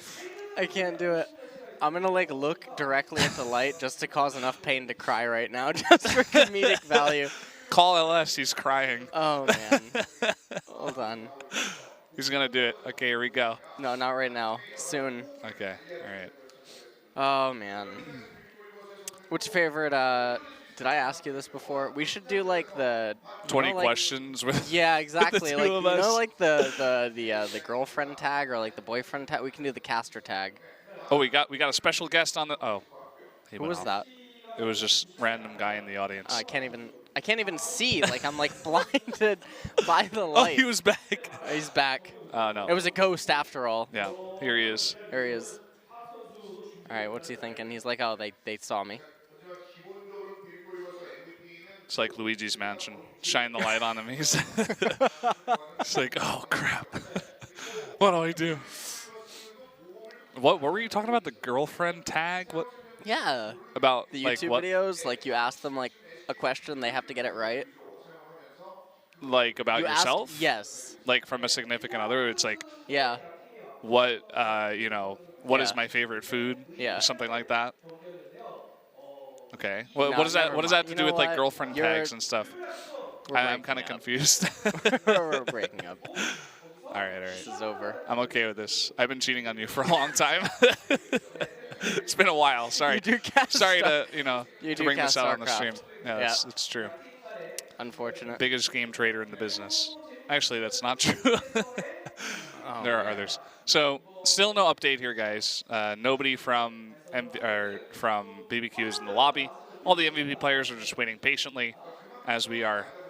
And if the break is as long as it was on Sunday, you guys actually do have a chance to play a League of Legends game and finish it before we get into the game. You might miss pick and ban, but I mean, Okay, I didn't ask you this before. Your favorite ice cream flavor? coffee. Ooh. Yeah. What was that? Is it really that crazy? Haagen-Dazs coffee is my favorite. Yeah. I like that. Yeah. That's out there. It's good, yeah. You were expecting like strawberry or something? I was expecting or like something vanilla? like generic. Yeah. You You know? thought I was going to say vanilla and you're just gonna Yeah, be like, of course. give me one of your LS disapproving head That shakes. was good. I like. See, it's weird. It's like cotton candy is like cool, right? There's cotton candy ice cream. I don't eat Ben and Jerry's, okay, or any of these like. I don't eat any of these like crazy flavors you're talking about. I don't know what even that is. Cotton candy? I heard there was like there's like cookie dough. That's pretty good. I heard Oh, about you're that. still talking. I'm sorry. Like, So, regular update. Crazy still cannot join the game. So, just a small update for you guys. And do you like cookie dough ice cream? this is really just a cookie dough is cookie dough is good when you get like the good chunks of whatever that is in there. It's not actually cookie dough, right? I don't know if it is. Because Listen, you're asking the wrong guy here. can you okay? put like uncooked cookie dough into ice cream? Does that work? Because it's frozen. Is I that don't okay? know. Like raw cookie dough? Probably not, actually. Like when I've had that before, it doesn't. It tastes a little bit different. It's like just cookie dough flavored. You know I mean, what I cookie mean? dough's a pretty good flavor, but I can't Yeah, believe yeah. that you didn't know cotton candy didn't exist. Cotton candy ice cream? Yes. Wouldn't that be too sweet though? Or are there like bits of cotton candy in it? No, it's like actually like pink and Just- blue and. I can't even. You know, I used to love pistachio as a kid, but then I developed an allergy to nuts. You developed an allergy? I don't That know. sucks. I mean, I used to always eat pistachio, and I never used to have allergic reactions. But then, And then one day you did? And yeah, it was just like, it was really bad. Yeah, I all of ended a up sudden. like almost in a hospital. It was That really weird. sucks. I don't know how that happens, but I'm allergic to nuts. Yeah. it's funny the way that works. Yeah. Yeah, you know. Isn't it? But, yeah, I mean, nuts are pretty good. I like nut-flavored things. Like, Snickers bars are pretty good. What size? King size or? Nah, it's too big for me. I just like, the average regular size. That's mine. I mean, they're all the same color, so what does it really matter after all? But nut-flavored ice cream is also pretty good.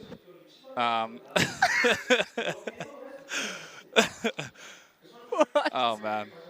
This is just like turning into us at your house, like doing a VOD review. This is like doesn't even feel like a cast anymore. Like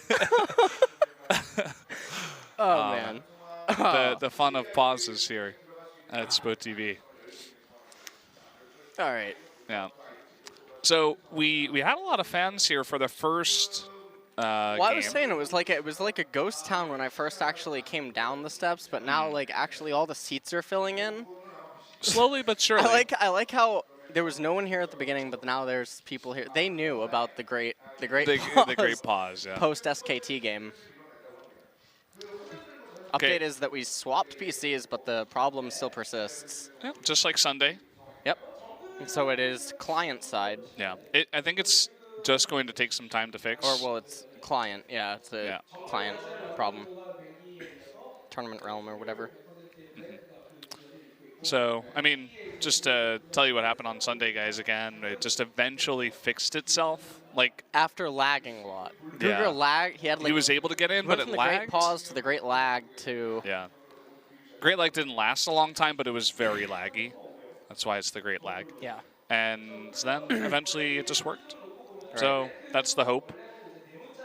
I mean, there's always the chance that we're just here on pause for like 30 minutes and then they tell us we have to postpone. We're like, okay, well, thanks for the, joining us for the 30-minute podcast of staring at us talk about, Snickers Stuff. and Yeah. ice cream.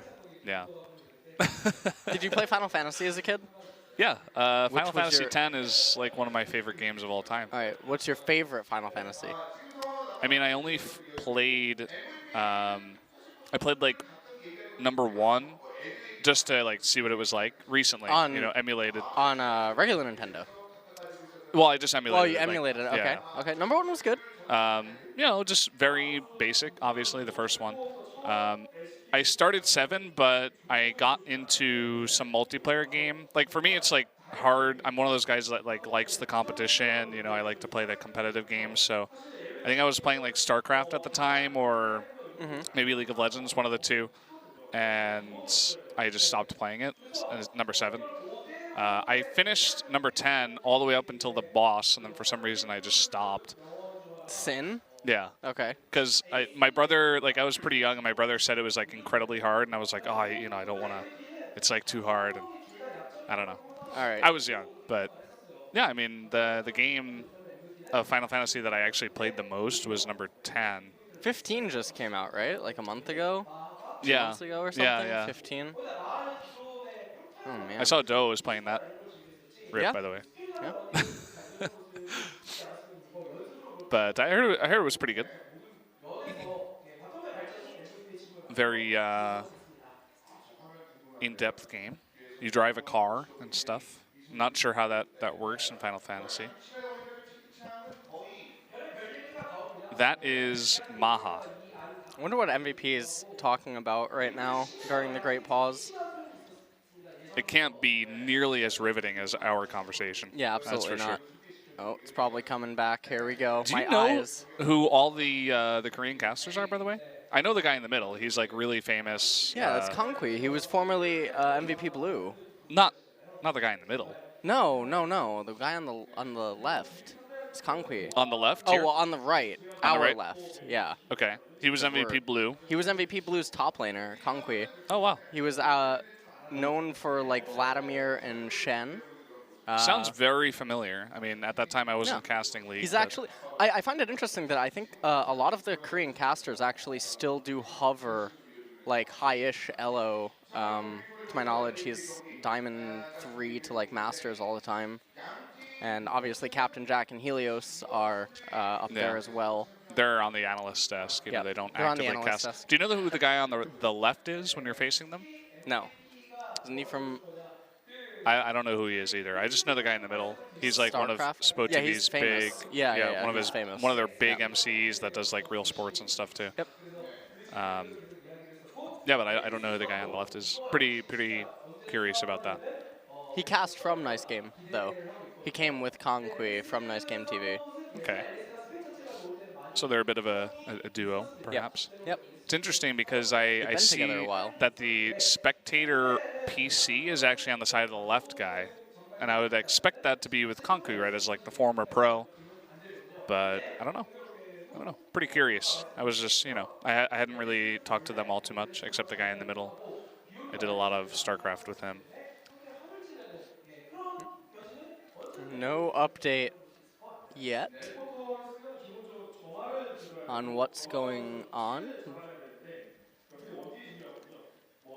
Yeah, still waiting on that. What are they talking about? It looks like Max is just spamming, talking to Ghost. Shim hara, so they're not. They're bored. They're bored, man. That's what's going on. They're not the only ones. So, Crazy has escaped Yeah. the test game. Without any surprises, we should be getting into ban pick, unless he can't join, which I suppose is possible. But We're gonna find that out in a second, I guess, if he can actually get into the game. If he can't, I don't know what's gonna happen at that stage. We might just end up having to break again. yeah, last time we had a 15-minute break, and then we just And then came a back, little and bit then after the eventually, break. Yeah, eventually he was maybe able like 5 to, minutes to get after. into it, right. It's a little bit unfortunate. Just so you guys know, this is not computer or technical difficulty on our end. Yeah. Something going on with the tournament realm. So not a SPO problem this time around. Just the client seems to have some issues. we had this happen on Sunday, so I would hope that After SKT. yeah, after SKT. But I hope this doesn't happen to the OGN guys too, where like they transfer it over. Like SKT plays on Thursday or something, and then all of a sudden, like they can't play the second match. They have to wait like They get an trapped. hour Yeah. to go into the second match, because it's actually been more than that. I mean, they ended their match at 7:15 about, or no, like at like 7:05. Now it's 8:24 in Korea, so it's been a while. Well, we had the 45-minute Yeah. break between games. But we weren't. They were testing longest- like during the break too. Right, And it wasn't working. The longest breaks from LCK last summer, I ended up finishing at, 2:40 a.m., right? That's insanity. That's so crazy. I know you're looking forward to it, Brendan. I'd love to have my my first chance at getting something that crazy. I think the longest pause I ever did was for StarCraft. It took me like 45 minutes or something. Really? Yeah. Because it was Hero. He's like one of the best players in StarCraft 2 for you guys who don't follow it. And he was having a hotkey issue, so they changed his keyboard, and then that didn't work. And then they changed his monitor, it didn't work. They changed his computer, it didn't Did work. he not bind it? Yeah. At the end of it all, he just didn't bind the key. And he's like, oh, sorry. And we were all waiting here for like 45 minutes. We went to a break and came back, and we're like, there's still an issue. I like that. And then eventually he's like, oh, sorry, They changed like 2 different keyboards. They used like his teammate's keyboard. It just, yeah. That was the day of Pro League too, like a team match. So it was, it went a little bit late that day. But League of Legends generally goes longer. Like we usually end around 11 here. Longer days. Usually 10 to 11 p.m. Yeah. PST. And then depending on what day it is, we sometimes miss the train and get doomed to the taxi. Yeah. The Doom Taxi. The Doom Taxi for thing- me is rough, man. Yeah. It's I mean, like you live 50 far minutes. away now. I live really far away now, yeah. Yeah, you moved. For me, I it's actually like, live where MVP live. Yeah. It's the same building. Same building. Yeah, You it's the could same just building. walk down there and, I think blend in. Longju as well. Really? I think- Same building? Yeah. I think so, yeah. So me and MVP, we're in the same boat. We're in the same Well, boat the now. thing is that they have a van and you have to use public transportation. Maybe you could That's just true. ask them to go with them. No. You can discuss, Tom Kench with Max. No. You guys can We're talk not gonna about do it that. in Tom depth for Kench- like an hour. Let's not talk about Tom Kench. Why? He's good. So, guys. We're actually going into game now. Yeah, we're ready to go. So the epic pause of 2017 has officially ended after 26 minutes. We're ready here, guys. We're going to be jumping into game number 1, pick and ban phase, right now. All right, so let's see how BBQ wants to start things off. A little bit of a voice crack. I have no idea. Starting it off with a bang here. All right. Like Syndra being highlighted and banned away now. Ian's like something ridiculous, like 10-0 on Syndra, so that's an obvious ban against MVP. And Varus being banned away by MVP. BBQ now highlighting Ooh. Renekton. These are not the most standard of opening bans by teams. We'll see if MVP remains true and bans away LeBlanc. That would be standard for red side. Now, are they going to ban Sion here? I mean, they already banned Renekton. They might actually... I mean, with Renekton being banned away, they might ban away Rengar here to take away from Ed.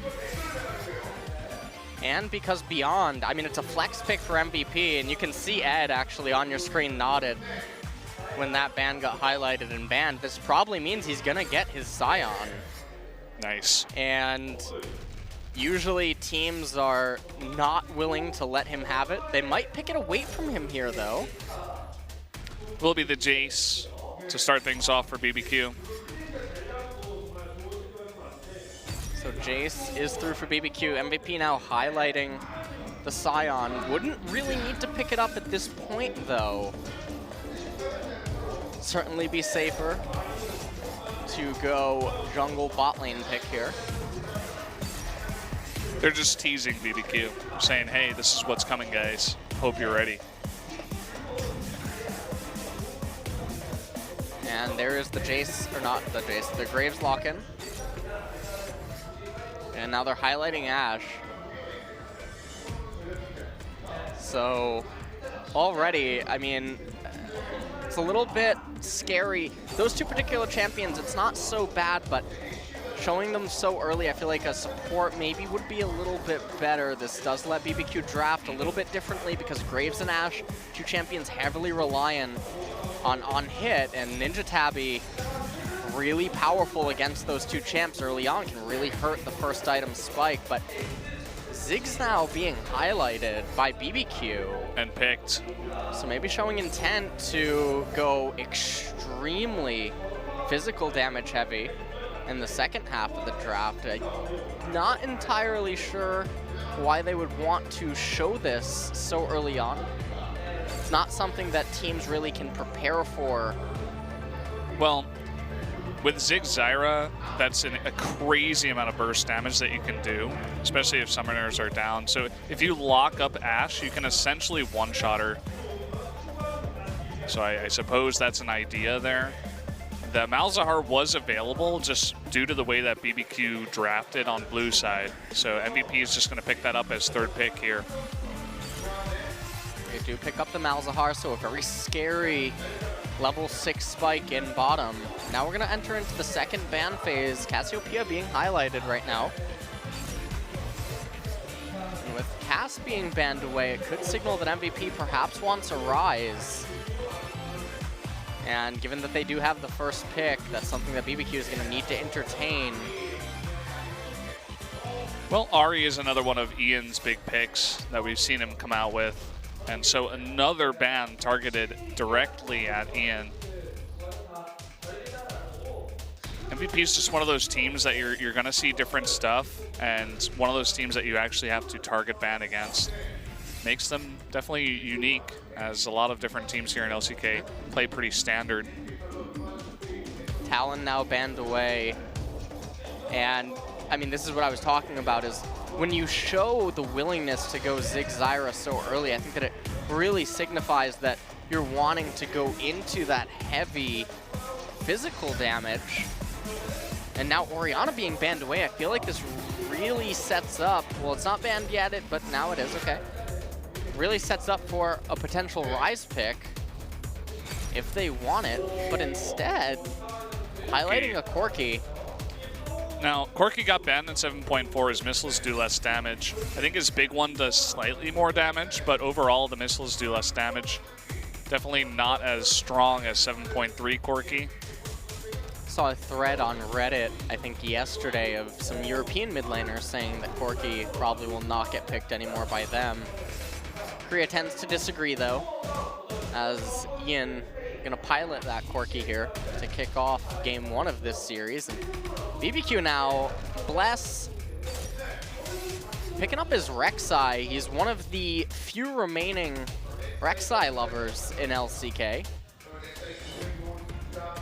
He was extremely proficient on that champion last year in LCK Summer, and when he rose to power on the Korean solo queue ladder, it was mostly playing the likes of Rek'Sai, Kindred, and Nidalee. Definitely an interesting pool for a jungler nowadays. They have Shen as the last pick for BBQ, giving MVP the counter pick in the top lane. Looks like they want to go with Kennen.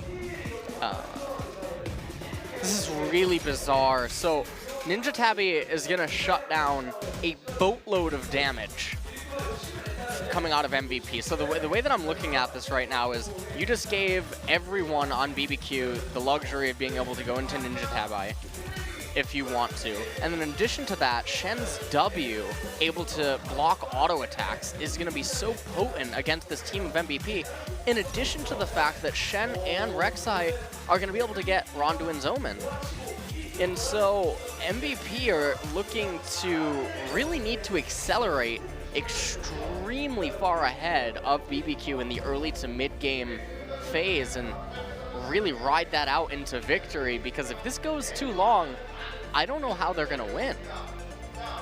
Well, they definitely do have some scary elements of their composition. We saw some of this out of Jin Air, where they had Graves, Ashe, and Malzahar. And you can lock someone up for so long if they don't have QSS, and the burst damage that comes out of Graves, and even Corki in this case, you can really blow one person up really quickly in the early to mid game. So maybe they'll attempt to do that, but be more aggressive than Jin Air, obviously, because, I mean, I could play in the game and be more aggressive than Jin Air. So. Look at that keyboard on Ghost. Whoa. Well, I mean, his name is Ghost. He has the white keyboard. And so there's the composition, and I feel like I would much rather have that comp than this one, but Kennen, Graves, Corki, Ashe, and Malzahar really hard pressed. They're gonna need to come up with advantages really quickly. And it's gonna be really hard to coordinate ganks for Beyond on this Graves. It's so difficult with your laners unless they're intending to just have Beyond power farm, but we're heading into game, guys. Yeah, let's jump into it. Definitely will be an interesting one here. BBQ versus MVP, game 1.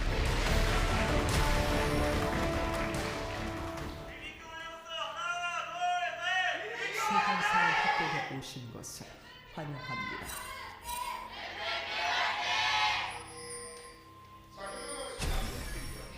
So we have another hashtag big fan here on the side of BBQ this time.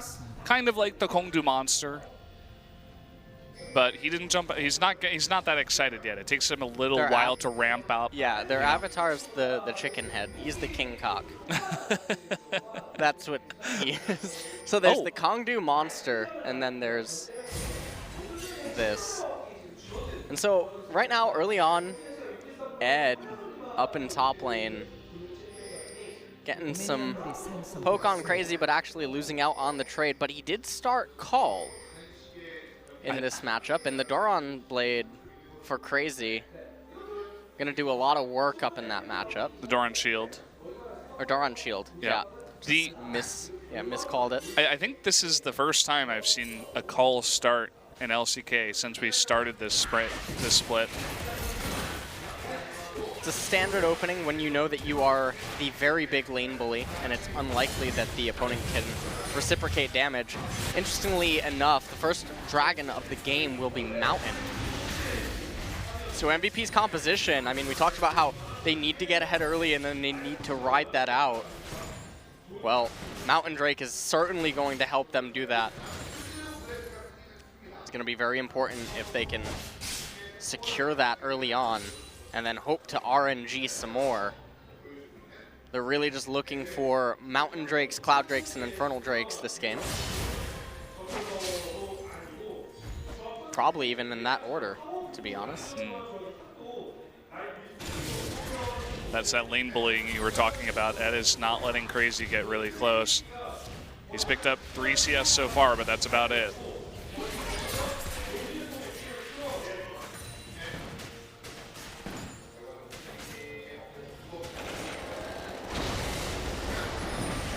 We got a little bit of a trade here in mid. And interestingly to note, Ed actually running Fervor on Kennen, and Beyond running Storm Raider. So the Keystones are a little peculiar, and Bless as well running that Fervor on Rek'Sai. So up here in top lane, you can see Ed already getting some turret damage down. Lots of poke, though.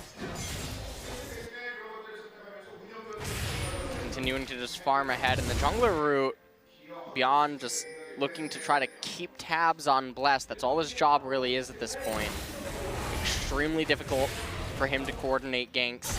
He can try in mid lane if Ian's willing to use his exhaust and if Temp steps a little bit too far. Whoa! Oh no! Oh man, the taunt, and Ed is gonna potentially eat one here. Can he get close enough? No, not quite. Wow, what a misstep by Ed, but a quick capitalization by Crazy. Absolutely fantastic.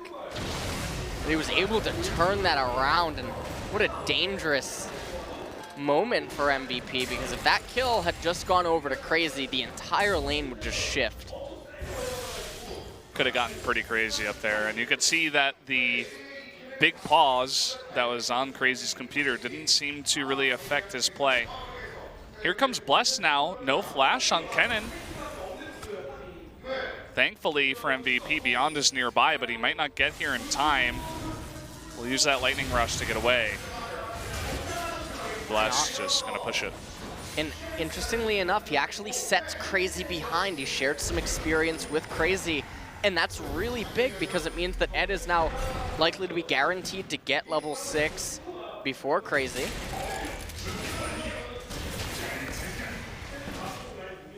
Now in mid lane, you can see not having the best of time. Ian just managed to juke that shock blast, but Beyond gonna just continuously keep power farming and possibly look to make something happen down in bottom lane once Ashe and Malzahar are level 6. See no corrupting pot start on Corki. Starts with the longsword, giving up some sustain. You do get the 3 cookies, but can get a quicker phage. Now Beyond's looking to try to, again, keep tabs on Bless. Bless is the one that can really make things happen in some of these lanes. Tempt were to flash behind Ian and knock him out of his Valkyrie back into Bless, or if Bless could get a flash knockup.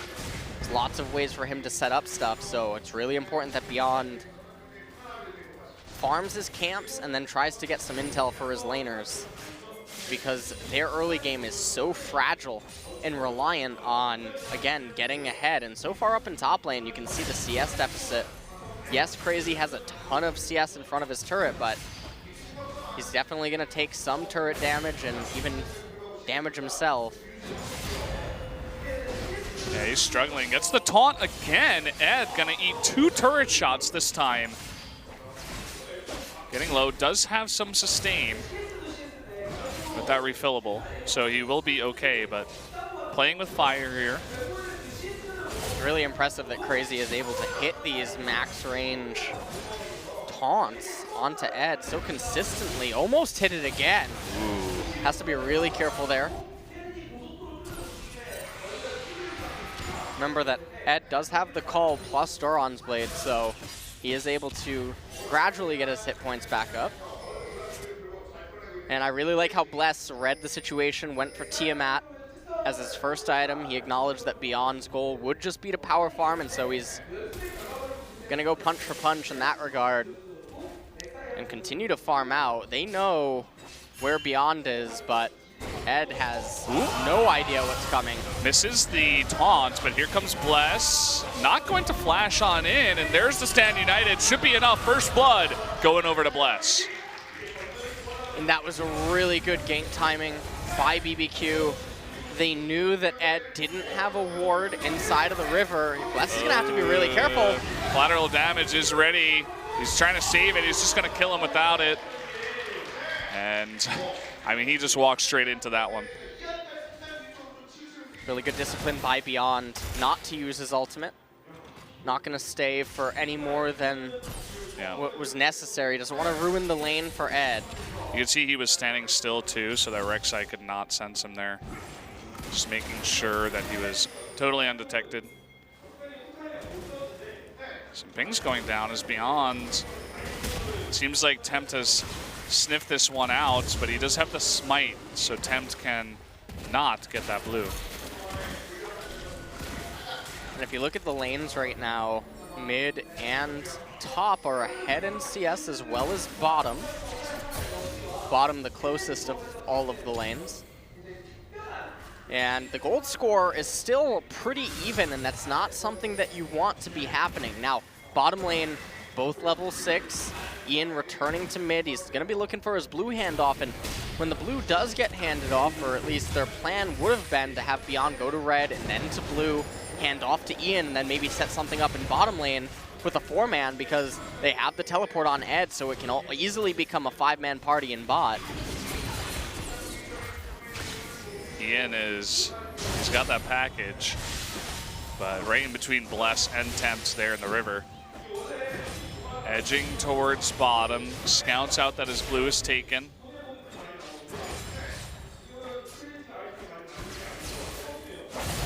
Ed keeps actually losing the majority of these trades up here. Crazy's management of his passive is absolutely fantastic.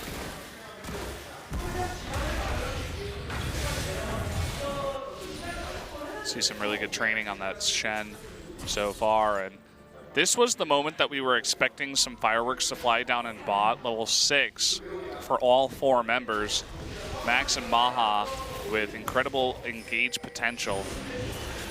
Oh, look at the pings going out. They sniffed this out, that Beyond must be here.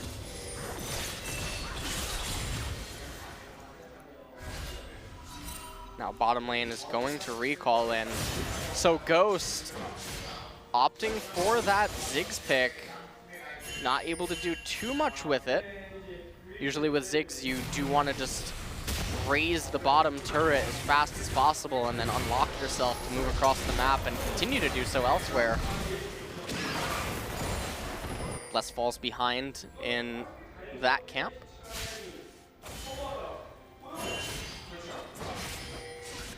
Right now, if you're MVP, you can be content to keep this going for a little bit, but there's going to be a window where you're going to need to find a way to cause some sort of fight to unfold, because MVP's composition, they want the turrets to start falling. They want to get that Mountain Drake, and they need to find a way to create an opening for themselves to do so, which might be right now. You can see that Ian and Beyond moving in to Bless's red side jungle. And it was sniffed out, as there's a ward there that saw both Ian and Beyond moving on in. Picking up Scuttle Crab, as the Mountain Drake could be contested soon enough. Puts down a ward too, just in case Bless wants to get a little bit cheeky, going over the wall and trying to solo Mountain Drake. Gets the knock up on Ian, but actually a bit of a bait here as they turn it onto Bless. There's the Stand United. Collateral damage is not enough. Here come the missiles from Ian, but it's still not going to be a kill onto Bless. And Ghost as well actually used his ultimate, whiffed big time though. Shock Blast hitting Beyond. You can see Bless trying his best to heal up. Max though coming in for a flank. Oh, really nice response there from Tempt, flashing up north. But they do go flash for flash. Tempt saving his own life. It's really good for BBQ that they were able to live there. Had they gone down, MVP could have converted that into a Mountain Dragon capture. Oh, the arrow going wide. Had they landed that into the Nether Grasp, it may have been enough to kill Ghost. It's a little bit surprising because they had the mobility boots on Max, and he would have been able to get in range to cast the Nether Grasp and then chain the Enchanted Crystal Arrow. And at the very worst, I mean, you would just get both summoners out of Ghost. Wit's End now completed for Kennen. It makes it extremely difficult to itemize against him. He's dealing the on-hit physical damage, but then in addition to that, he's stealing away your magic resistance and dealing magic, obviously.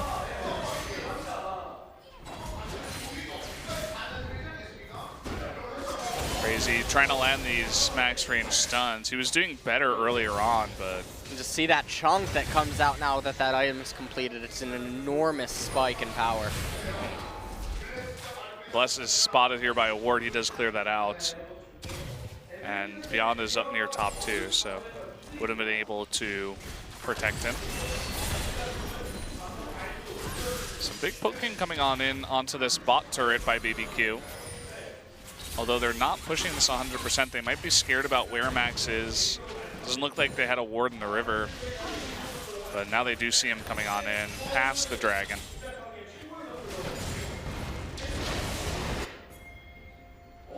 Bless coming top again. Here he comes. Ed is right under that turret. And how's it going to go here? No knock-up, no stun. Okay, the flash into the Unburrow, into the stun. Ed has to flash away. Will there be a response here? Flashing on in is crazy, but it's not enough to kill him.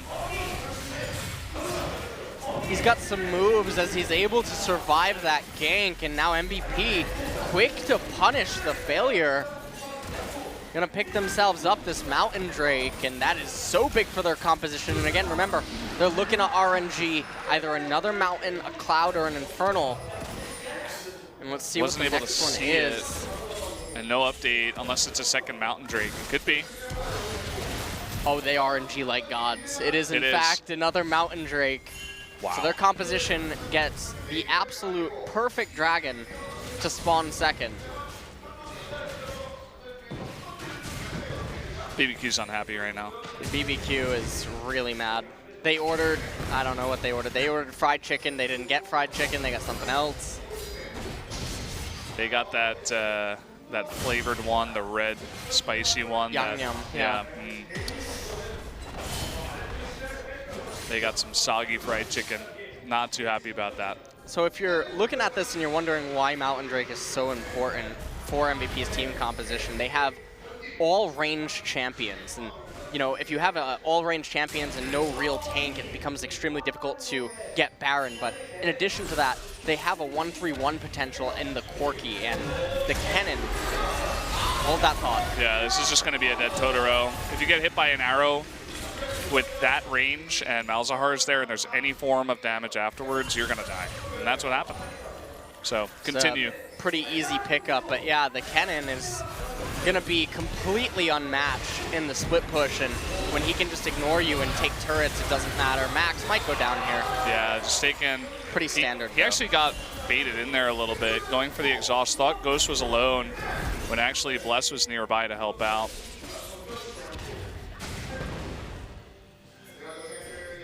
Now you can see what has happened ever since the pickup of that Wit's End up in top lane. Look at the CS gap between Ed and Crazy. He almost has the Sunfire Cape. Not so sure if that's the best item to pick up first. I would have, oddly enough, thought that Bommies and Taranduans might be a little bit better. Oh, nice moves by Ed. The exhaust comes out. Is it going to be enough damage? The knock up here. Ed is getting extremely low, and he does go down. Nice follow-up there by the Zyra, saying your moves don't work on me. She tied him down. Put a ring on it. Take another quick look.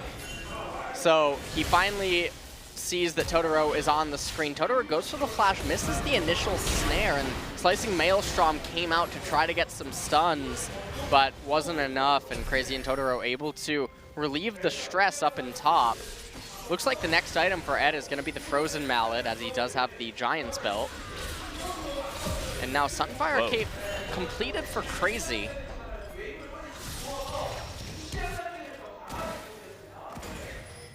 You can see some pretty intense pushing down in bot. They're going to call Ian on over with the package, but Bless is nearby here to help out the push. So right now it's 3v3, but you can see Tempt is also rotating down here, so it's about to be a 4v3. The Titanic Crystal Arrow hits Bless in the face and essentially just stops that, but we have a counter gank up here, up in top. That's going to be the First Blood turret going over to MVP. Good response. They delay taking the bottom turret here for BBQ and take the first one for their own. They might be able to push on actually a little bit further, Ed and beyond both here. Remember, they have that Mountain Drake. And Yashen can try to stall it as he wants, but oh, Tempt have to be so careful. Oh, that angle! Oh man.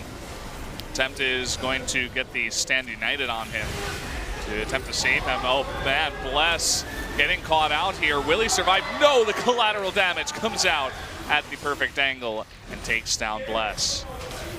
This is really there's a lot of turbulence right now that BBQ need to find a way to sustain through. This is where MVP is going to be at their strongest. And with that Mountain Drake, it becomes that much more difficult for BBQ to find a way to sustain and stall through this. Ghost might have to use his ultimate here. Oh, he doesn't have it. Yeah, just waiting on that one. It's almost up. Doesn't quite have to use it. And it looks like MVP actually content to back off, at least for now. Dragon is coming up in a minute, so they don't want to commit to staying to this wave that's about to touch in mid, because if they stayed for this one and used it to try to get the turret, it would mean that their recalls are too delayed to get to the mountain break. Yeah, exactly, and that's why Malzahar goes back. You can see more trading up here in top. We're going to also potentially have the Arrow and Nethergrass combo, but actually, as I say that, it looks like Maha did use his Arrow just there. Might have it up in time. The cooldown is pretty short. Does have that Essence Reaver.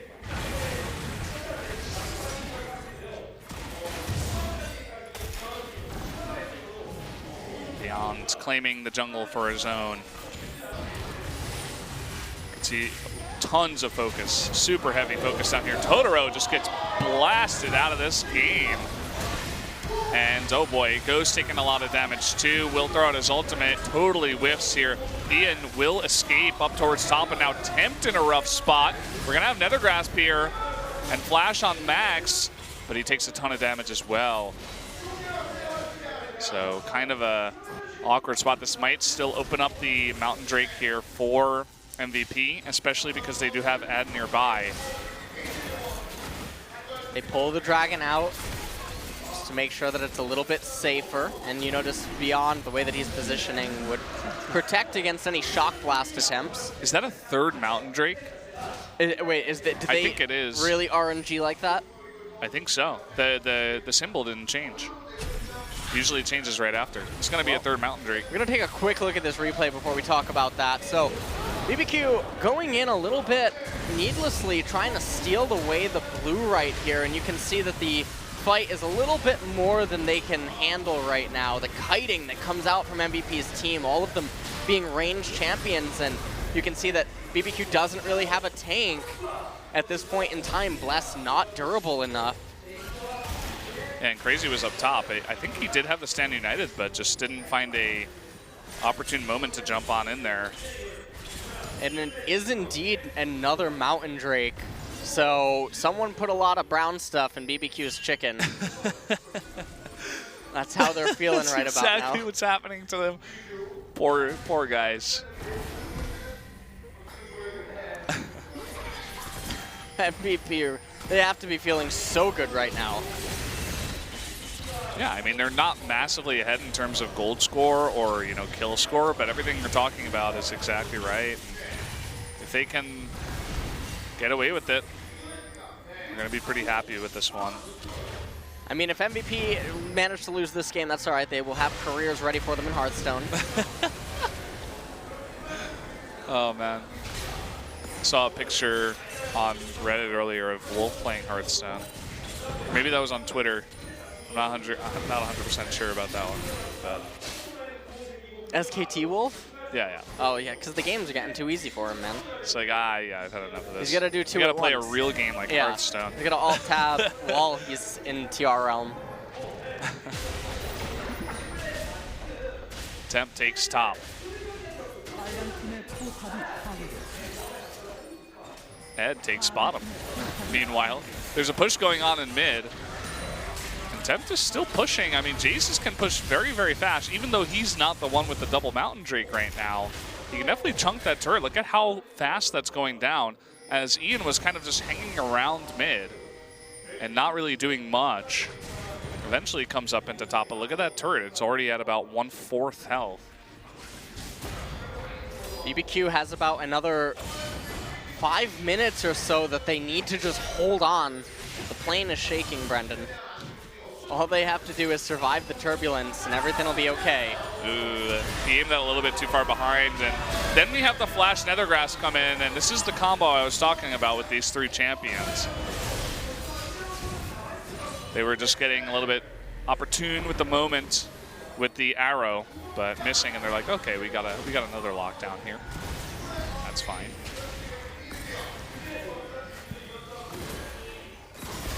So right now they need to get into 1-3-1 formation. You can see that Ian trying to push out top lane. And even if they can't come up with too much more in the next few moments, they have another Mountain Drake and then Baron to look forward to. If you have 3 Mountain Drakes, it doesn't matter if you don't have a real tank. You'll just completely take that off the map instantly. Especially with how much damage they have just outside of that, you know. Cannon will do more damage than a normal tank. Interesting that Tempt actually went for Ionian boots instead of Ninja Tabby. I feel like that's a little bit unnecessary versus this particular team comp. Even surprised actually as well that Ghost went for Sorcerer Penetration boots instead of it. The item is just so efficient against MVP's team comp. And you can see here now that Crazy still a little bit ways away from getting the Ronduins and possibly even Titanic Hydra. See that Bless was able to pick up that Ronduins already. So they have one. And there's the second one. It is completed. So, you know, it's going to be good for these team fights, but MVP, as you were saying, they need to get ahead, and they're attempting to do that. They found the ability to do so down here in bot. They may pay for it with some of their lives, though. It looks like perhaps Ed is the sacrifice for that turret. He is going to get a huge ultimate down, though, onto 3 members. Bless getting extremely low. Ed does die, but Beyond able to follow it up with a kill. And here comes the rest of MVP. The arrow hits Ghost right in the face, but they're going to focus on to Crazy, who does not go down. Maha getting extremely low is forced to back out using his flash. And, well, Maha and Max using their ultimates on different members, and they weren't able to burst down Crazy.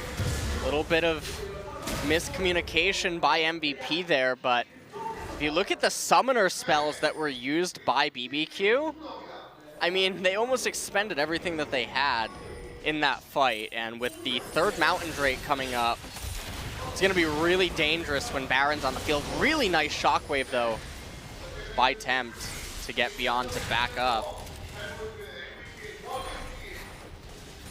So as you mentioned before, the focus right now is that Mountain Drake, and Jace is doing a really nice job with all the shock blasts, just chunking down members of MVP. They may have to give this one up. Nobody from MVP is really in position. Then again, BBQ doesn't have everybody around here. Looks like there's a lack of vision around this Mountain Drake for MVP, but they're not really focused on it. Okay, here comes Ian with the package. Ed making his way in. Right now he's 1v5 as the members of MVP slowly come on in, and BBQ is actually going to back off of this Mountain Drake. MVP then starts it before it can reset. This is really oh, it does reset, and Maha chunks so much. What's he gonna do? I mean, he doesn't really have much sustain here. Bless coming on in, the big taunt from Crazy. Lots of members of BBQ getting very, very low. Nice kiting here out of MVP. Another shock blast to the face, though. But still, they're able to turn on to Crazy. The double kill here for Corki. And the third Mountain Drake, even more importantly, picked up by MVP. I didn't get to quite see what is the next dragon.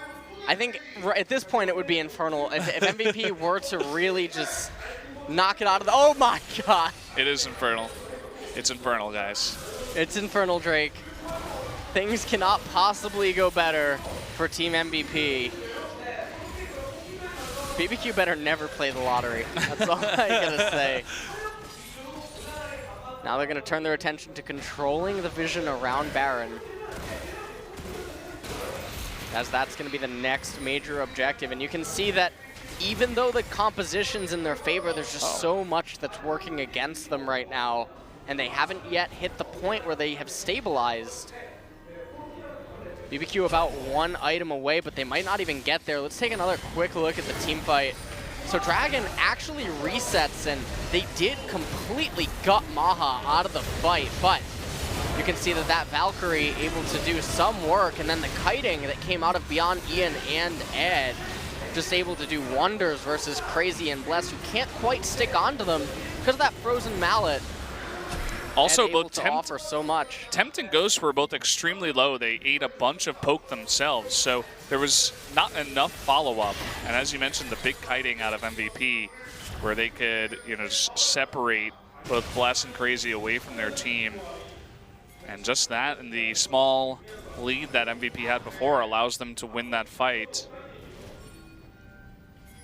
So even with Max and Maha essentially out of that one, outside of the Enchanted Crystal Arrow, MVP takes a big one. Jan did just get hit a little bit. The real problem down here is in bottom lane. As, I mean, Crazy has to hit Ed. And if he doesn't, watch the damage on the turret. Yep. I mean, he doesn't even look at Crazy. Just turns his face the other way and pretends like he doesn't exist. And at this point, I mean, Ed is doing so much damage that the minions are going to be able to heal him up. Even with just that Doran's Blade. You can see that another attempt here by Crazy to move on in. He does a better job of it this time. Ian actually just flashed there.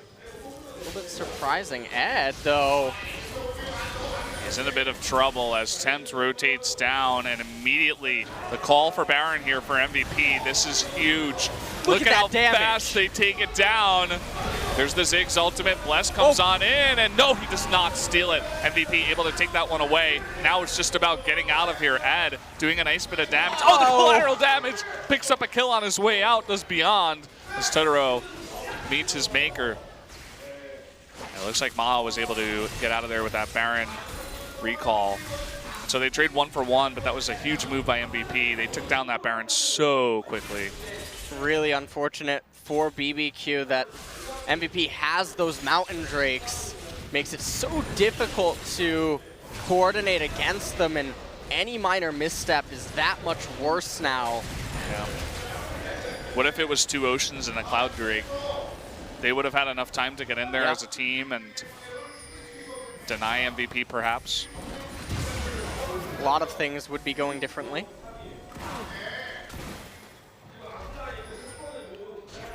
And right now, BBQ, even if they get to those items that we just talked about, the problem is that the Baron adds an extra variable that they don't have an answer to for this point, or at this point in time.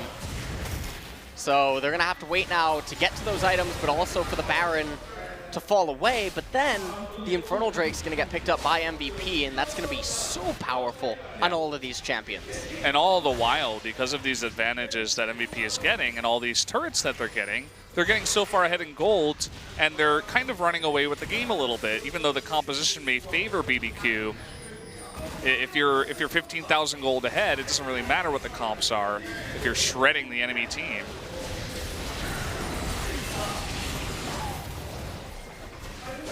And the composition, it favors BBQ if they can get there, but so far they haven't been able to get there. There's the Look burst. at that damage. Real big. Beyond doesn't take damage apparently. Bullseye, but it did nothing. He takes no damage. What? That was weird. A minute until Dragon. Crazy keeps landing these max range taunts. With the exhaust, Ad will die here, as he can't output enough damage to discourage anyone from BBQ and going on him. And here comes the Infernal. About 40 seconds left. So you can see MVP is really setting up for that. They do have the Baron recall, so it looks like they'll do that first. Yeah, and Blade of the Ruined King now completed for Ed. That's certainly going to help in shredding Bless and Crazy. Lots of focus around controlling this Dragon. They do not want to give it away. If BBQ can pick this up, it's really big for them. Ian could get a really big package placement if he comes in behind. But MVP, they want to buy enough time for Ed to get up. He does not have his teleport, though. So it's really just the delay game. Look at how much damage Beyond does to that Dragon. That's unbelievable. It's getting really, really low, and the Shock Blast comes in, but Beyond picks it up. So I want to point out right now that Ian just got 2.5 longswords off of that Drake pickup. Absolutely insane. Don't even know exactly what it's giving Maha and Beyond.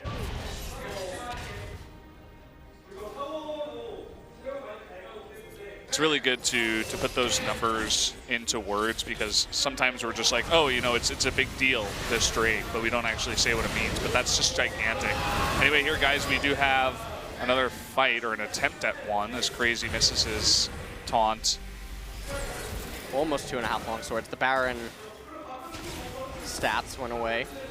But, I mean, the real beneficiary of it is going to be Beyond, who just has glass cannon physical stats. His job is wait for somebody to get stunned and then just use every ability that he has. And he's able to get away with that Lord Dominic's because of how much HP the enemy team's stacking. Normally, Graves can't always get away with it if he itemizes into the Black Cleaver, but this is a pretty unique situation where he is able to get both. Not a situation for the lethality version of Graves. Not enough members on the enemy team that would be a reliable enough target. Interestingly, Crazy seems to be itemizing into Guardian Angel as the 4th item.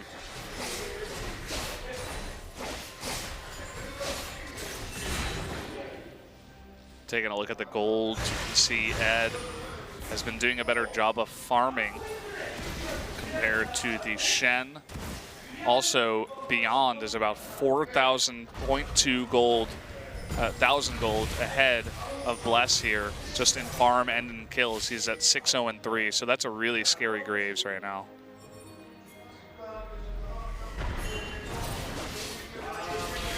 Oh boy. Bless, he's really tanky, but eventually, wow, just all by Ed in about the span of 5 seconds, he loses half of his health. Crazy almost has that Guardian Angel. The problem, though, is that Baron is coming up soon. And then after Baron ends, I mean, Exodia will be on the map. Elder Drake will basically be unstoppable if MVP get it. With all their ranged champions and how much it's going to bolster the already picked up Mountain Drakes and the Infernal, it's just going to be, I think, way too much for BBQ to handle.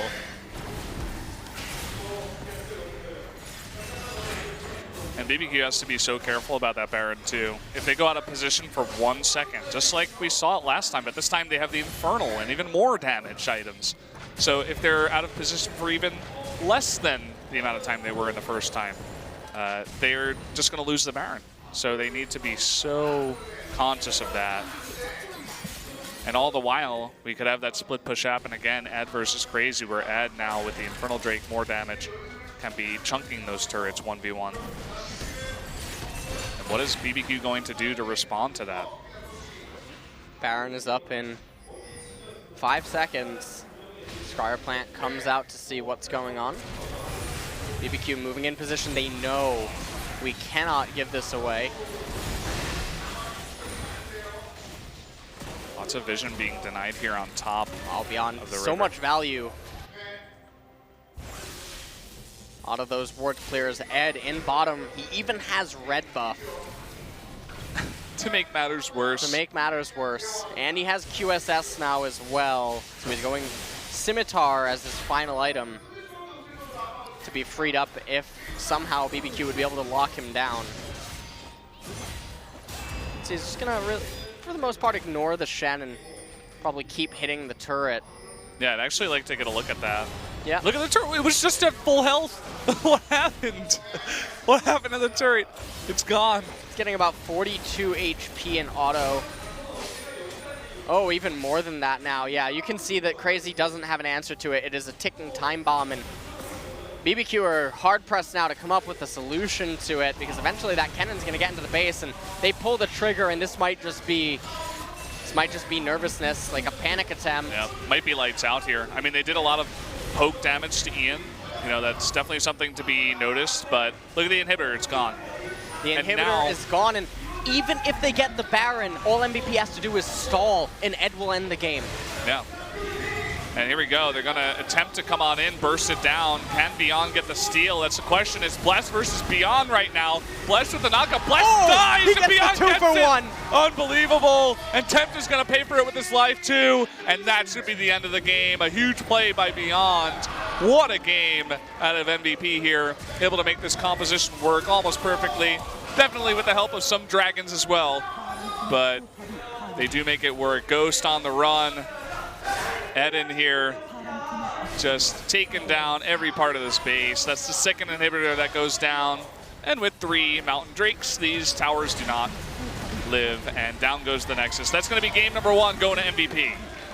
And what a way to start off the second series of the night. MVP have to be feeling absolutely fantastic. Not only did they play well, but Summoner's Rift rewarded them well with those dragon spawns. And right there Beyond, that was a really cute Baron maneuver where neither Beyond or Bless really wanted to get into the moment of trying to go for the Baron burst, and then Beyond said, you know what, I'll do both at once.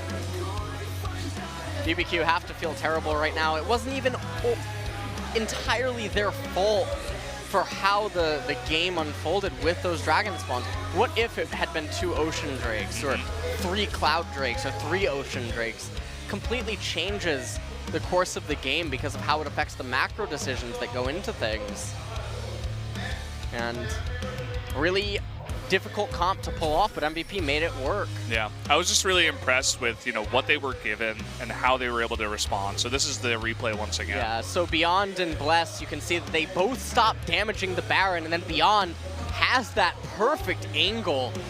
And then Max able to lock down right there at the end, and Ian chases Totoro, manages to destroy him, and then Beyond tried to send Ghost to the Beyond.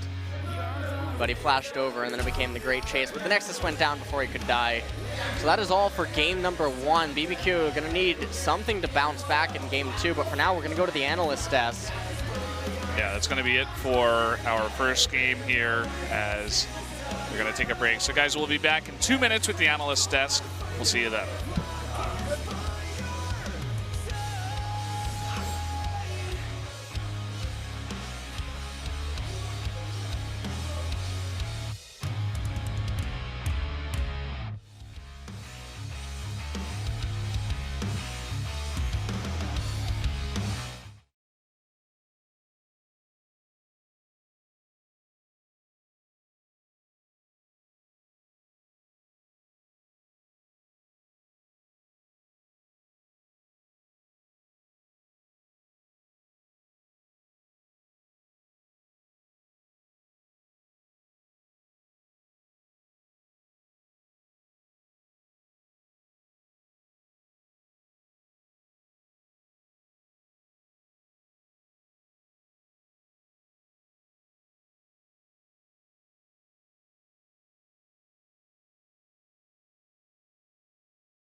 Welcome to the analyst desk here.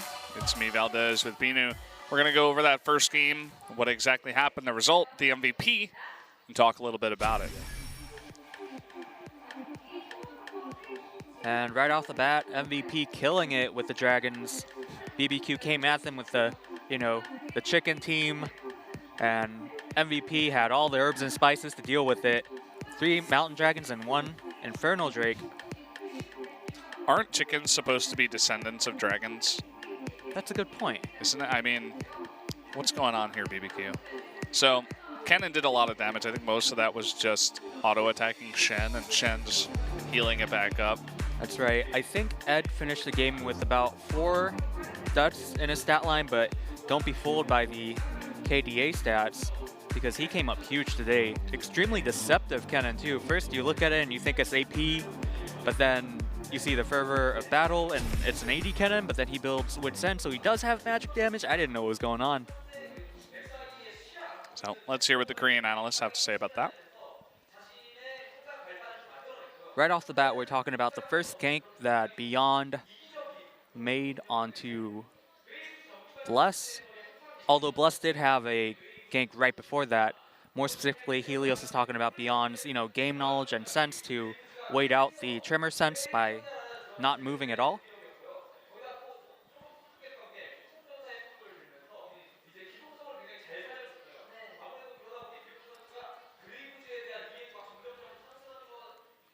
And he also really enjoyed seeing the Keystone Mastery selection on Beyond, I believe.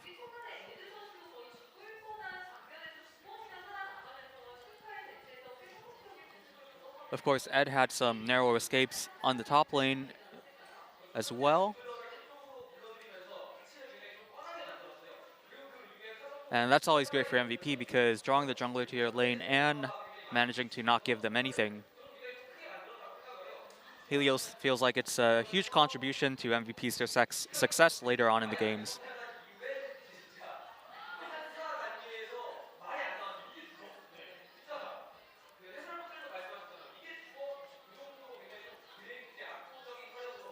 But at the same time, Graves also having some fireworks of his own with his damage.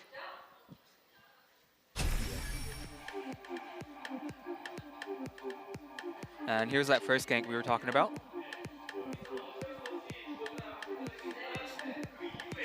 Yeah, really just nice gank there. Ed did not have his flash, so they were able to get on top of that. But look at this, Beyond just standing still.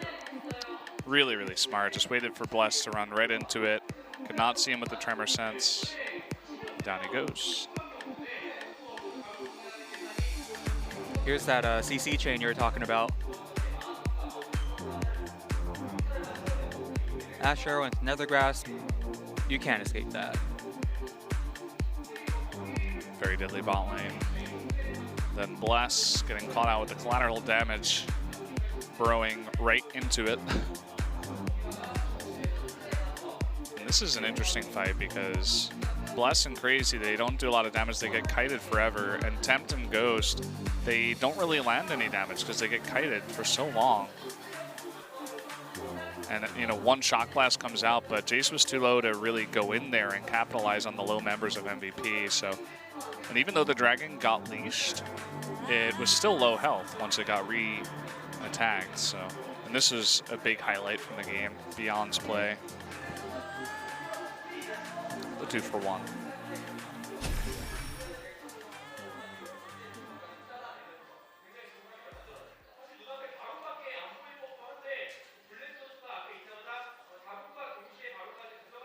And speaking more about that Baron steal, Kanata saying he saw a lot of, he was very impressed with Beyond's skill selection in that fight, especially in a chaotic situation for junglers as well, with a low health Baron right in front of your eyes. It's hard to manage your target selection. And also MVP with a very textbook macro play with Kennen in the bottom lane, also drawing aggro to the Baron area. So, who is the MVP of MVP? It is Beyond.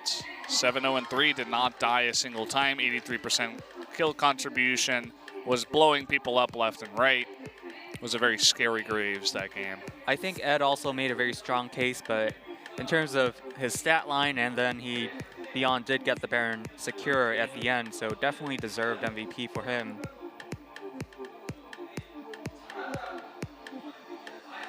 Yeah, it was going to be one of these two. Also, fortunately for us, MVP team without any substitutes, so Yeah. no surprises for us here in the later stages of the Analyst Desk segment. Yeah, so that's going to do it for this Analyst Desk. We're going to be back in 2 minutes with Game 2 of MVP versus BBQ. See you guys in a bit.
Welcome back, everybody, to LCK Spring 2017.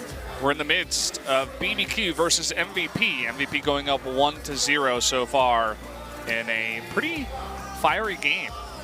Yeah, I mean, game one started off things great, and if BBQ want to take down RNG here in game number 2.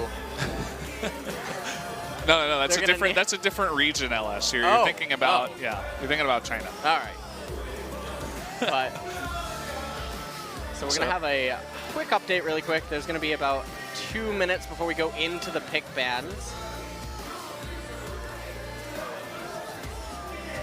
and apparently BBQ has requested additional time to discuss the draft phase and strategy, and the Kesper refs have granted their request. So both teams are going to get an extra 2 minutes to discuss things and how they're going to approach this upcoming game. And last game, you have to look at it from BBQ's perspective.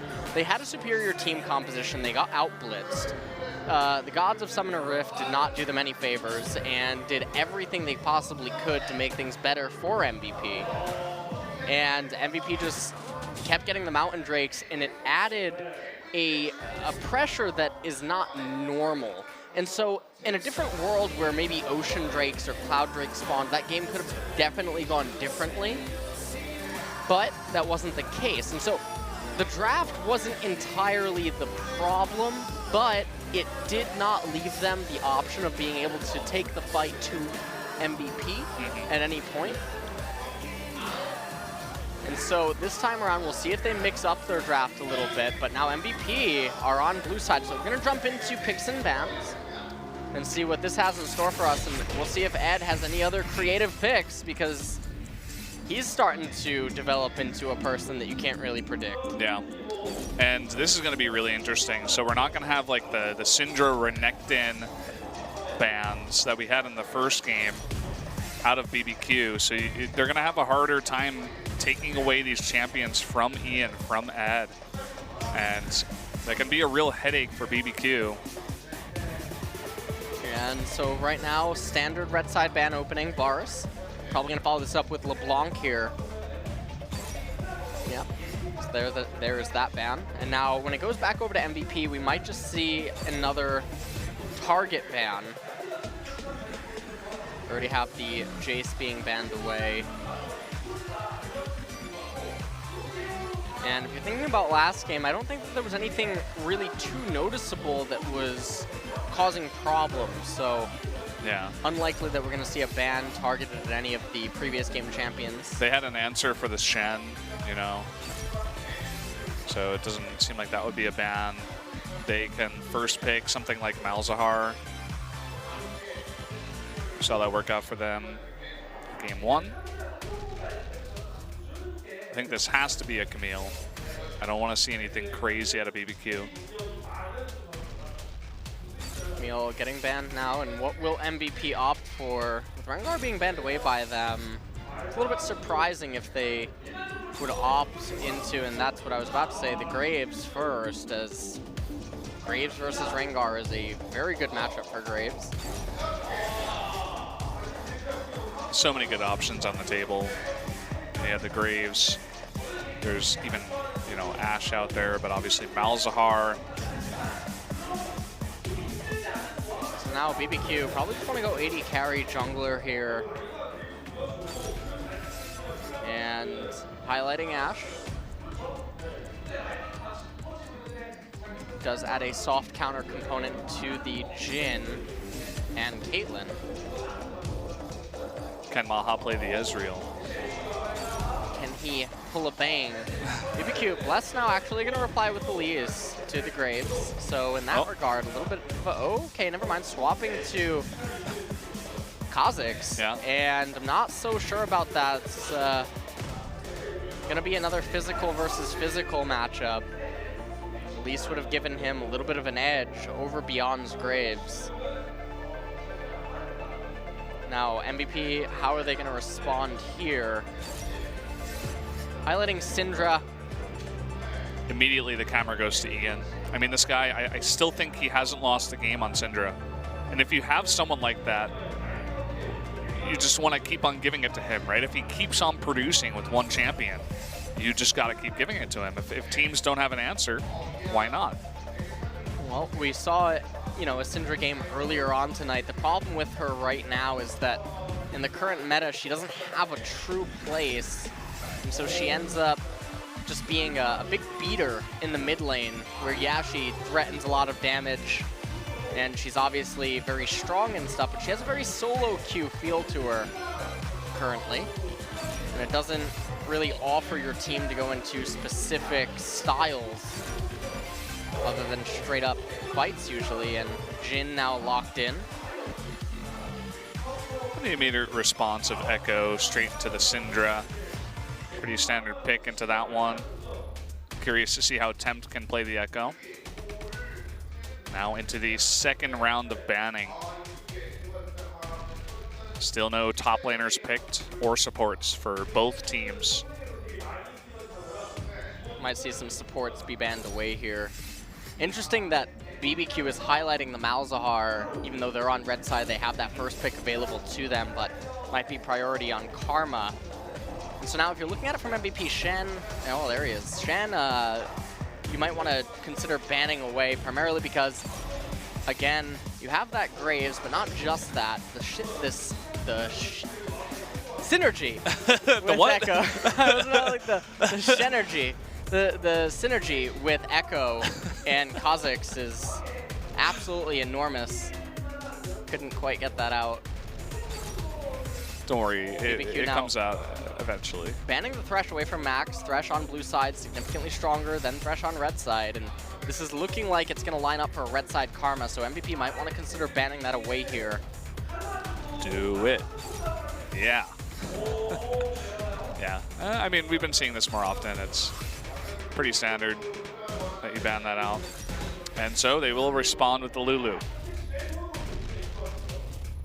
Lulu now with Ashe on red side. Does mean that if they are getting shoved in, it becomes a lot easier for Bless to close the gap using the picks range. It's absolutely enormous with help picks and glitter lamps.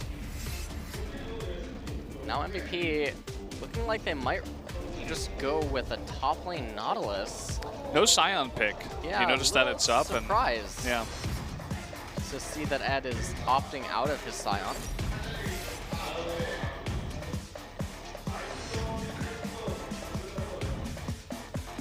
Nami. Yeah.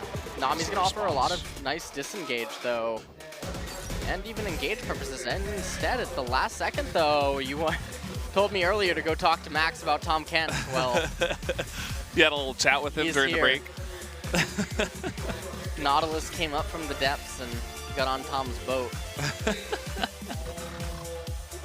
Oh, look at that. I was talking about Poppy earlier. Wait a minute. Hold on.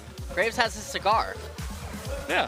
Has he always had that back? I think so. Wait a minute.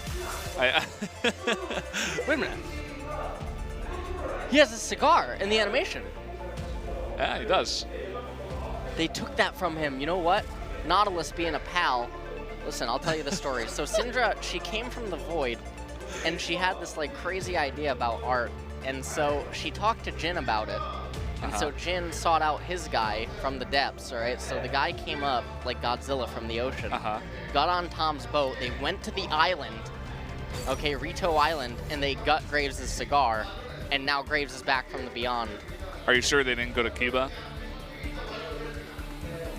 You know, Cuban cigars. Get off the depths. BBQ, though, on the other side, I don't quite have a story for them, but looks like Poppy was a little bit nervous with the story that I just told. She's giving you that look, man. Kha'Zix, though, I mean, he was feeling it. He was looking down, he's like, this is what I like. Yeah. Tell me more, LS. Coming down from the depths. Kha'Zix would certainly like to know how to rewind time like Echo. Oh, yeah. Hear that a few more times. So, one more time, this team composition. This is the crew that found Graves' cigar. Nautilus, Graves, Syndra, Jin, and Tom Kench. They might assemble Captain Planet. And on the other side, Poppy, Kha'Zix, Echo, Ashe, and Lulu. Lots of engage potential, lots of lockup coming out of BBQ Oliver's. I'm happy that one team didn't forget about Poppy. He's even using the Atlantean. Yeah. He knew. Makes sense. He was privy to your story ahead of time. Guys, we're going to be jumping into Game 2 right now. BBQ versus MVP. Can MVP close it out, or will BBQ come back? Let's find out.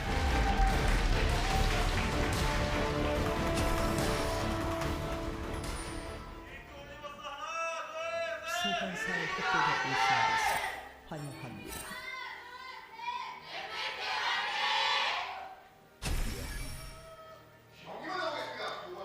The King Kot guy is not as enthusiastic as the Kongdu Monster guy.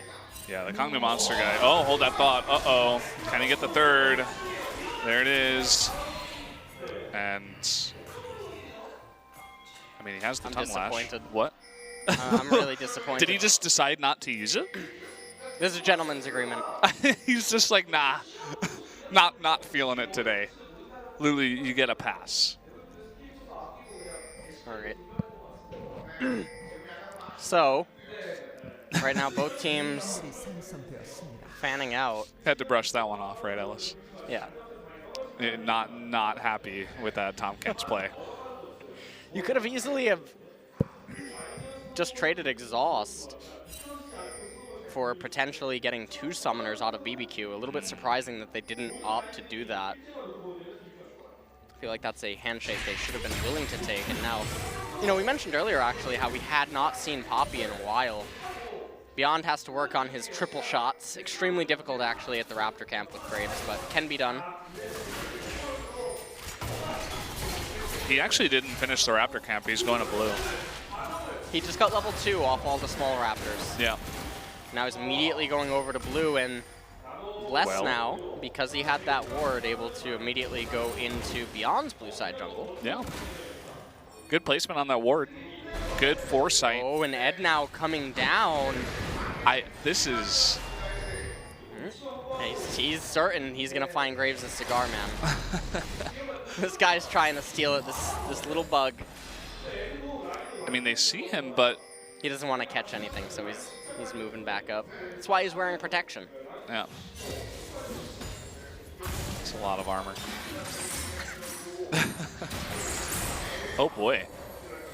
Nice combo there from Tempt. And they kind of just both agree to take each other's jungles. Looks like Beyond actually fully cleared the wolves, whereas Bless left one small wolf. But Beyond will get to the Scuttle Crab here a bit faster. Graves now going to be able to transition into a superior clear, though. So even though nothing has really happened yet, Beyond actually coming out ahead in the opening jungler routes. And I say that because you look at the way that Bless is now going to be able to path. He's going to go up to his red and then his golems, or his golems, then his red, and it's just a wonky clear, whereas you look at Beyond and he has a clear shot up his jungle to transition into his wolf camp. It's a lot healthier clear, it makes a lot more sense, and it lets him go up to top lane where Crazy is constantly pushing in, and then at that point, Bless, relative to top lane, will not be close by. And though having a bit of trouble there in top lane right now, low on health and mana compared to Crazy. Crazy doing a nice job, even a level up on Ed. This may, part of this could have been because Ed did rotate down towards the blue and Bless was there. So he may have lost a bit of experience as Crazy was not pushing. Seems like he'll survive though. Oh, Bless has to be really careful. Looks like okay, he does pick it up. Graves is on the hunt. It looks like he was spotted. So Bless just running away. But this will be the Raptors going over to Beyond.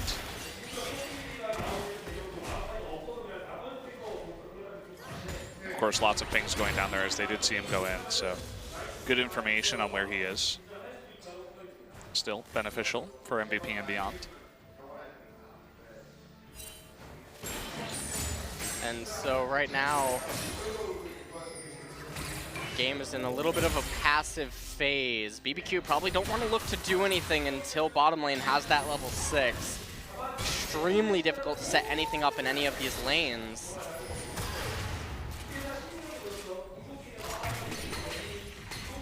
And as well, I mean, Beyond probably can't do anything as well until Ian or Ed are level 6. But once Ian is level 6 and Beyond is level 6, Tempt is going to have to be very careful.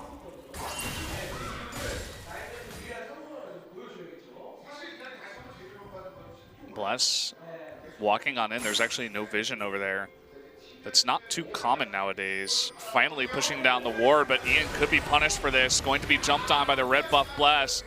Still has his flash, but actually Tempt wasn't close enough to force it out of him.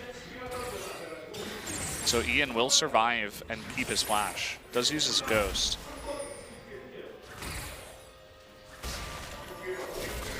And meanwhile, up in top lane, they did manage to get the flash out of Crazy. So at least they have a little bit of a victory right there, and now Tempt is continuing to zone Ian. Tempt does have the level lead. Ed now coming in, he's trying to get some intel. Maha trying to get that crit. Looks like it was blocked by a shield, so bottom lane right now is looking pretty decent for BBQ. That Ashe, that soft counter you were talking about against the Jin seems to be working out. Already about, I'd say maybe 7-6 CS after that last wave is cleared up.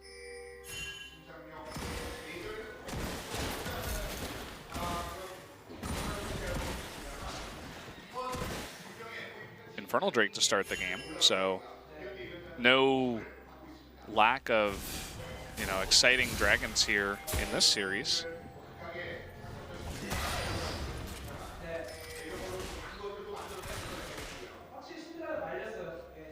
And so far, just a lot of passive play from both of these teams.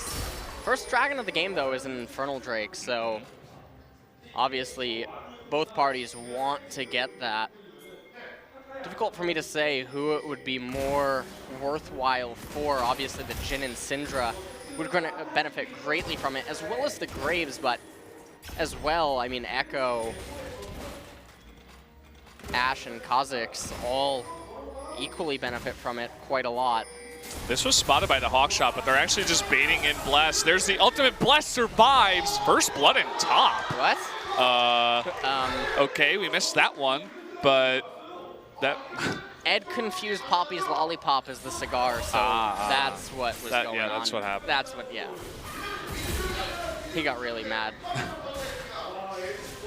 So the okay, blue we're buff, gonna get a replay on that, but yeah. the blue buff went over to. Anyway, let's watch this first. So the trade starts a little far forward. You can see that Crazy not able to pick up his passive, and you know Ed told him to come over here.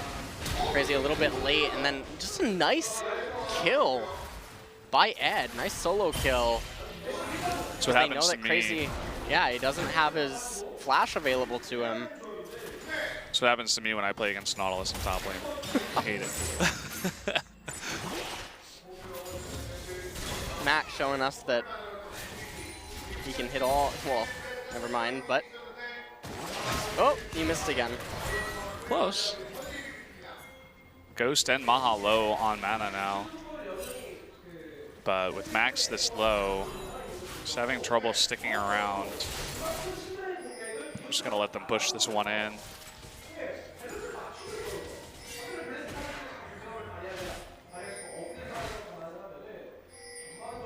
So Ian gonna have to be a little bit careful right here.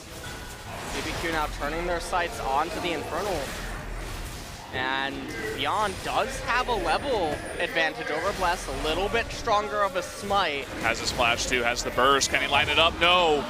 In fact, Bless will get it, and he doesn't even have to flash as Tom Kentz just eats him over the wall. So Infernal Drake does go to BBQ, their first Drake of the series. Really nice pickup for them. The next dragon, Ocean Drake.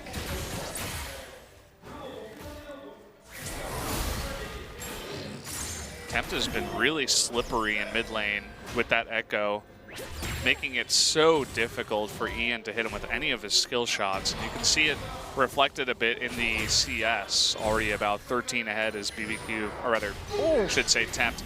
Ed is so on point with these dredge lines. He really knows how to hook him. He's going for the cigar, man. Yeah, he is. Trying to find it. That's the story of the match, actually. BBQ picks up the Infernal Drake, which is like the cigar. They take it away, and now the Ocean spawns. It's going to be a problem, because Ocean Drake not really going to be of great benefit to either of these teams in the later stages of the game. They don't really have siege or poke potential on either one. I mean, you could make an argument for BBQ, of course, with that Echo and Ashe, but for the most part, it's not going to be the most impactful Drake. Cloud Drake would certainly be a little bit better. Ooh, nice knockout there onto Beyond, and that's going to force Ed into a 1v2. Tempt was also coming on up, but here Ian and Beyond make their way in. Looks like Red was taken, probably by Bless at the end of it all. Beyond immediately starts the Rift Herald. Gonna bring down Ed to tank. This is that dredge line. Now, Red did go to Bless, but looks like Rift Herald could potentially be getting on Beyond here. This is a nice little pickup. Does give gold to every member. And it certainly would be a nice little addition on Ed up in that top lane. It's only going to have it until 31 minutes, though. So it's not the longest Rift Herald. He won't have it for the entire game. Oh, stun coming down onto Tempt. Gets the Thunderlord proc.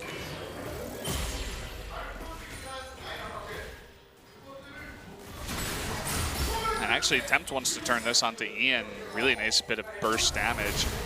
Ian, though, lands another stun. Beyond is nearby. Just waiting, just in case. Oh, and Janica Solaro landed onto Max, forces that exhaust out, but Max extremely low, does survive, but that will push him out of lane. Siesley is getting pretty big in bottom and mid lane. Ed, the only one that is really winning handily, with the exception of Beyond in the jungle. Lots of turret damage actually coming down from BBQ, and this is really great if they can actually unlock Ghost and Totoro. Ooh.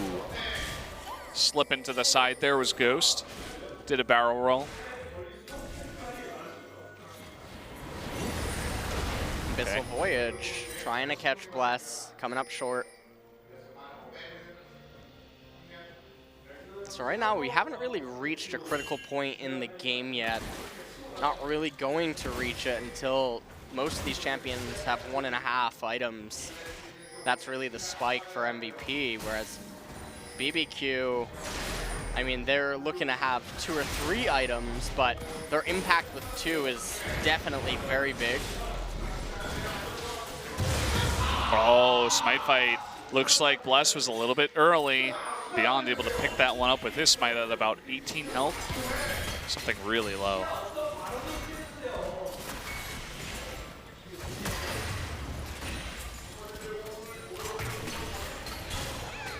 So another buff picked up there by MVP.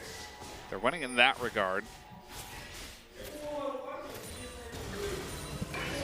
Now it just goes back to a trading fest. Dragon's coming up in 1.5 minutes, but I don't think that it's one that either team really will want to commit into capturing. Oh, they land the Tongue Lash into the Deadly Flourish. No curtain call. Decide against it. Almost definitely wouldn't be able to kill anyone, especially with Lulu with everything and heal up. Not trying to open anything up. Beyond is nowhere near. Be careful though, Ed. Here, Come down. Yeah, the immediately response with the teleport. Is he going to complete that one? Nope. Looks like that was a little bit of a bug, perhaps. But Ed does complete it and comes down. Oh, Ed might be looking for blood. He was watching Prophet earlier on that Nautilus. He's like, I can do it too. I got the Rift Herald buff. Did alleviate some of the pressure. Now Ed's making his way into mid. He was watching Hooni on Sunday. Yep. And he's like, oh, I can do that too. But fails to do either. Turn all the way back up to top lane. Beyond probably actually going to pick up top wave. It's a lot of juicy gold. BBQ going to get the first blood turret of the game. Yeah, split it between Ghost and Totoro here. Missile Voyage coming in. That is Maha and Max. Ghost has barely any mana. Will attempt to flash the wall. Gets Deadly Flourished and devoured. And that should be Ghost going down. Maha gets a bit low, but they are able to pick up the kill. Here comes Bless. There's no ward spotting him, but Ed, meanwhile, and Beyond, and Ian are all rotating down to this Ocean Drake. So BBQ, after losing Ghost, will have to back off. Opportunistic Drake being picked up now by MVP. We'll have to see what the next dragon to spawn will be, and it is not like this. Another Ocean Drake, I do believe. And meanwhile, Crazy pushing. So yeah, the Abyssal Voyage comes in, and Ghost and Totoro just simply weren't respecting it. That's really all that there is to say about this. It almost looked like Ghost was actually going to be able to get the flash off and get away, but Max able to get that third stack and use Devour. Oh, flashes the arrow. And that are 4 members of BBQ up in top lane looking to push. Meanwhile, the bot turret has gone down. This is a handshake that BBQ has to be very careful with. Yes, they have the red buff on Kha'Zix, but Maha and Max able to shred turrets pretty quickly, and now Beyond with that red buff in mid lane, so you can see this was a little bit of a blunder macro-wise by BBQ. They lose out quite big. Yeah. If they were able to pick up a kill, perhaps, or something else on the back of it, it would have been nice, but they're just not able to. And the problem is if they persisted up in top lane and tried to get onto that top tier 2 turret, it would have meant that either their mid and bottom tier 2 would also go down. Tempt using his ultimate to get back into the lane, and Beyond might be locked down here. Oh, so close. Gets pinned against the wall, though, by Crazy. Wasn't expecting him to come from bot. And down he goes. Game's going to enter into a little bit of a lull phase now.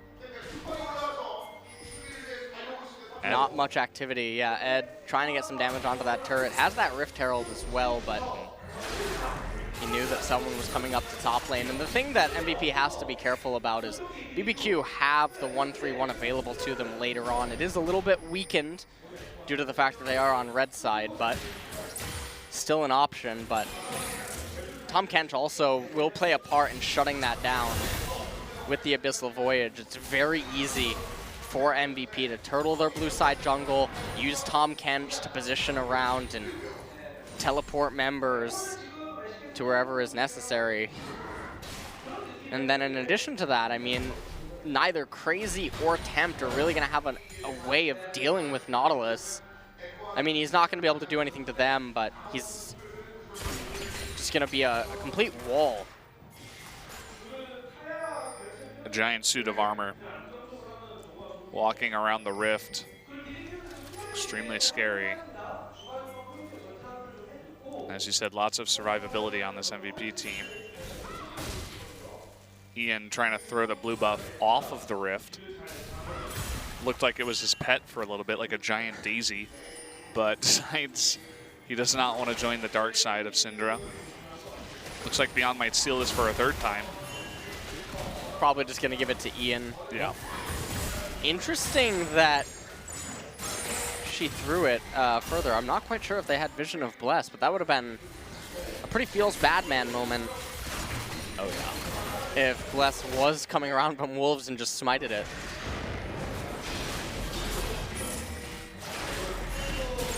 Blue buff going to be traded on over. Looks like Tempt takes this one. We got Baron spawning in 30 seconds.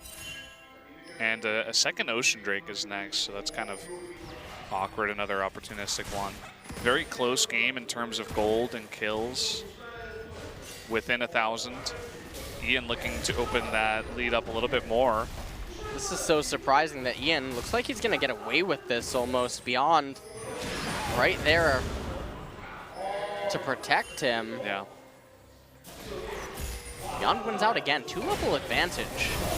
The stun lands, and uh-oh, Tempt in a bit of trouble. The collateral damage, oh, and the flash forces that ultimate out, but he goes right back into the hands of Beyond and Ian. And down he should go, one more shot will do it. I think he's gonna, oh. Meanwhile, Max getting himself, or rather Maha getting himself into a lot of trouble. Max as well. May bait these two into Ian and Beyond. No other members are nearby. Teleport coming in from Ed. That might be stopped actually by the Poppy. Yes, it is. Oh, well, okay. Ghost just became a ghost. Didn't see him. Totoro also died. And now Ed rotating into mid lane. They're going to pick up this turret. He doesn't even care that it's a turret. He's just tanking that. They're on a mission.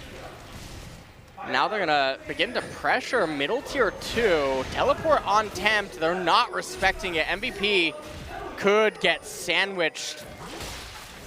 And in live right now, there's a guillotine about to happen, but in the replay, watching the sandwich too. Yeah, I don't know which one to talk about. It looks like we're going back to live. So the guillotine from that double teleport. Looks like they only drop Ian though. Yeah. So MVP, they were on a mission for commission, but BBQ caught them slipping. Never rap in your life. Well, it was good. I'm gonna start my career soon. Just never. No.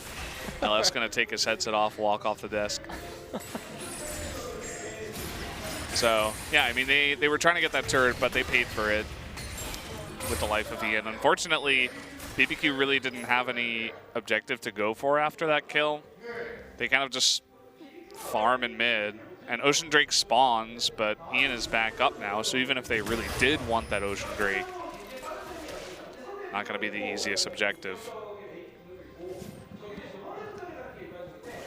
Well, Max now just trying to clear out some vision. You can see pings going down on top lane. And when Dragon goes down here as well, it's going to remove an objective from the map that BBQ could try to somehow entice MVP to fight the map. And without that dual teleport, they can't even try to, you know, coordinate a 1-3-1 in any manner. So MVP going to be content to sit back and just let the game keep going. They're going to let that Syndra scale up, the Jin, the Graves. And the real problem will be the Graves. They're not going to have a reliable enough answer to it later on, especially if you itemize a Scimitar. It's going to be extremely unlikely they can lock him down. And then unfortunate for Bless, it's so difficult for him to find a way in. And this is why I was wondering a little bit about that Kha'Zix swap instead of the Elise. Yeah. Kha'Zix kind of feels like this bug that jumps in and you just kind of swat it away. You know, unless he somehow finds Maha alone or Ian or something like that. Hold that thought. Big stun onto Max. Beyond is going to be devoured here by Max, but Max gets stunned up here. Beyond might meet the same fate. Curtain Call comes out in a huge crit onto Echo, and here comes Ed from Beyond. The big ultimate. Ghost is going to just disappear once again. Totoro getting locked up. Double kill for Syndra. Bless. So much CC coming out of this Nautilus, and Beyond he wants more. Crazy. Might not be able to survive here, the red buff. He's forced to flash away. They're going to go into Baron, and that's what I'm talking about. You can't win the team fights unless you get a miracle pick onto that Graves. But unfortunately for them, it looked like they had found it, but then Tom Kench, he's quite annoying. Able to pick Beyond up and then get him to safety. And you could see that Tempt was not expecting that damage from Beyond. Able to kill him before he could use his ultimate. We'll see another replay of it. So you see Max and Beyond trying to clear out the vision. They lock up Max, but then turn their attention to Beyond a little bit too quick. Perfect he play says, for Max. Live another day, friend. And then right there at the end, 864. I think that was the fourth shot that of was the Curtain fourth Call. shot of Jin. Yeah. Well, he wasn't expecting that either. Yeah, he was not expecting that and the softening up from the Black Cleaver. And then at that point, it's just whatever MVP wants to do. Ed's Nautilus is beautiful, man. I'm loving it. The play out of specifically Max and Ed, every single time I see MVP play, those two are just the superstars. Ian always does consistent damage. And Beyond tonight on Graves is just having a magnificent night. It's so cool to see. And I think this is one of these series where we really get to see the true power of this Graves. Just doing incredible amounts of damage. Now, Bless might be a little bit caught out here. He does have Flash. Max misses the Tongue Lash, so probably going to get benched, but no, I'm kidding. Wow, look at the damage on Ghost. Whoa, he's looking for that shot. Big knockout by Crazy, but MVP just doesn't seem to care. They are rolling with this one. They're up to 8,000 gold. Maha's going to join the fight again. You were talking about that Kha'Zix. Bless just seems like an annoying fly that's running around, and now he's about to get swatted. Down he goes. Tempt does find the kill onto Syndra in the back. Now Maha getting a little bit low. Doesn't quite look like it's going to be enough, though. Tempt not able to get on in there again. Ghost disappears for the fourth time tonight. I've said that so many times. Down goes Tempt. That might just be the game here for MVP. Yep, and MVP looked like they're going to push on to the Nexus turrets, and I don't know really what to say about this game. It was just a slow and steady game, and it eventually just spun out of control, and BBQ's composition were not equipped to handle it without their smoke and mirrors. And when they committed to that double teleport play, it all just seemed to go completely downhill from there, because that really just reduced their options. MVP took that huge decisive fight inside of BBQ's red side jungle, and they got Baron and found Graves' Cigar. Yeah, they did it. They finally got their goal at the end of it all, and MVP should be very happy with this series. I mean, BBQ is not one of the super top-tier teams in LCK by any means, but they did a pretty nice job. Their two games that they won were very clean, very well played. And there's their faces right now. I don't know. They don't look so discouraged. Crazy though, maybe looks a little bit upset. Yeah, he's But really... I think, I mean, if you take away, you know, from their perspective, they really got screwed by the RNG spawn of the Dragons in game number 1. In game number 2, they made a few outplays that I think that it's very possible for them to go back, look at it, and understand, okay, this is why we lost. And we let the game get to this point. We didn't play around these specific things. And right here, you see Totoro just getting caught out a little bit, gets locked up, and everything was looking like it could have turned around for the good. Maha, though, able to try to run away, but then Ghost went a little bit too forward. Max locking him up using the thick skin in this replay. That gave enough time for Ian and Beyond to arrive to the fight. Bissell Voyage came in and it sandwiched Ghost. Poor Ash this game. Just death after death after death. There were some decent arrows, but with the Tom Kench, like every time I see Tom Kench against Ash, it's just like the saddest day for Ash. And MVP, I mean, as the season continues to go on, they keep looking more and more like a legitimate contender for top 3. Yeah. We'll have to see if they can keep things up. This happened for them last LCK in summer. They kept looking good, and then eventually they just took a nosedive. But Yeah. we're about to go into the MVP interview, and that'll do it for tonight's games.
Welcome back, guys, to the analyst desk. I was eating a piece of bread, but and Binu just flew off the balcony, did a backflip, landed right in the chair, 10 out of 10. Here we go. We're going to look at the result of game 2.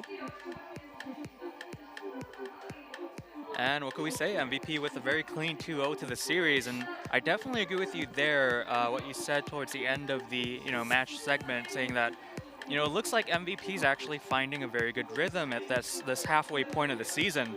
Maybe looking like they could enter the top 3. Team effort there in terms of damage. Nautilus takes #1 spot, funnily enough. Again, going back to that hit phrase, I think, for MVP whenever Ed and Max have a very clean performance. Ed Max coming in and making things look easy for MVP. Maybe a little bit more fury, and we can maybe call them straight up Mad Max. Yeah, they're definitely going to have to get a little bit angrier than they were tonight. Max is going to be the MVP here on the Tom Kench, and this guy is just stacking up the MVP points. Joins the rest of the boys up at 600. I have to admit, early on in the season when he was, playing that Syndra support and then experimenting with a lot of other picks, I did doubt him a little, but at this point he looks fantastic on whatever he plays. So very good time for him to step up for MVP, and the team as a whole looked so much stronger. Of course, I would have to imagine is someone has to be, because of their rivalry with BBQ as well. But nevertheless, on the interview desk, we do have Max and Beyond.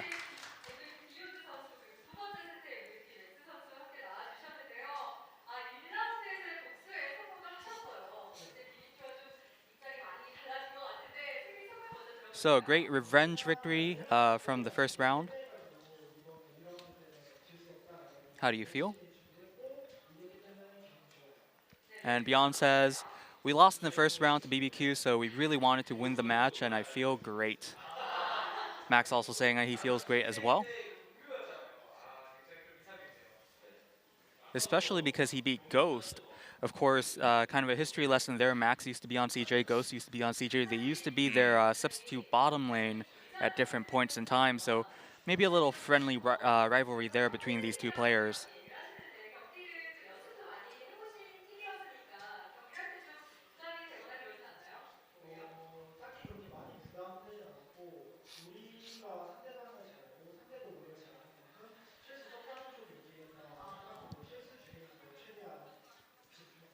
Now, MVP supposedly practices a lot with BBQ, so what are the complications or maybe considerations going into a match that you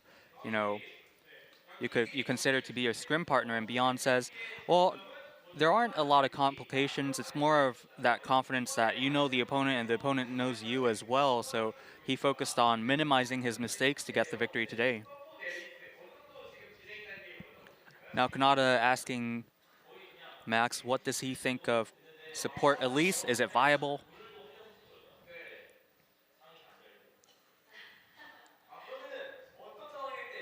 And Max says, I could have played it today, but support Elise may be a little bit more dependent on what situation presents itself.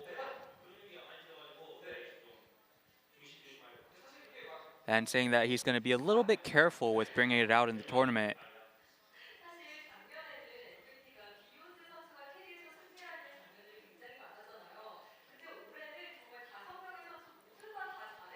Now, previously when MVP was in the summer season, Beyond had a lot of games where he was the only one carrying, but how does he feel about the evolution of this MVP team where everybody's stepping up? So Beyond says it definitely feels like a more complete team, a more well-balanced team compared to last year, and feels really happy with the level their performance is at right now.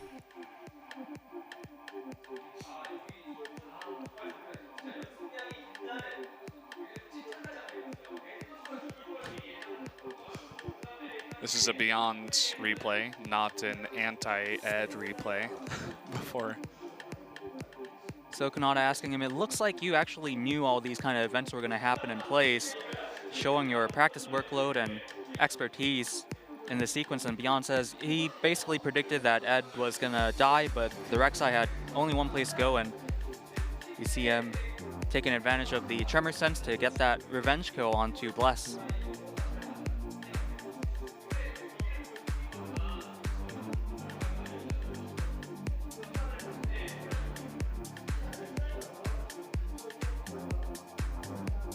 Now also asking about Beyond's Keystone Mastery selection, Storm Raider's Surge, I believe, on Graves.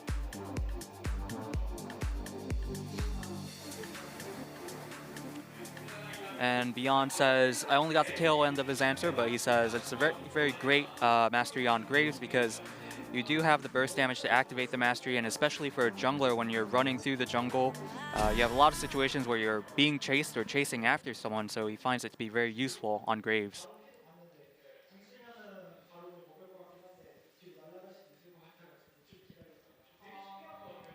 And speaking on the Baron Secure, or Steal, depending on how you look at it, Beyond says he was really pressed to use his ultimate at the same time because he felt like it was really close, but he did take that extra time to be a little more patient, and looks like it paid off for him.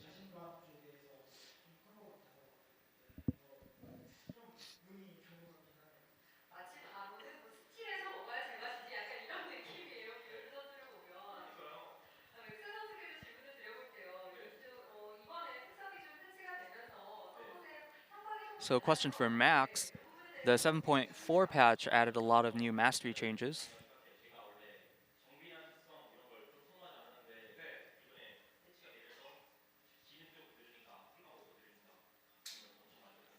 And Max saying usually he doesn't go for the precision mastery, but with the new patch, he feels like that's a pretty viable one to take.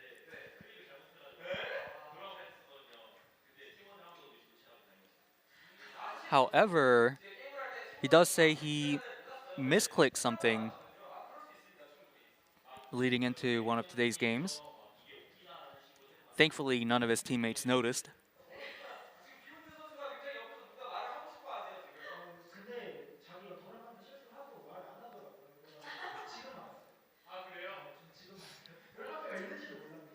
And Beyond says, usually everybody kind of takes turns making mistakes, but nobody says anything.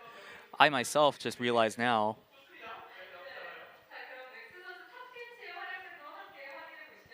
So we're going to take a look at Max's Tom Kench highlights, and I believe they were talking about Keystone Mastery selection when Max said he did make a mistake with a misclick. Probably got the wrong one, and Beyond was like, what? I didn't even realize.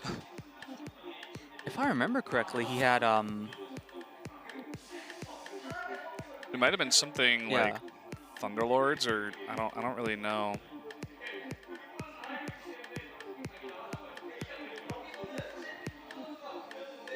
Max just like saving person after person. In the 4th bullet. GG tempt.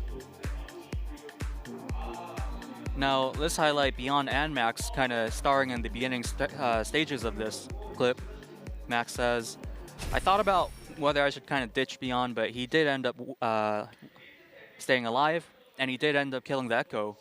So it turns out it was a worthwhile swallow. I don't know what to call it.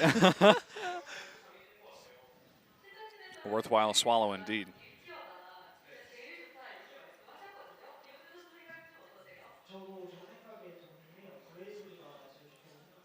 Now, Helios considers Graves to be the top tier, maybe first place jungler right now, and Beyond says he definitely agrees. As does LS. Graves is in a great place. Everybody's on the same page here. Even Max, yeah. Yeah.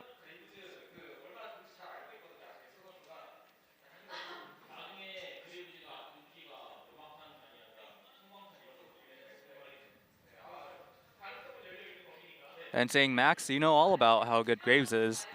Maybe you might play him at support. Kanata saying the possibility is always open for this guy. So finally, with the second round officially underway, what would the players like to say to the fans? Trying to decide who's going to... Beyond is so polite.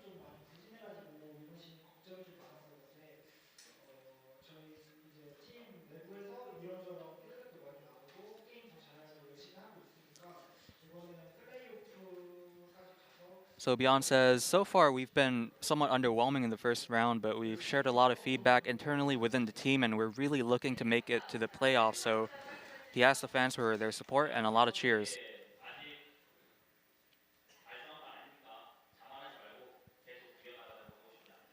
And Max would like to tell his teammates, you know, we haven't achieved anything yet. Don't get cocky, and let's keep working hard. That impressed Helios a lot. And Max returning the compliment saying that you're much cooler than me, Helios. Well, Max is pretty cool himself.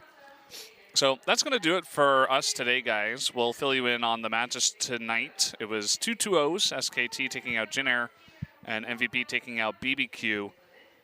Wasn't the latest ending night, although we did have that pause. But either way, of course, for you guys who are sticking around till the end, I'm sure you know there's going to be LCK tomorrow and Thursday and Saturday, just going by the regular schedule. So make sure to check out the OGN broadcasts over there.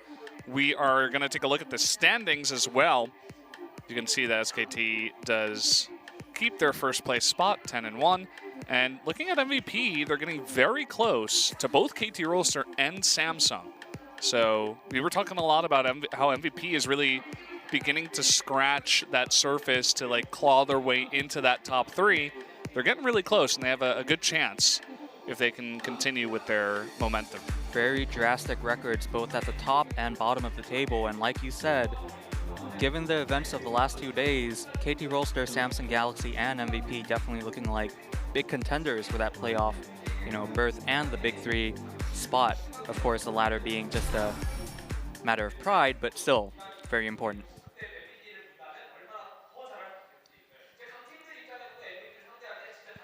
So Helios complimenting MVP's performance as well, saying that, you know, today was somewhat of a hallmark moment here, and maybe a lot of teams should pay attention to this team moving forward. Yeah, I definitely will be. They have a lot of players that are beginning to shine. The match is tomorrow. Samsung versus Afrika should be a really nice one. Rocks Tigers versus Kongdu. A couple of the teams at the bottom. We'll see who is looking better then.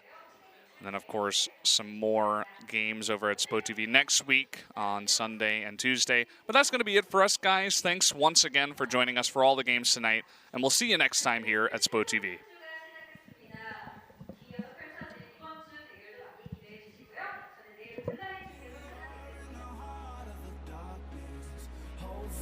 We must be brave in the heart of the darkness. In the heart of the darkness.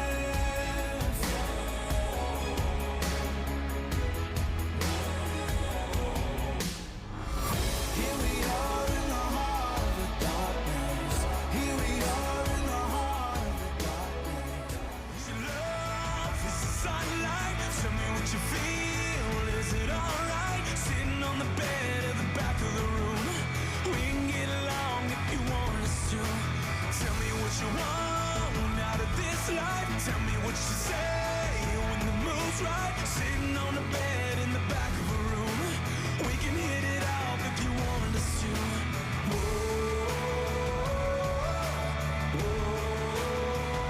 I've learned to cover you.